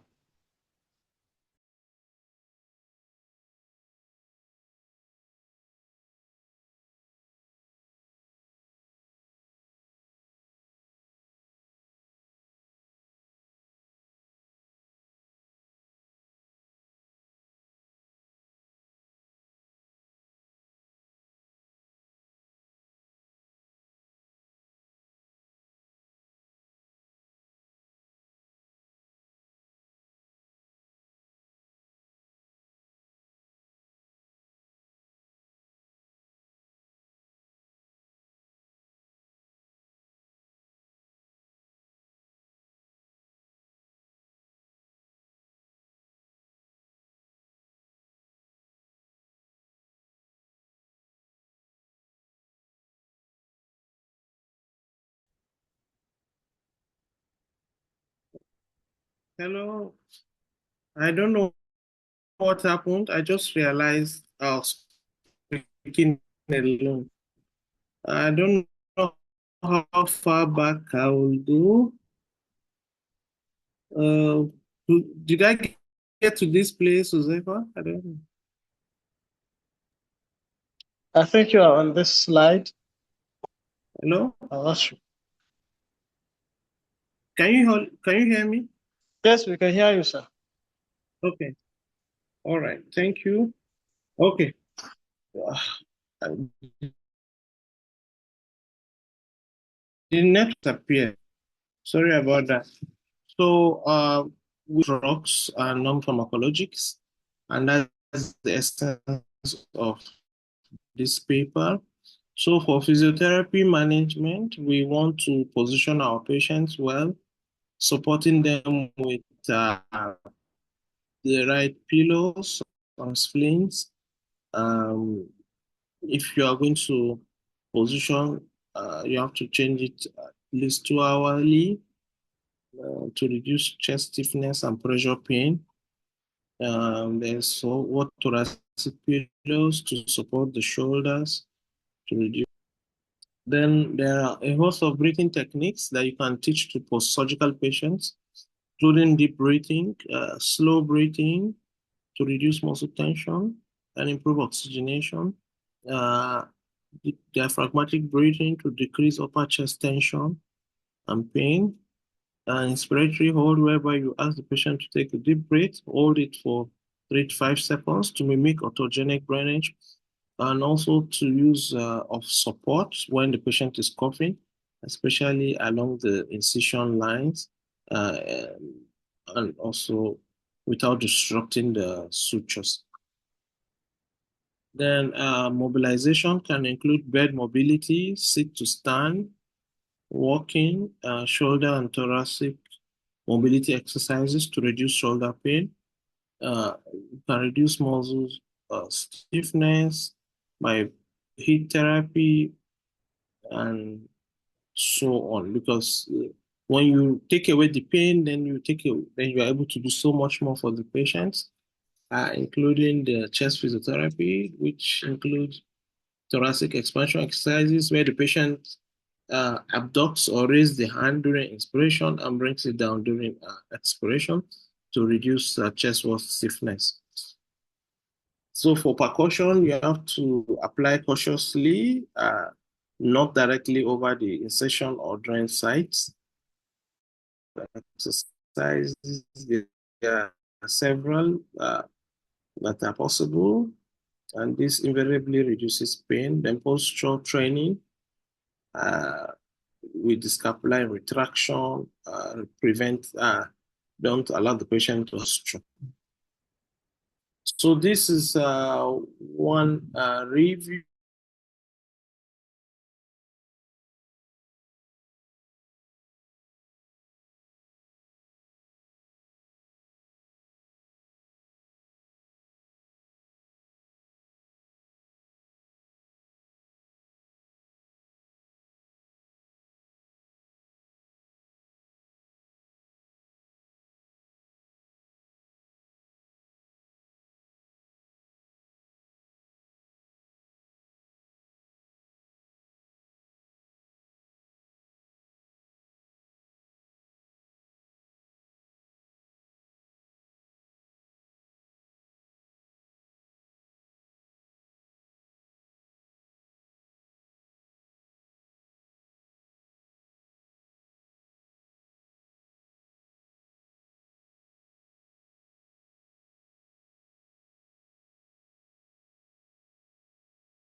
He's trying to log back in now.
Ladies and gentlemen, we sincerely apologize for the outage we've been having.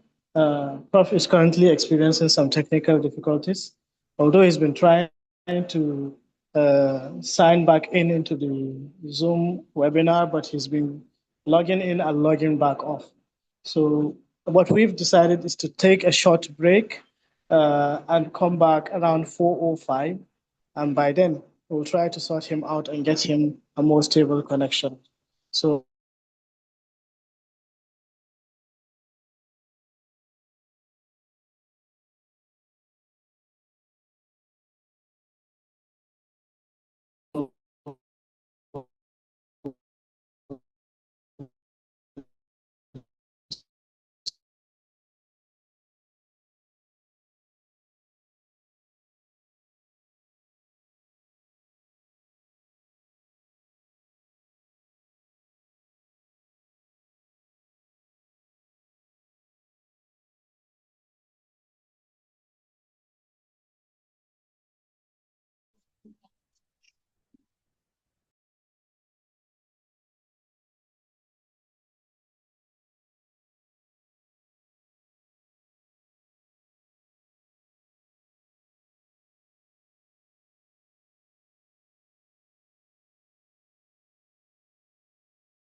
Good afternoon.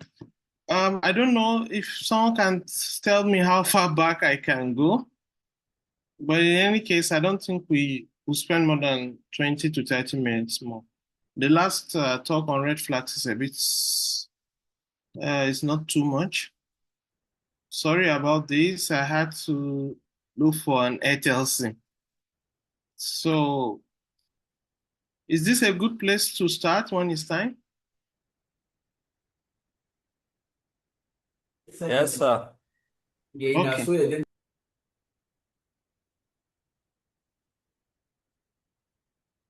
So we have about 5 minutes. I think many people are yet to join back. Thank you for your understanding.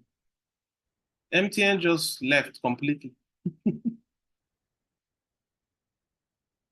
I tried a second MTN line, no way. So luckily there was Airtel backup.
Uh, Good evening, ladies and gentlemen, and welcome back to today's session.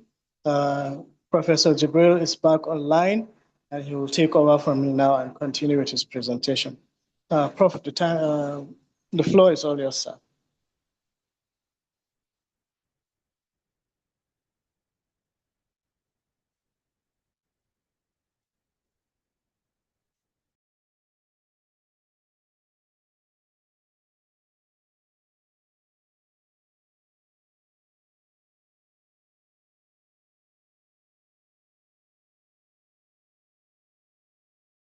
Hello.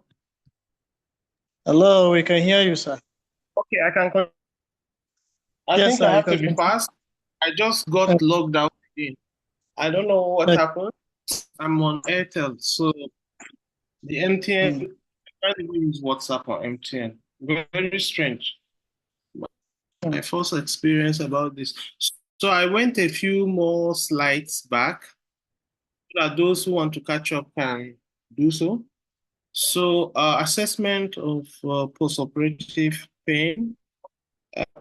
So there is the functional aspect, which has to do with evaluating pain in a patient when the patient is carrying out certain activities. For example, during deep breathing, was there more eliciting of pain or not? And for example, during coughing. So these are things that we take note of the patient for during PT, then during specific physiotherapy technique. It's important to function, know when the patient is improving. Then there is also when you are doing and when the patient is not doing anything, how is the like what is the facial like reduce chest action, splitting the chest wall. So the goals generally is to improve ventilation and to prevent pulmonary complications. Also, because you the pain to reduce stiffness, to improve mobilities. In cardiopulmonary physiotherapy, what we actually do for patients may just be our normal treatment routine, but in the process, a pain comes in one way or the other. You are either helping to attenuate the pain one way or the other with good treatment strategy. So I brought up this paper, which concluded that amongst other things, the use of multimodal treatment, combining not just medications of different systems in terms of regional or systemic analgesic agents, but probably also the use of non-pharmacological interventions as good ways to prevent even chronic pain syndrome. You recall I said 1 in every 4 patients develops chronic post-surgical pain. So physiotherapeutic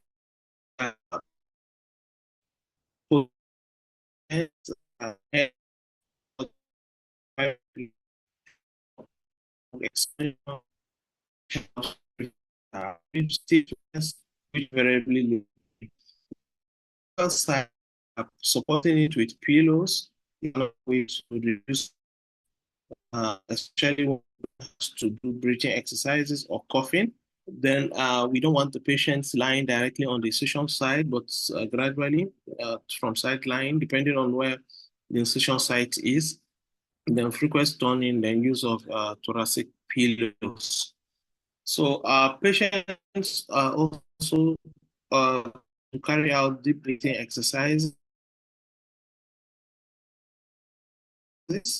as a way to manage postoperative pain, can actually help to reduce muscle tension, improve oxygenation, lung expansion, and this is better done with optimization of analgesics. That's when the patient has just been administered analgesics.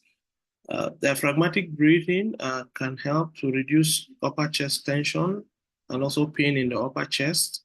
Also, inspiratory hold can help to improve ventilation and reduce risk of lung collapse. Then when the patient has to cough, he has to use a folded pillow against the wound so that there is no buildup of pressure and aggravating the pain in the suture area. And also helps, there's also need to, and this also helps to reduce incision pain and also while the patient is being cleared of secretions. So in terms of early mobilization, this can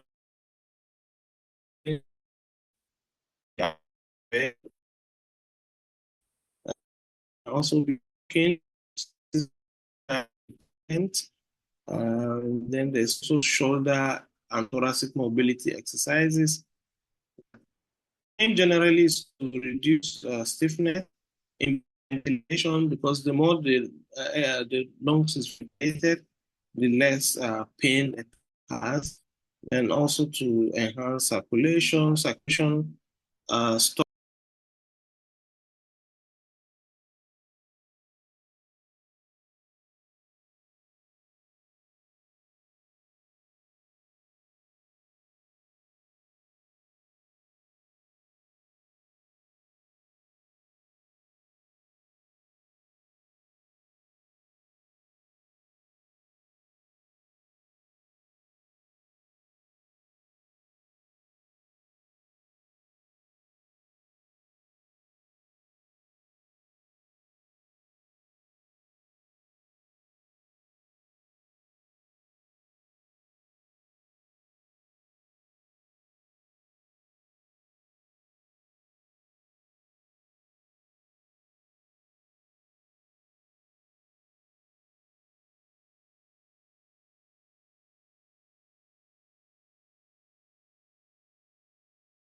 Sir, if you can hear me, please unmute yourself. It appears as if you are muted.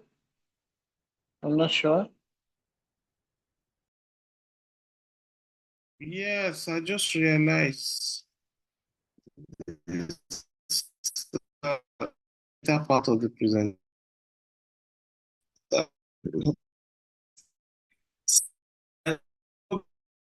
Came back in, I thought, and the enhanced circulation with clearing pain mediators. Then I talked about reducing anxiety and sympathetic activation, which is also linked with pain stimulus. So chest physiotherapy comprising of mainly thoracic expansion exercises using targeting the surgical sites. So for example, if you have left thoracotomy incision or lateral thoracotomy incision and left lateral, so you can abduct your left arm while inspiring and adduct while expiring as a way of targeting thoracic expansion. Because if the thorax expansion exercises are not done on time, then stiffness occur and the patient continuously stays in more pain. ACBT is another intervention.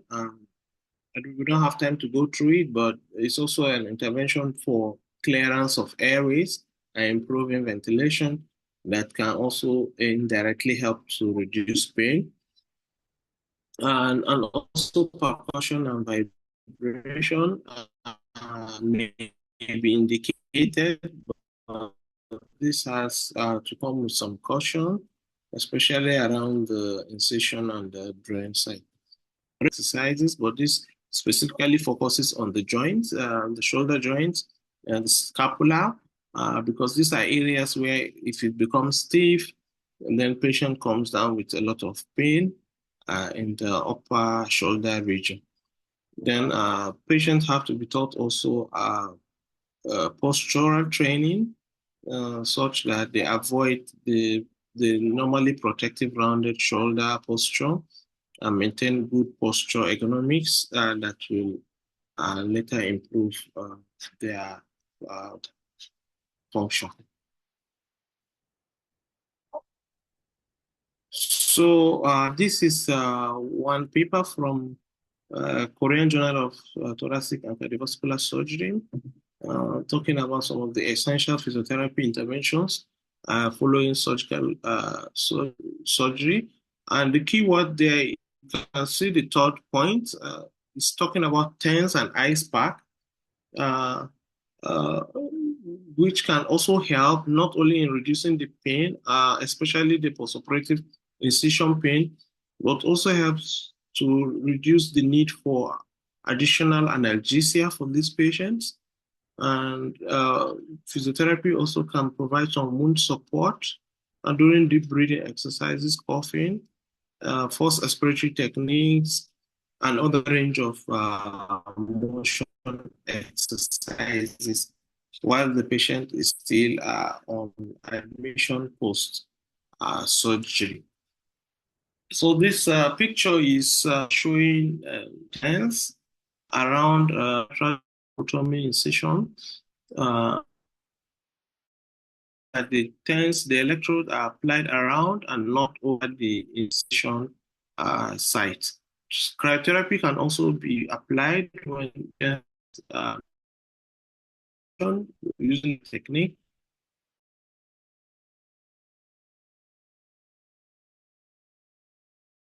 Or they're highly sensitive to cold. Others include session training and, of course, giving proper education to the patients. So there's a need to coordinate with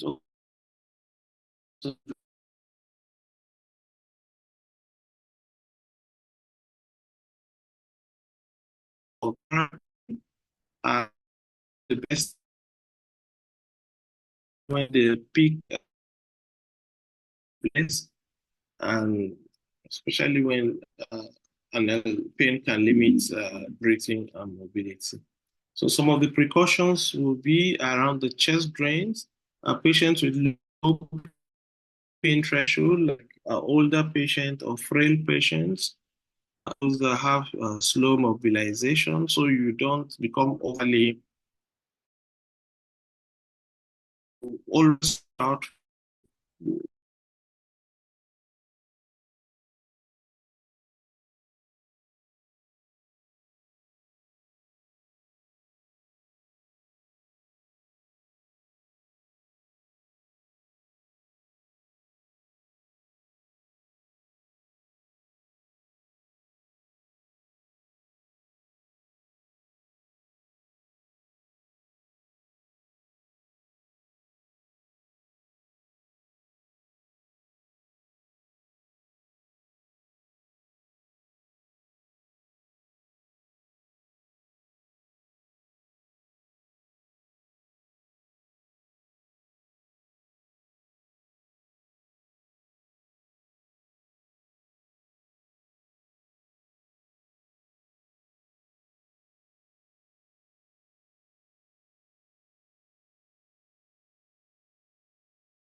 diagnosis of chest pain for physiotherapists.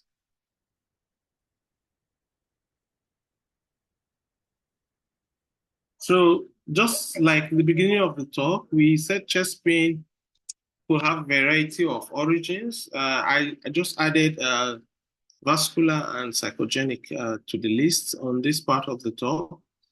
So if you're able to properly identify the patterns of the pain, then especially those that may require referral, then it's good for us. So what are the cardiac causes of pain? I think I've talked about this. In angina pectoris, the pain is tight, it's heavy, it's linked with exertion or emotional distress. Somebody just climbed a flight of stairs and he has to hold his chest and sit down. But after resting, then he's okay. Then these are signs that angina pectoris is already in place. We've talked about the pathophysiology of angina pectoris. Then for myocardial infarction, severe crushing, heavy squeezing pressure, it's persistent, that means lasts more than 20 minutes. It's not relieved by rest. The patient may come with more sweating, nausea, breathlessness. So these are important things you may need to look out for. Then pericarditis, sharp stabbing chest pain, which is worse when you're lying flat and relieved when sitting forward, because anytime you lean more forward, there's relief with pericarditis. So this is basically a repetition. Same thing with the pulmonary causes. It's mainly what is in the former beginning of the slides that is being repeated here also. So the importance of repeating all this is so that we can be able to identify the red flags and the part that there may be a need for referral. So this is for pneumothorax. Unilaterally, usually there's breathlessness, no breath sound because you can't hear the air entry in the part of the lungs where it has collapsed or there is pneumothorax. Then for gastrointestinal causes, it could be reflux disorder or peptic ulcer, esophageal spasm. Then burning retrosternal discomfort in the case of gastroesophageal reflux disorder or disease, which worsens after meals or lying down, which is relieved also by antacids. So for peptic ulcer, the pain is at the epigastric region, radiating to the chest, and peptic ulcer improves with food, which is the opponent of the other one. So esophageal spasm can mimic cardiac pain, and it's often triggered by swallowing maybe food. So this is for musculoskeletal. The three main aspects I've earlier mentioned also is the costochondritis, which is reproducible by patient because it's localizable. Now, the tenderness usually around the costosternal junction. Then pain increases with movement, twisting, deep breathing when it's intercostal, because the intercostal muscles are highly mobile in moving the rib cage to whether to increase the for the respiratory mechanics, because when they contract, they expand the chest so that the airflow differential, the atmospheric pressure in the airways and within the thorax differential can facilitate respiration. Then thoracic spine dysfunction can refer pain across the chest and scapular region. So there is also panic or anxiety disorders related to pain. I'm not an expert in this area, but I think Dr. Mujahid spoke about it at some point. So what are the main red flags that you would want to refer the patient when you suspect cardiac emergency, chest pain, when the patient described with high level of pressure, heaviness, or crushing, radiating to the arm, neck, jaw, with sweating not relieved by rest after 5 to 10 minutes, and maybe in patients with underlying pathology. This can mean a patient can go into cardiac emergency, so you can actually help to direct the patient appropriately. Then pulmonary emergency, when a patient has high respiratory rates or with sharp dyspnea, so there may be pulmonary embolism or pneumothorax, or the patient becomes cyanosed or with sharp fall in oxygen saturation or coughing up of blood. Then for aortic dissection, which we have shown, could be due to sudden tearing when there's unequal BP or pulses between the arms, often accompanied by neurological symptoms. So infections, when there's fever accompanying chest pain, high temperature, productive cough, low BP, rapid pulse, showing signs of sepsis.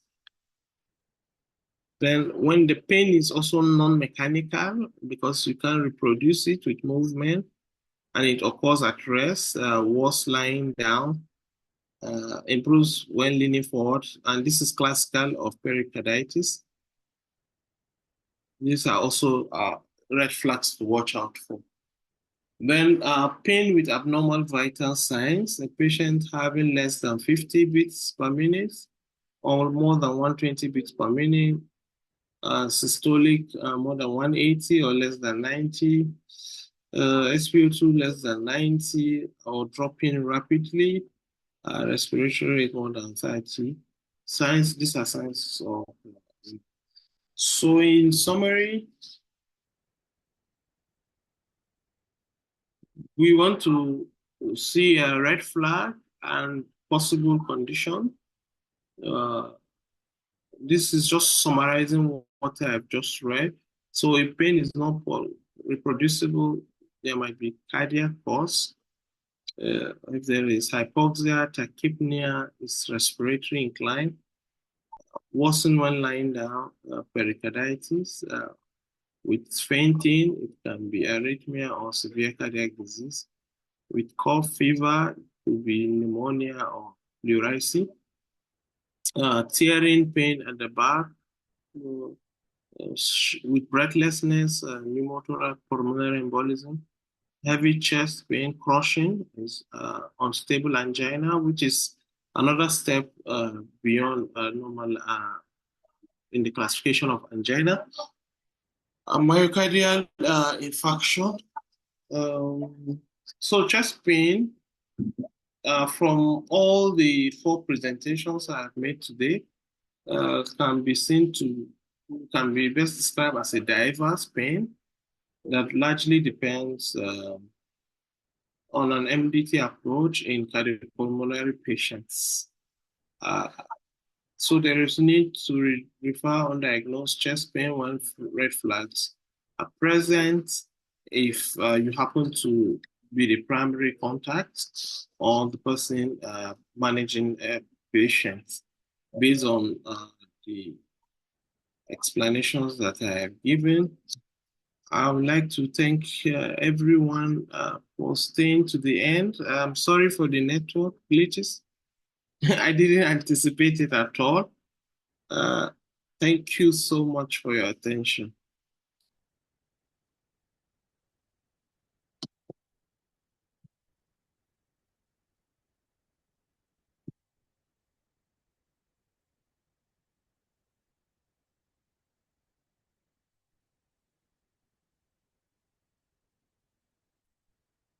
Was that far?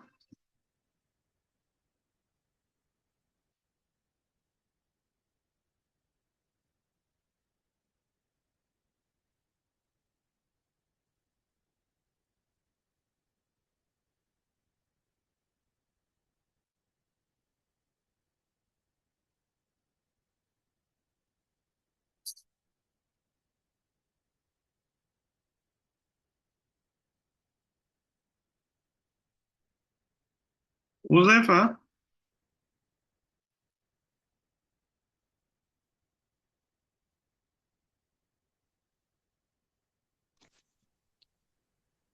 Good afternoon, everyone, or evening, everyone.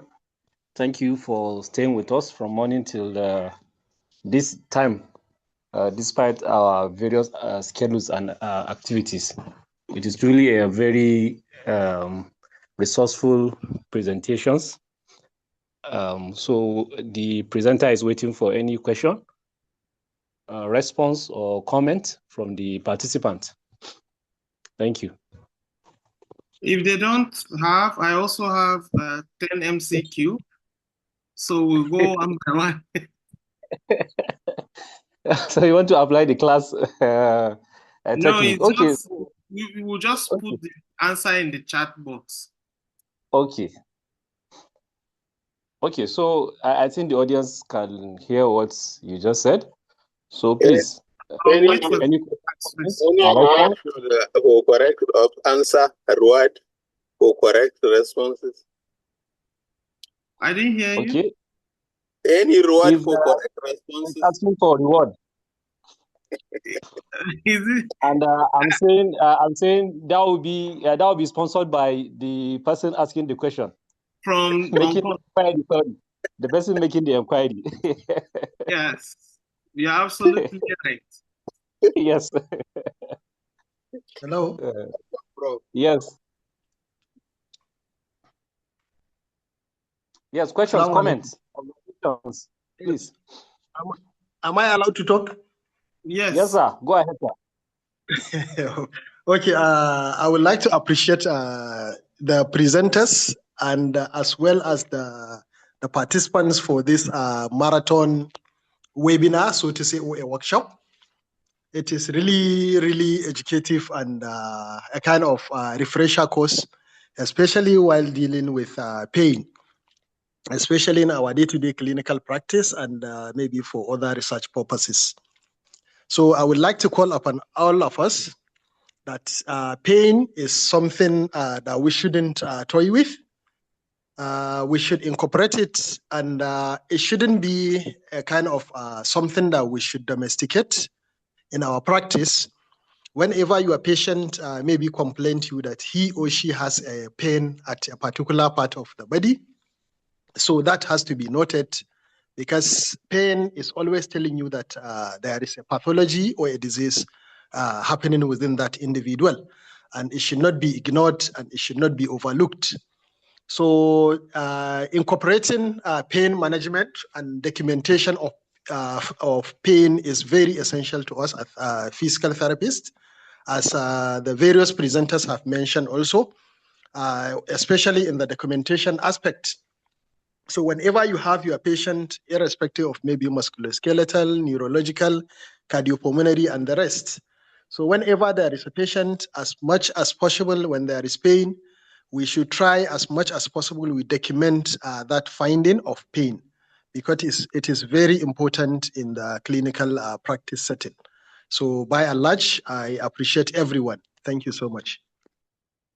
Thank you very much, Dr. Adamu, for your for the comments and the insight.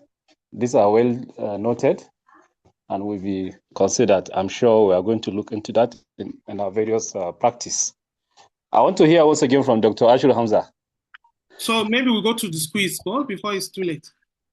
Okay, sir. Sorry.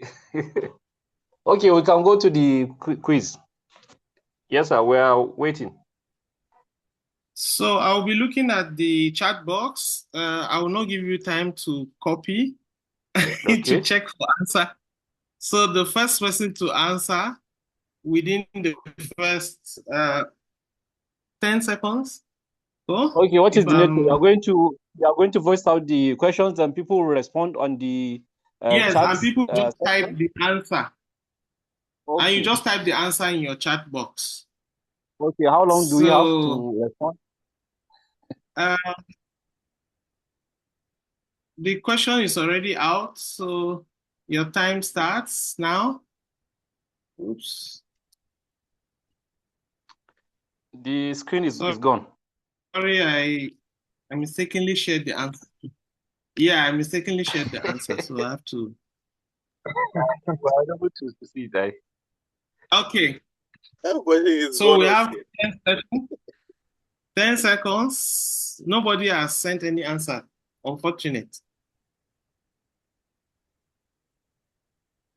So Aisha Abubakar, she said, all right. Thank you for your attempts. I think 2 people got it right. So question 2. So question 1 is, which type of pain is the most common after thoracic surgery? And the right answer there is somatic pain from chest wall incision. So thank you about that. So question 2. So you have 10 seconds. Which breathing techniques help best to reduce postoperative thoracic pain?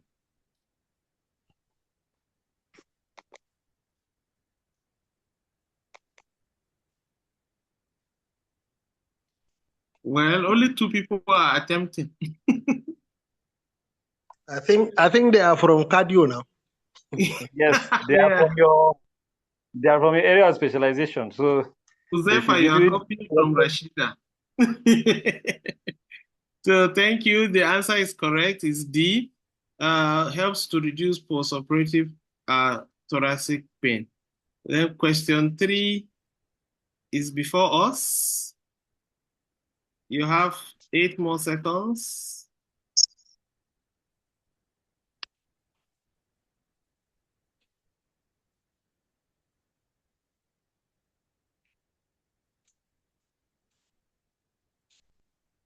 Uzaifa, number 1. Tasneem, yes. This one, even people in Europe can respond. Okay. Thank you. I think question C, option C is correct. In critical care, uncontrolled pain may lead to physiological response due to increased sympathetic activity. Question 4, maybe we'll reduce the time to 5 seconds. Which scale is most appropriate for assessing pain in sedated ICU patients?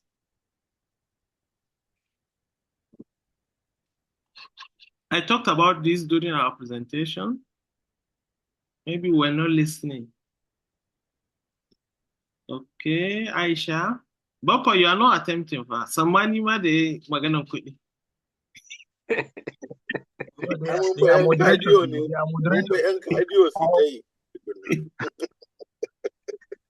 Okay, thank you very much. Rashida, are you together with Aisha? Maybe you're in the office together. Thank you. So no, sir, I'm at home. Sir, I'm at home. Correct answer is behavioral pain. We are not together. So the next is question 5. An important non-pharmacological strategy for reducing postoperative thoracic pain during coughing is. Everybody should get this.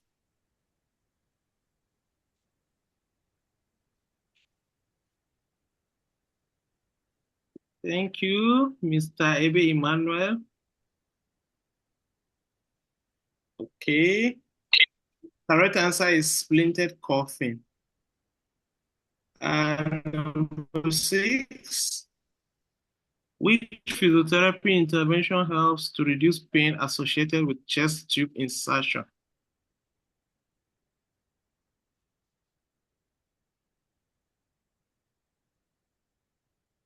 Number 6.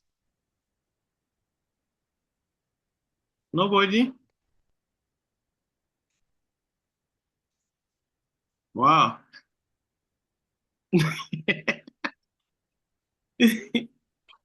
No, A is not correct. It's straightforward now. Yes, Rashida, yes. The correct answer is B, gentle thoracic mobility exercises.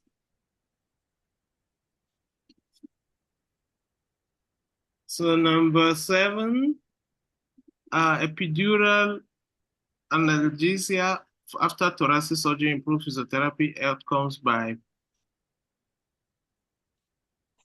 I don't think we covered this, but somebody should be able to try. No, it's not C. How can you say increased risk of atelectasis? It was a mistake, sir. I was. It should be B. Anthony, on the big, the big Yes, Rashida, I think you got it. It allows for earlier deep breathing and mobilization. Number 8, which component of pain assessment is most essential before initiating early mobilization in the ICU?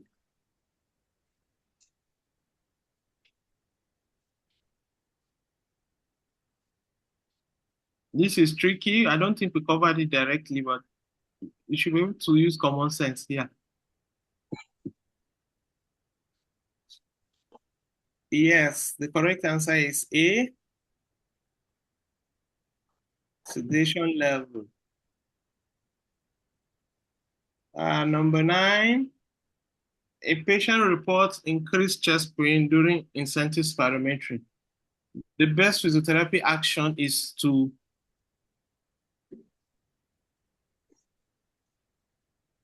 what will you do as a physiotherapist? Somebody is doing intensive physiotherapy, spirometry, and is complaining of pain.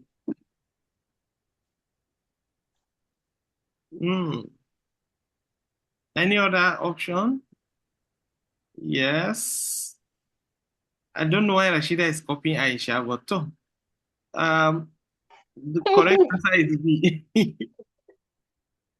Yes, you reduce the intensity and provide coached breathing. Maybe the patient is not doing it well. You don't discontinue completely at first, unless you get other outcomes indicating such. So the last is number 10. What is the primary benefit of multimodal analgesia for post-thoracic surgery patients in physiotherapy? I talked about multimodal treatment earlier on. Yes, at least another any.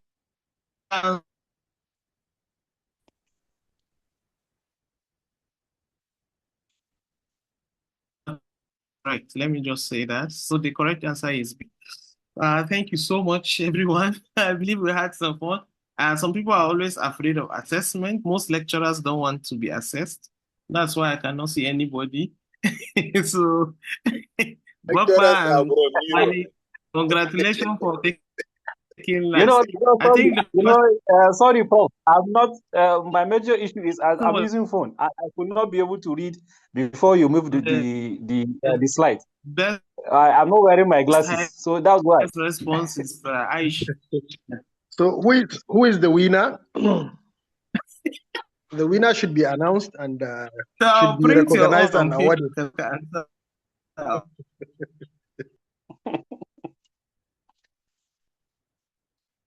So thank you very much. Thank you, everyone. Thank you, the resource person, the presenters, Professor Jibril. Okay, NSP can Dr. Mujahid,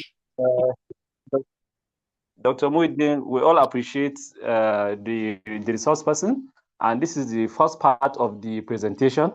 By next week, God's grace, we are going to take the second part, which incorporates orthopedic and musculoskeletal assessment of pain, and also neurological assessment of aspect and assessment of pain also, which we are going to take the other half of the presentation, including the presentation that we are supposed to take from Professor Wadaru, who is not available today because his flight was rescheduled and he couldn't attend the webinar today.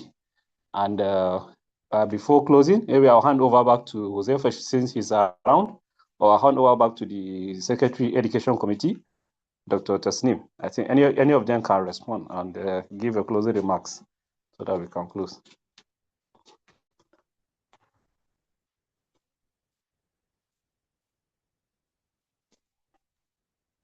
Thank you very much for the comments, sir.